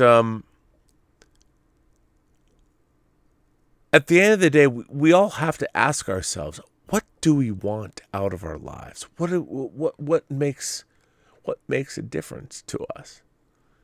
And we have the tools and the talent to go out and find those answers out. So why don't we? Yeah. And monetize it on YouTube. Just saying. Dude, my naive perspective. But why do you say naive though? Why do you say naive? I'm not a filmmaker. That's why. I'm a musician. So like it's the same thing. Yeah, it is. So what I would say though is you started to ask, how can we? It sounded like you're going to say, how do I convince these people that we're almost willing to invest that we could be the alternative to a Marvel movie? And the answer is you can't, because my experience with you can't. My experience, I've been on Columbia Records, and my perspective, my thing is they're looking for a solid investment. And so my only they don't know you, so why spend the money? Why should we risk it? So what but what I have seen is independent punk rock labels that just put their own shit out, and they end up with a grassroots following and that blows up on its own, and then all of a sudden, when it takes a life of its own, people are wanting to throw money in on it and buy the independent label or whatever. So what I would say is, you guys just put that. We live in a world where we have the internet. You can put out anything you want. So I just say, make the most creative story you could tell and put it out the best you can, and market it the best you can. Yeah. And get a grassroots following. And then all of a sudden, people are going to want to put money into your project because the people have spoken and they like it. And if it's good, and again, I that's what I was saying. This is a naive perspective, but it's not. But it's like, it's almost an obvious thing. But that's pretty much the best that I could say on that. Is like, but that's the deal. It's like, you end up with a grassroots following on the internet that's like, this is awesome. Next thing you know, you got people wanting to put money into it. So I don't know. All good. I mean, no. At the end of the day, there's no downside to this. It's easy to say, but it's hard to do without money. You know what I mean? Like, story of my life. I mean, me too, dude. I know. It's tough. Well, I want to thank you for being on the show, and thank you for all the work you've done. So much. Your creativity and what you've done is amazing. So thank you for that. Dude, thank you, Rob. Like I said, man, I listen to your show, all your shows, all the time. I really appreciate you, man. And next time you're in Austin, man, we'll have a beer. Oh, wait, hang on. Yes. We'll have a beer? multiple beers. Okay, I'm like, a beer. If I have to pay for them, I'm talking, we're going to go 16 pints deep, bruh. Dude, I'm in. Don't threaten me with a good time. I'm in. Or if I'm in the California, dude, I'll hit you up, dude. California, here we come. Yes. Yeah. Well, thank you for being here. Absolutely, man. Thanks again for having me on. Everybody, have a great night, and Connie, have a great night. And I'll private message you, and I'll send you that book, man. All right, man. Y'all be good. And if you can't be good, be careful. So I appreciate that, and that was amazing. So Connie, are you the last woman standing?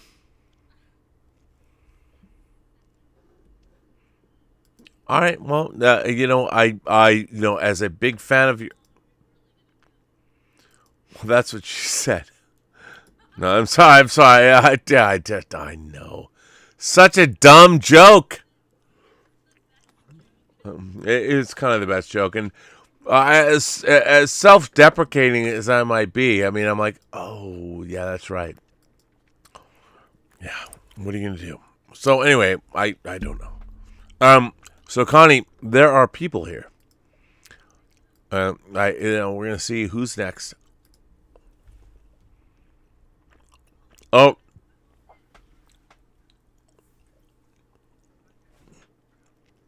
The Richard is there.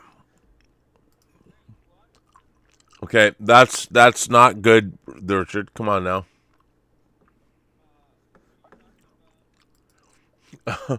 Well, we're talking about sex, art, the future, and the Marvel Cinematic Universe.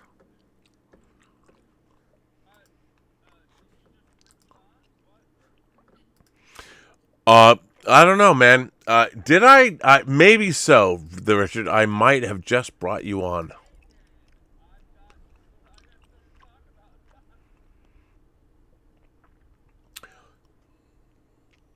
Well, that's good. I mean, yes, and so the Richard, hang on. I'm going to put you in the show, Coach. And just hold tight, son. Just let me just. By the way, Connie, you better bring your A game. Just saying. I mean, yeah, go. I won't go do that, and I won't have you come on. Do what you need to do.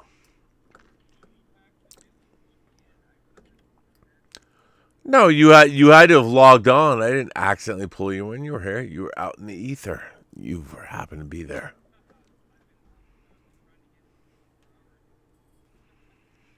Hang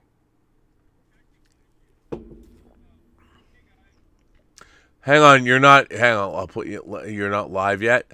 Now, the Richard, you are live. Hello, the Richard. How's it going? Hey, it's going fantastic beyond belief.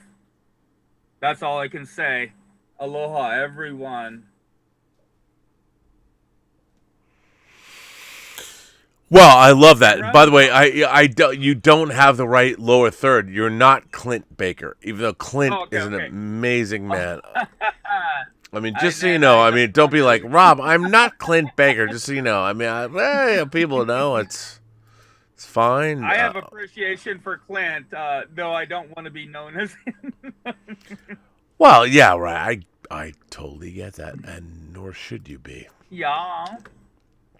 Hey, So, I found some of the movies that we've talked about that I've been trying to find, the horror erotica, and I've got some of them right here.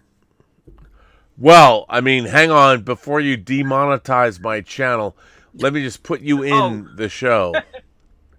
I'm just saying. I mean, it's like, I think I would add a little bit of value, but okay. Oh no, there's no doubt you do. You bring value for sure. Oh, there's algorithm is another story.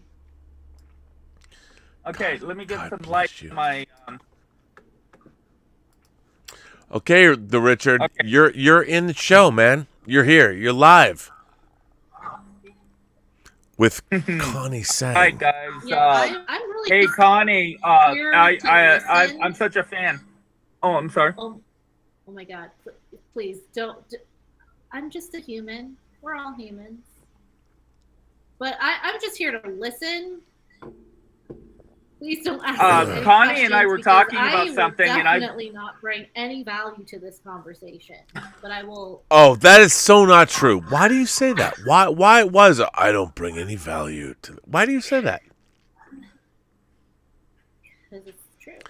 Look, I am here to listen to the Richard and be educated on what he has to say. I know he may talk about teeth. Oh, that's good. Yeah. Which is on my list of movies to watch. So. Teeth is on our topic of whatever happened to sex in modern cinema. Teeth was a and it is a film that is rather recent. What it's 10 years old, 12 years old now, something like that. Rob, it's a pre-Me Too movie. Mm-hmm. I mean, it really is. And at the end of the day, let's judge the movie on its own sake. The content, whether it might be problematic or not. Why does that matter? We're not talking about problematic shit.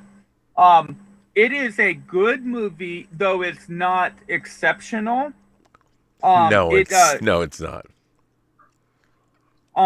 It's a well, it is exactly what it sets out to be. Though it's not. From my perspective, I love horror movies. I love intense, and I love eroticism, especially. And Teeth was kind of a letdown for me, though I'm not going to spoil anything. Well, there's nothing to spoil. She's got teeth. And there, well, you could see I've been painting. I've got paint all over me. Yeah, but you're not wrong. You're not wrong. I mean, what you're saying is exactly right in terms of artistic expression and freedom. Mm-hmm. So, sorry, my mouth is full. I'm looking at the chat as we're doing this. The idea of teeth scared me off, says Javier. Now, I want to take it a next level, and I want to tell you, this is the movie that I was trying to remember, and I believe it's Thai. It's called Angst. And you know, well, what the concept of teeth is, she's got what is the word? Something vagina dentata. Yeah. Tom. Yeah, got it. In the movie Angst, though, and I highly recommend this. This is one of the most twisted yet fun movies I've ever seen in my life. Not only... And Nancy Marchand was in it. Mrs. Soprano from the first season of The Sopranos. No. I don't think we're talking about the same one. This is a... no one... Well, you might be right, though. No one I know has heard of this. She absorbs the man or the individual into her body. It just absorbs completely. No chopping off. Yeah. And also features what is it, Siamese twins, and it's a really messed up movie. And I think they get chopped in half at some point, the Siamese twins. Though her whole thing, though, and it's really poor quality. I'm not saying it's great. I'm saying the video is actually really not good. Though she gets raped, and she absorbs the individual, and then that's kind of what sets up the story. Is she realizes she's actually got a portal to another dimension in her vagina. I mean, it's an amazing movie. Don't have the original cover here, so I can't show it. I will. I'm gonna put it on and find out actually who made it and everything. Okay, so I wanted to talk about that. I got a couple other movies here. I was gonna start off with Pootie Tang as a joke. That's not. It's pretty funny though. It's pretty funny. Come on. Funny. It's pretty funny. Can can I laugh at that, or will I get canceled? Rob Burnett thinks this is funny. Fuck that guy. Yes, I'm getting canceled. Pootie! Come on, Pootie! Well, listen, we need to end the stream. We have to go. Okay, I'll just list the other movies that I had over here. Blood, which is this is from, well, actually, you know what? This is from The Asylum. You might know this. Blood. I believe it's the Asian. It might be a TV series. I'm not certain. You might know that though, Rob, because it's The Asylum. Yes. But I don't know what they're doing. But it sounds like it's right right up their alley. And some of these I can't show because they're not official. Oh, they're not. Right. Right. Yeah. Boise moi. Boise moi. Huh. Have you heard of that? That I think that would have to do with the Balkan conflict, maybe. I don't know, but no, it's what it means in French is rape me. Yeah, I know. I have that movie. Oh, that's what. Okay, that's what I. Yeah, maybe I mispronounced it. Yeah, I was so shocked when I saw it in 2003 when it came back from on a trip, and my buddy showed it to me. Oh my God, it has real intercourse and everything in it. Oh yeah, no, it's amazing. Well, listen, I have to go to bed. I have to turn in, man. Because I have. Okay. All right. Night. I would say I want to thank everyone, my moderators, the entire channel for supporting this channel. I want to thank Connie Sang, who, by the way, is cooler than anyone will ever give her credit for. That is so not true. It is so true. My God. What? Do I have to like recontextualize you? It's fine. It's all good. You're great. Anyway, so Richard, thank you for coming on. I want to thank everybody for moderating the channel and giving us tips and super chats. Thank you so much. Memberships. We were going to have a membership call this weekend, but Roberto Suarez is unavailable. So it's going to be the next weekend for members. It's always fun, a blast. And right before the holidays or whatever. But anyway, so thank you all for being here. I appreciate it. I want to thank you for supporting the channel and just being cool. You know, being Midnight Metal people. Thank you. Yes. Wait, what? Wait, what? My drinking buddies. Okay, good. I mean, you're my drinking buddy too, but like in real life. It's okay. I mean, like, you know, you want to cast me aside. It's fine. We literally drink. I know, but I have a thing for you, and like you're gonna tell me I'm too old. We gotta wrap it up, guys. No, I mean, you're not too old, but. Okay, wait, hang on. Elizabeth, so much. Wait, this is all good fun. Just being fun here. I mean, what it really comes down to, it's all about the Eternals, and it's all about the fact that the universe exists for so long.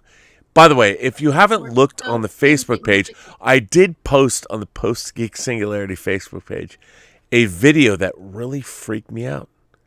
And it's a half-an-hour video about the universe. And if you haven't watched it, it is. I showed it to Elizabeth, and she made me turn it off. She was so freaked out. The humanity dies out within the first like 4 minutes of the video, and Elizabeth was like, "I can't watch this anymore." Like we're like 5 minutes, 10 minutes in it, and 100 billion trillion. It's a timeline for the end of the universe, and I'm like, "This is amazing." And she's like, "I'm so depressed. I can't deal with this." I'm like, That's what makes a great relationship. I will talk about the end of the universe, and Elizabeth's like, "Well, how are we gonna be happy, and are people gonna survive?" I'm like, "We gotta go, Rob. This is the end of the night." She asks the right questions. She does. I mean, it's true. Connie, we gotta go. I'm ready to go. I don't care. All right, then, kids, everyone, this stream, great stream. Thank you for everyone that came on. I mean, truly international. My God, fantastic. Thank you all so much. And on that note, remember, it is 3:47, not 4. Not 8. 4:47. In a all right, world. we gotta go. I'm just gonna keep on goobing. You gotta go. Well, we are. We're gonna go. So, ladies and gentlemen, boys and girls, one last time, let's hear from Lainey Kazan and Renee Taylor. Tango Shalom is now available on all VOD VOD major platforms. I think we messed that up. Video on demand, or as they say in the trade, VOD. VOD. Tango Shalom is now available on all VOD platforms, which means video on demand. look how you know. You must be a high school graduate. I'm a college graduate. Really? Yes. I got an honorary degree.